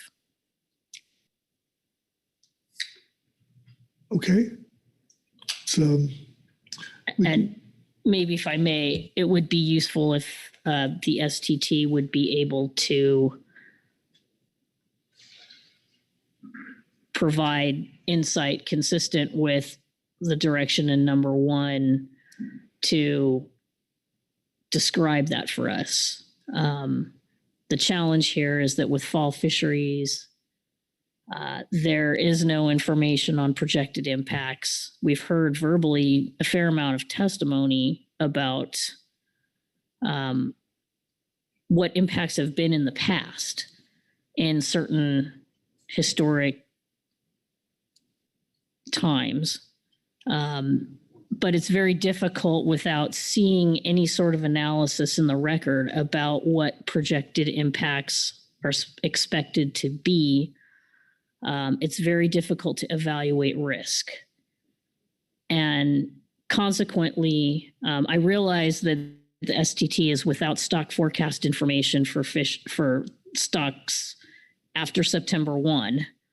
And fall fisheries are planned on next year's stock abundance. But it's very challenging to evaluate what type of risk we're looking at. And we also aren't working with information about past impacts that has been supplied to us as part of the packet. So I think in order to evaluate whether the sharing is equitable and to evaluate whether or not the assessments of risk are reasonable, it would just be helpful if we had some information to inform us. Thank you. Okay. Thank you, Marcy. I guess as we move north here, we'll get some more clarity. Oh, Phil Anderson. I just had a question for Marcy. Looking at the guidance under number 2 and the use of the term equitable, and then in the following sentence, would a correct interpretation be that a 50-50 ratio would be deemed to be equitable, as would a 70-30 outcome deemed to be equitable, or anything in between would be deemed to be equitable? Thank you, Mr. Vice Chair. Thank you for the question. Historically, the ratio of impacts have been shared on adult Klamath Fall Chinook between the states in a ratio that has varied somewhere between 50-50 and 70-30. So it seemed that if we were considering equity between the opportunities available in both states, that we'd want to look at that that sharing arrangement. In the alternatives as they're presented right now, there are no California alternatives, so there's not sharing, so to speak. So that would be my intent, is that we have an alternative that allows for some equitable sharing. Pete or Phil? I don't mean to go beat this up, but so that would, in order to do that, either Oregon has to go down or California has to go up, right? I mean, a 0-0 would be a 50-50 sharing, or take what Oregon has now and bump and try to balance what there is there to get to a range of sharing that's represented between the 50-50 and 70-30 values. Is that right?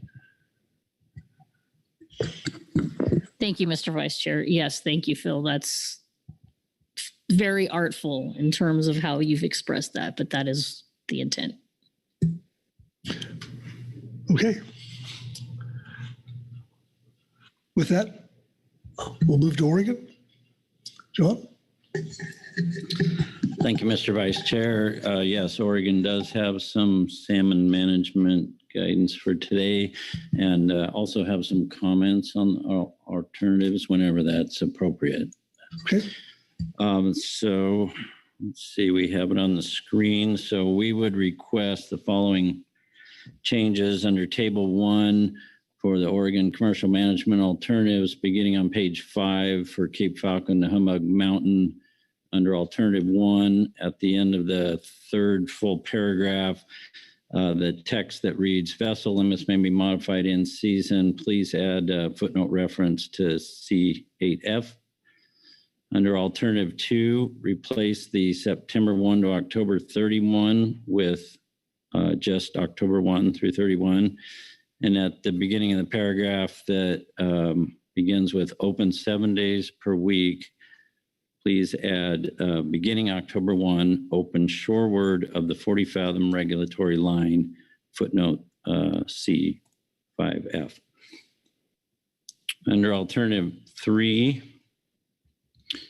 again, commercial troll, replace October 1 through 31 with closed, and then remove the entire paragraph that starts with open 7 days per week, and also the entire paragraph that starts with no more than 75 Chinook. Moving on to Table 2, Oregon Recreational Management Alternatives, beginning on page 15, Cape Falcon to Humbug Mountain.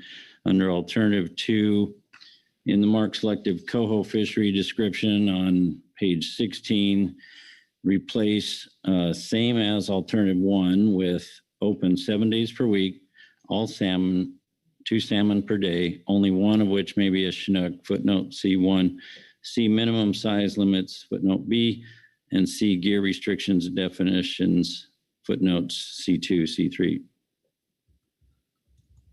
And then under Alternative 3 for the recreational, remove the season from the Cape Falcon to Humbug Mountain as described at the bottom of page 15. And at the top of page 16, please replace open 7 days per week, all salmon, 2 salmon per day, only one of which may be a Chinook, with open 7 days per week, all salmon except Chinook, 2 salmon per day.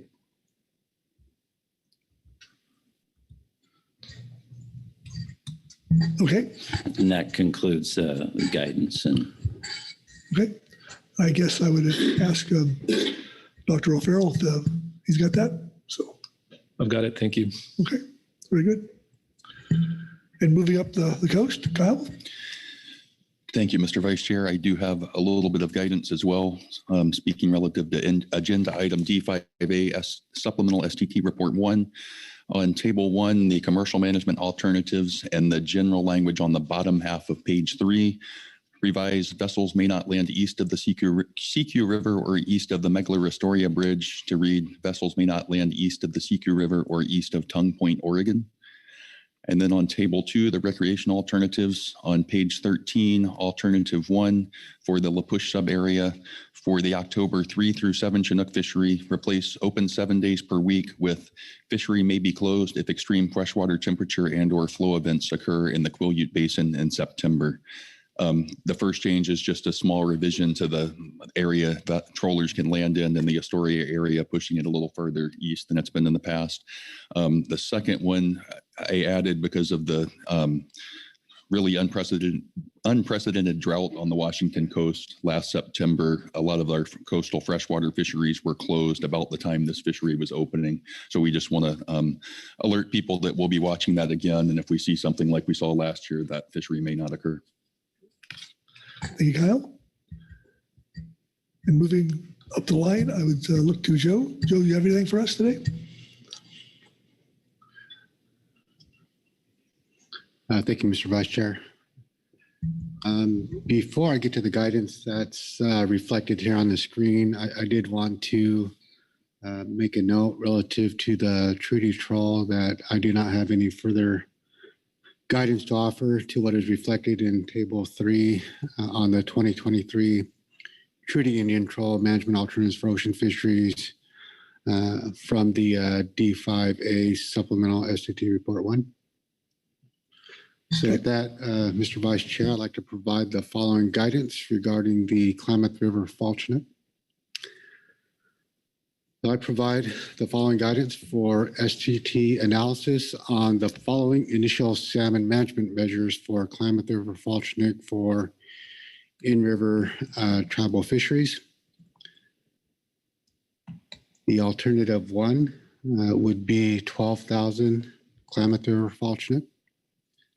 Alternative 2, it reads, maximize tribal harvest of adult Klamath River fall chinook per the harvest control rule and 50-50 tribal, non-tribal sharing. I do want to make a note that these two alternatives correspond to the guidance number 3 that Marcy Uremko provided a moment ago regarding Table 5 of the alternatives analysis on page 22 for these fish. And that alternative 3 would inform the tribal harvest as well. Thank you, Joe. Mike, how you doing? Good with this? Thanks, Mr. Vice Chair. I think I've got it. Okay. And then I believe, John, did you have some comments you want to make? Thank you, Mr. Vice Chair. Speaking to the Oregon revisions to all our alternatives. We feel the proposed revisions to the Oregon alternatives now reflect a broader range of conservative fishery options for the 2023 ocean salmon fisheries off Oregon. And Oregon does understand and appreciates the significant conservation concerns related to the Sacramento and fall chinook stocks, and we want to do our part to help the situation. But we also have some healthy coho and chinook stocks returning to our coast, which we would like to access, and we feel that we can do that with minimal impact. So therefore, we believe our proposed alternatives represent a range of very conservative options in regards to the Sacramento and Klamath chinook situation. Thanks, John. Okay, Marcy. Yeah, I too had a few other remarks, and just want to thank John for the discussions we've had on the sidelines between the states, and appreciate the SAS working together. See where we go in this next iteration, but certainly appreciate the adjustments that Oregon's provided. I think we're all aware that we need to be risk averse, and that the stock forecasts are at near historic lows, and the Klamath Fall stock is continuing to be overfished. Regarding my exchange with Dr. O'Farrell, it is very difficult to know if we're being risk averse without seeing projected impacts. I know that's always the case with fall fisheries, but it's particularly difficult in a case like this, where we're looking at potentially the only fishing being fall fisheries, and having to guess even further what impacts might come from effort shifts when opportunities begin September 1 that weren't there for the rest of the summer. So any insight, information the STT can provide us, I think would be useful in light of what we've heard from the Habitat Committee about the prognosis for these stocks in 24 and 25.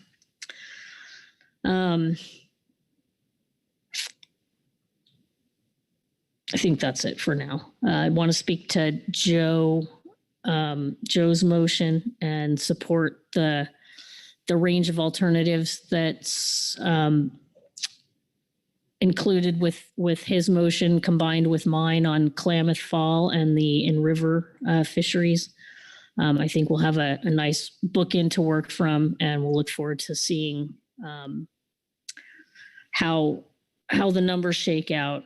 Just regarding the setting of the in-river fishery at 0%, this is a decision, of course, that comes from the California Fish and Game Commission and its process. But we would expect that with no ocean fisheries scheduled and with the status of the stock being what it is, that we'd expect that we'd be making a recommendation to the Fish and Game Commission that we not offer a fishery in the river on Klamath Fall Chinook. So this setting of the sport fishery at 0% for purposes of analysis does bookend that lower end of the range. So that's the intent with that adjustment. Other guidance that we would have, but we don't need to give because it's already incorporated into the package, would pertain to the Sacramento Fall River recreational fishery. Those lines are all zeroed out for much the same reason. We don't expect that we'd be recommending the California Fish and Game Commission authorize a fishery in the Sacramento Basin. Normally, those percentages might be set at 14%, which is the average allocation to the in-river fishery. But just wanting to note that no adjustment is needed to the table, but just a justification for why those numbers are there. Want to talk a little bit about sharing of impacts pre-September 1 or in the current season. The fall fisheries in California did accrue some impact to fall Chinook as outlined in Table A2. Our recreational fishery accounted for 72 Klamath fish. That is comparable to the fisheries that are scheduled in the Oregon areas off the coast south of Falcon. So when we talk about sharing arrangements and sharing impacts, I just want to acknowledge that the Oregon alternatives do this for coho. The range that they've presented to us for consideration range from 65 Klamath Fall adults down to 51 in the alternatives. And that is within that range of equitable sharing or historic sharing between California and Oregon on those adult Klamath Fall impacts. So I did want to acknowledge that we do, based on the information we have in front of us, they're scheduled coho fisheries combined with our prior year fall fisheries appear to be proportional in terms of impact. Thank you. Thank you, Marcy. Okay. Well, Robin? Oh, Joe, I'm sorry. Yep, Joe. Thank you, Mr. Vice Chair. And I just wanted to follow up some on Marcy's points on Klamath River Fall. So from the tribal perspective, do appreciate the discussions that we had that led up to the combined alternatives 1 through 3. We think that this range, attempts to strike a balance at this time on the desires of the Hoopa Valley Tribe and Yurok Tribe to provide for, federally recognized tribal harvest and harvest shares to contribute fish to the identified minimum tribal subsistence and ceremonial needs, and addresses the conservation issues and the serious concerns the tribes have regarding the low projected natural spawning escapement per the harvest control rule. So I was appreciative that we're able to have this discussion that we had that led to the guidance that we provided today. So appreciate that. Thank you, Joe. Chair Grelnick. Thank you, Vice Chair Pettinger. I have a little guidance, but it's not really in the nature of guidance for seasons, but I'm going to offer it anyway. I just want to put this season in perspective.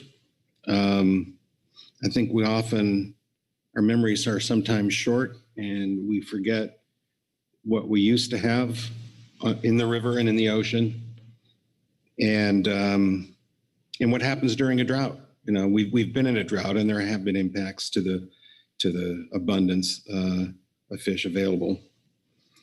Back in 86 to 92, we had one of the most severe droughts in California history. And that affected the brood years 86 to 91, and therefore the abundances from 89 to 94. And I went back and looked, what did that drought do to our salmon abundance, Sacramento Fall? And during that period, that 5 or 6 year period, during the drought, our average abundance was 658,000 Sacramento Fall Chinook. Even at the lowest point during the drought, we had 400,000 Sacramento Fall Chinook. The year before that, the year before we had drought impacts, we had 1.6 million Sacramento Fall Chinook. The year after we had those drought impacts, we had 1.5 million Fall Chinook. And that was a different era. So what's the difference now? We have a drought now, but we have many fewer fish. And I think it's generally recognized that the reason for that is the way water is allocated in California. And those decisions are made by the state and federal governments and not by the council. There is a public process associated with that. It's not at this council. This council doesn't make decisions on water policy.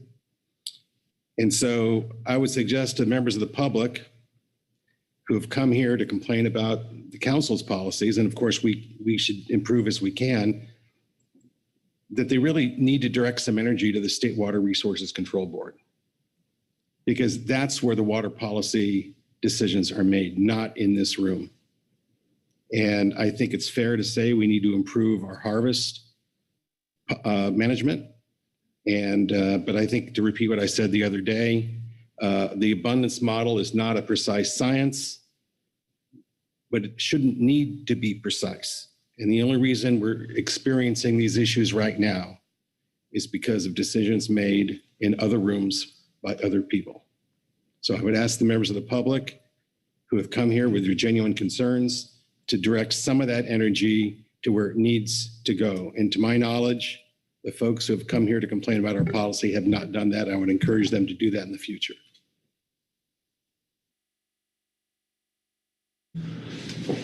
Thank you, Chair Grelnick. Okay. Robin? Thank you, Mr. Vice Chair. For agenda item D5A, we've heard from our tribal representative, our state representative, and our NIMS representative, and received that guidance. So I think with that, STT has their instructions, and you've done your work under this agenda item, and we'll be back tomorrow to let you know the results. Okay, thank you. And thank you, everyone. With that, I will hand the gavel back to our chairman. All right, thanks very much for getting through that salmon item. Let me ask the pleasure of the council. We have some seats to change. We're ahead of schedule. Would folks like a short break at this time? All right, so we're going to take a 15-minute break. We're feeling wealthy. So We'll see you back at 2:40.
All right, if we could all find our seats, we have a final agenda item for the day, unless our executive director thinks of something to move up. Let me first ask that question so we know how far we need to go. Thank you, Mr. Chairman. In our conversations as staff, we haven't been able to identify anything that we could move up. There are, of course, the small matters of approving minutes and things of that nature, but there's not a whole lot we can move around at the moment, unfortunately. All right, well, let's continue on with agenda item F4, and I'll hand the gavel over to Vice Chair Hassemer. Thank you, Mr. Chair. This brings us to the final item of the day, F4, the Non-Trawl Area Management FPA Part 2. And while some of you are prepping your hands to initiate the discussion, I'm going to ask Jesse to give us a refresher. Since this is Part 2, we went all the way through public comment 2 days ago on Monday, to give us a refresher to what was covered and what our action is before us. So Jesse, please. Good afternoon, everyone. Thank you, Mr. Vice Chair. Yes, so on Monday afternoon, you received an overview presentation from Brett and myself regarding the non-trawl area management measures action. You received several reports from CDFW, ODFW, the Office of National Marine Sanctuaries, and received reports from the GMT GAP Habitat Committee and the EC, as well as some public comments to consider. You have your council action for today is to adopt final preferred alternatives as appropriate. And I'm happy to take any questions on the action or if anything came up since our presentation on Monday. All right, thank you, Jesse. Are there any questions, things you forgot, or clarification? Or I don't see any questions, so I will look for someone to kick off the discussion here at hand. Keely Kent. Thank you, Mr. Vice Chair. I just want to make some general remarks. I'd like to thank the lead analysts for this action, Jesse Dorpinghouse and Brett Reedoff, as well as our NIMS lead, Lynn Massey, for a thorough and informative analysis. We believe that the council is making an informed and fully supported decision today based in large part because of this team's analysis on this action.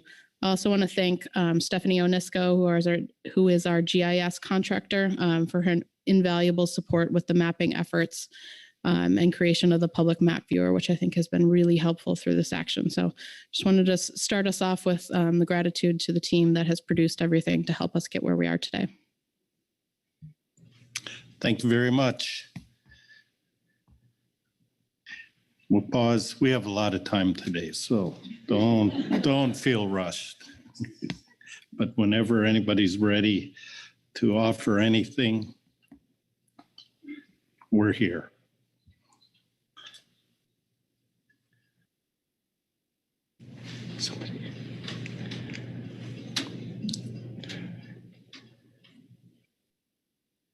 Maybe there's no motion.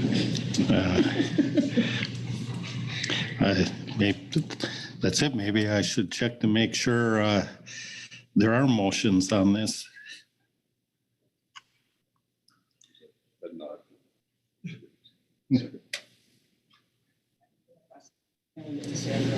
Okay. Marcy Remco. I think I was nominated to go first, so I just want to see if Sandra has received my motion.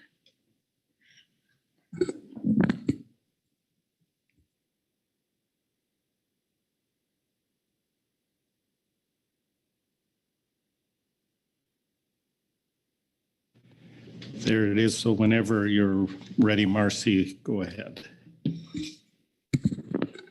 Okay.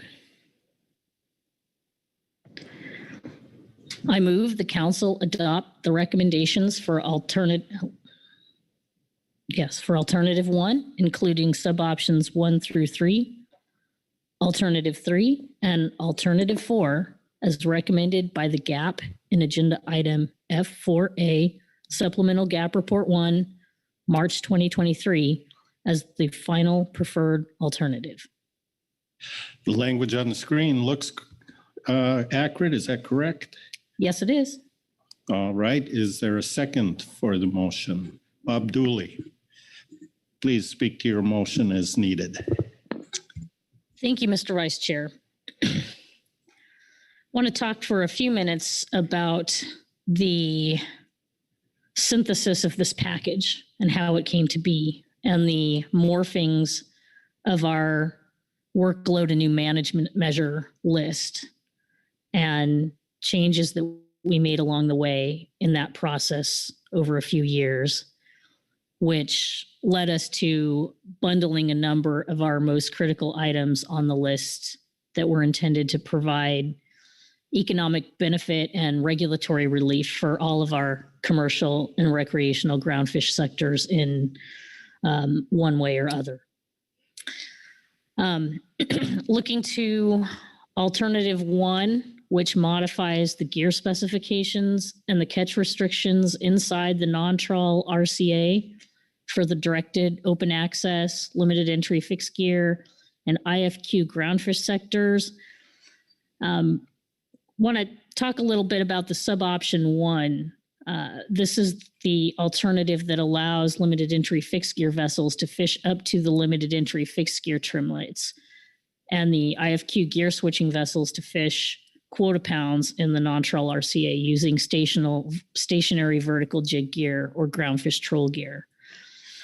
I remember this concept coming into being, and I remember Gary Richter and Jim Seeger and the enforcement consultants looking into the regulatory language that would need to be amended or updated regarding declarations and other requirements associated with the fixed gear permits. And I remember Gary coming in and shaking his head saying, boy, this is going to be really hard to fix. And this is a very tough ask. And anyway, I just want to say that we sure appreciate the help that NIMS and council staff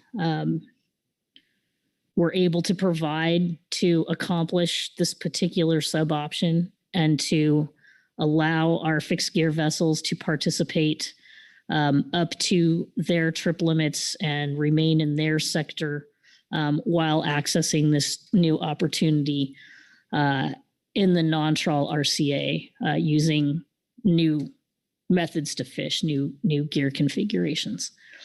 Want to thank the council for finding a way to bundle this sub-option into the mix and to keep the package on track and on the timeline.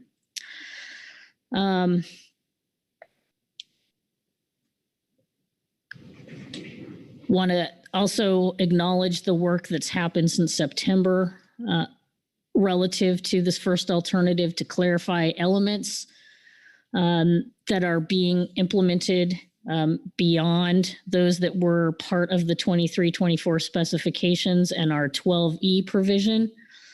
Additional analysis was needed, but ultimately allows now the use of natural bait and changing the depth restriction from 50 feet to 30 feet off the bottom for stationary vertical jig gear. This allowance should provide maximum flexibility to the sector to achieve the harvest attainments for those healthy shelf stocks with minimal risk to yellow eye rockfish. So we appreciate the work that's gone on to modify the definitions and allow the most flexibility in the gear configurations. It does reflect decades of careful rebuilding needs and analyses that we've done to determine closed areas and more mortality limits for overfish species as they have come into rebuilding. This action is really the next step of the result of the EFPs that were approved back as early as 2014. and the longstanding work of the participants who've diligently participated in those EFPs year after year. We took the first step with specifications and the authorization under item 12E, and then this is yet a second step.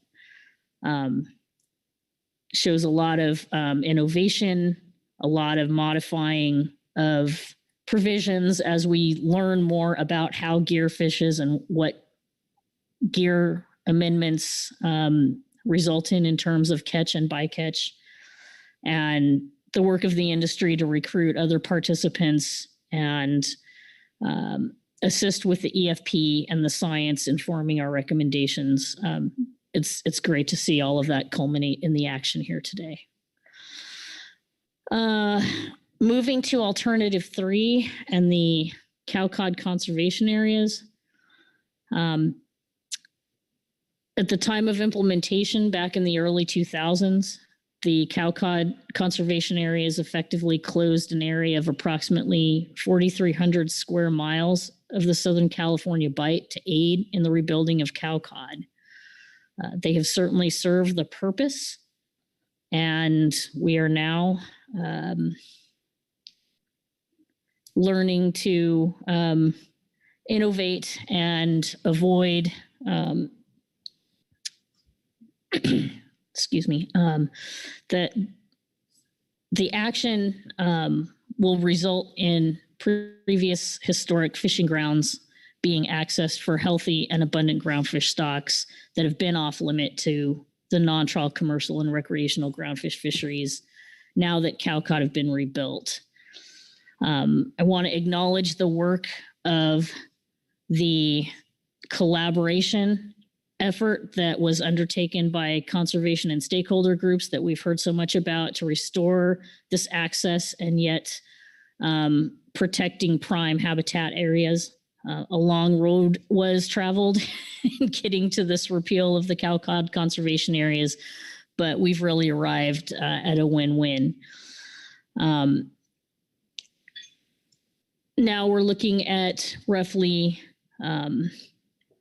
44 to 35% of the newly designated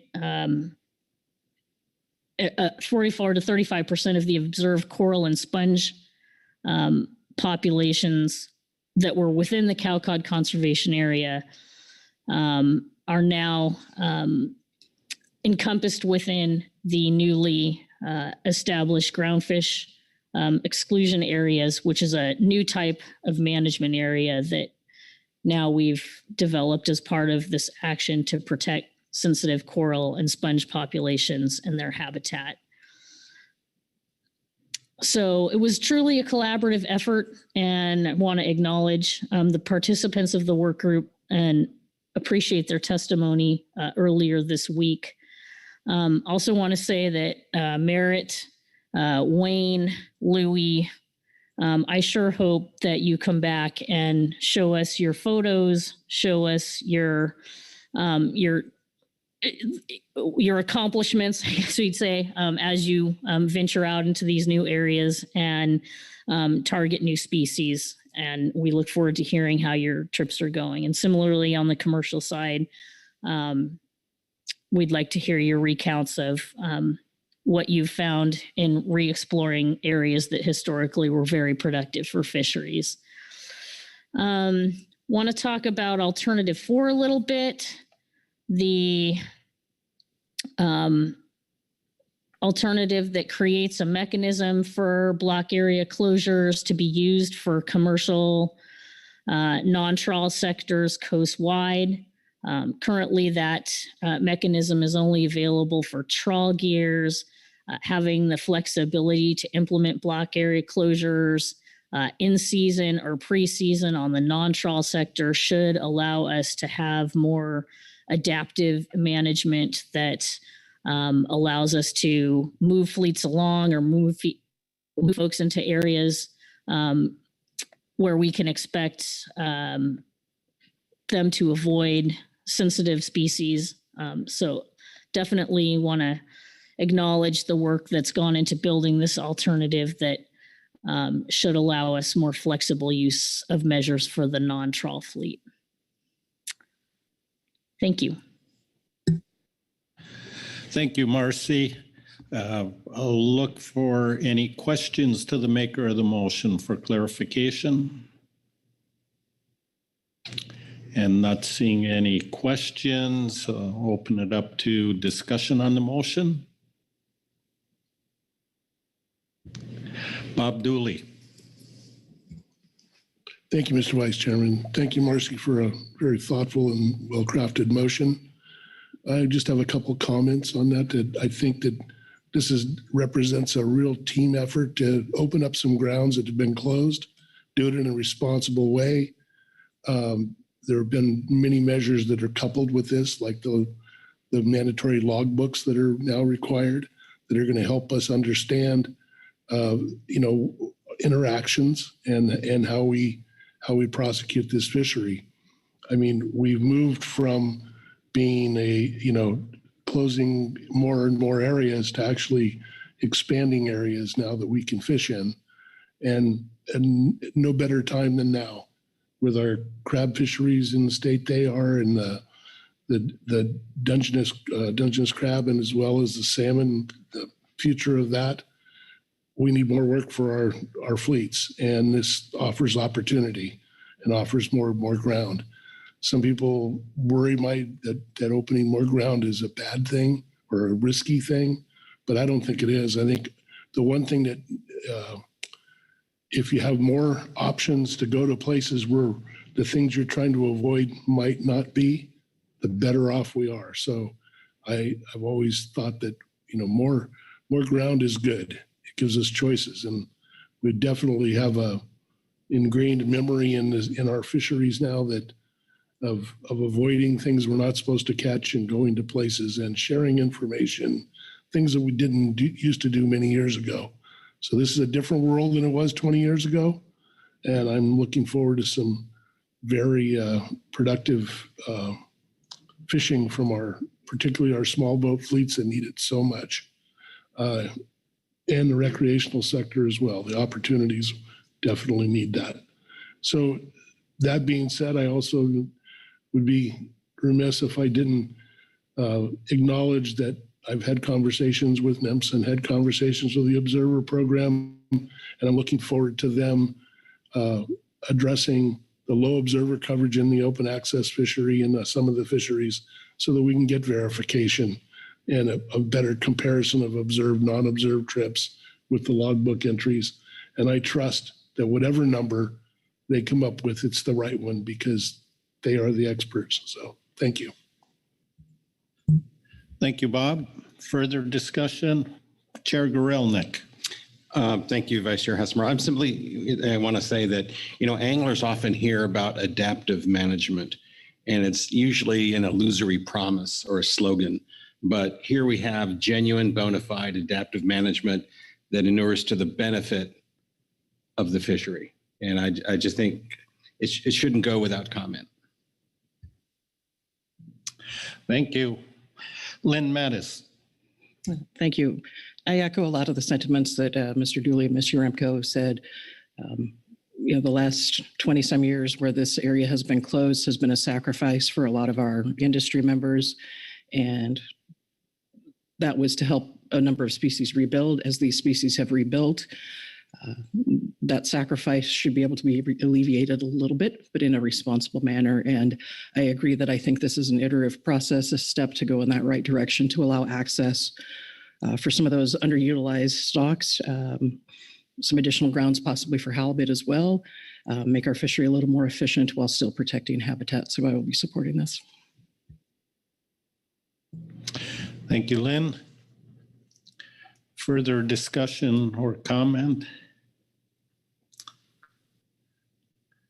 I will carefully scan the room, but I'm not seeing any. So without any further discussion, I will go ahead and call the question if you are ready. All those in favor of the motion signify by saying aye. Aye. Those opposed? Abstentions? The motion passes unanimously. Thank you very much, Marcy. I will now look for any further motions. Lynn Mattis. Thank you, Vice Chair. I have a motion, a second motion for this agenda item that I mistakenly emailed late to Sandra, and she's pulling it up for us. So I move the council adopt alternative 2 with the sub-options recommended by the GAP in agenda item F4A supplemental GAP report from March 2023 and the GMT in agenda item F4A supplemental GMT report as the final preferred alternative. Additionally, allow NIMS in coordination with the states to make technical corrections to the coordinates of the 75 fathom contour as needed. All right, the language on the screen is accurate. Is that correct? Yes, sir. Okay, is there a second? Seconded by Vice Chair Penninger. Go ahead and speak to your motion. Yeah.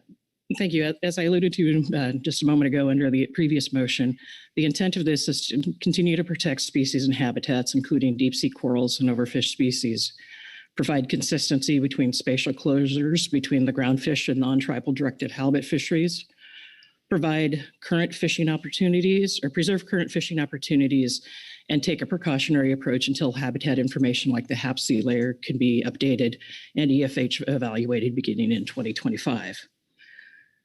I do want to clarify that this motion does include in the GMT report, the corrections around Cordell Bank are included under their alternative 2 recommendations. The GAP report has it in another spot, not in that same, but I wanted to make sure it's clarified that my intent is to include that. I think we've talked about this for a long time. I know Ms. Watson provided a lot of great rationale for this in September. I don't know if I need to go through all of it, but I'll leave it at that and try to answer any questions. Thank you, Lynn. Are there questions to the maker of the motion for clarification? I don't see any questions, so I will open the floor to discussion on the motion. Keely Kent. Thank you. I just wanted to add a little bit about that last sentence of the motion, perhaps a little more background for some of the other folks that we haven't necessarily talked about this. So we are in the process of mapping the BACs. As the council recollects, you added some additional BACs through specs, and obviously we're looking to expand them here. So in that process, we are mapping the fathom curves and identifying some crossovers between some of the lines. And so specifically thinking that this action would open up the 75 fathom line, there are a few points that appear to be crossovers in terms of they're not fully tracking the isobath. We were not quite at the point where we had a specific coordinate list that we could bring forward, but we did ask for a little bit of flexibility. Again, the only technical corrections that we're talking about is there a point that is not appropriately approximating the isobath, and we intend to work with the states. There's just a handful, I believe it's half a dozen or less of points that we would correct in that line, but just wanted to make it clear to the council exactly what we were speaking to on that. Thank you, Keely. Further discussion, comment? Give you a few seconds to absorb all of this. And I'm not seeing any hands, so I'm going to go ahead and call the question on this motion. All those in favor signify by saying aye. Aye. Aye. Opposed?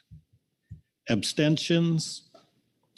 The motion passes unanimously. Thank you, Lynn.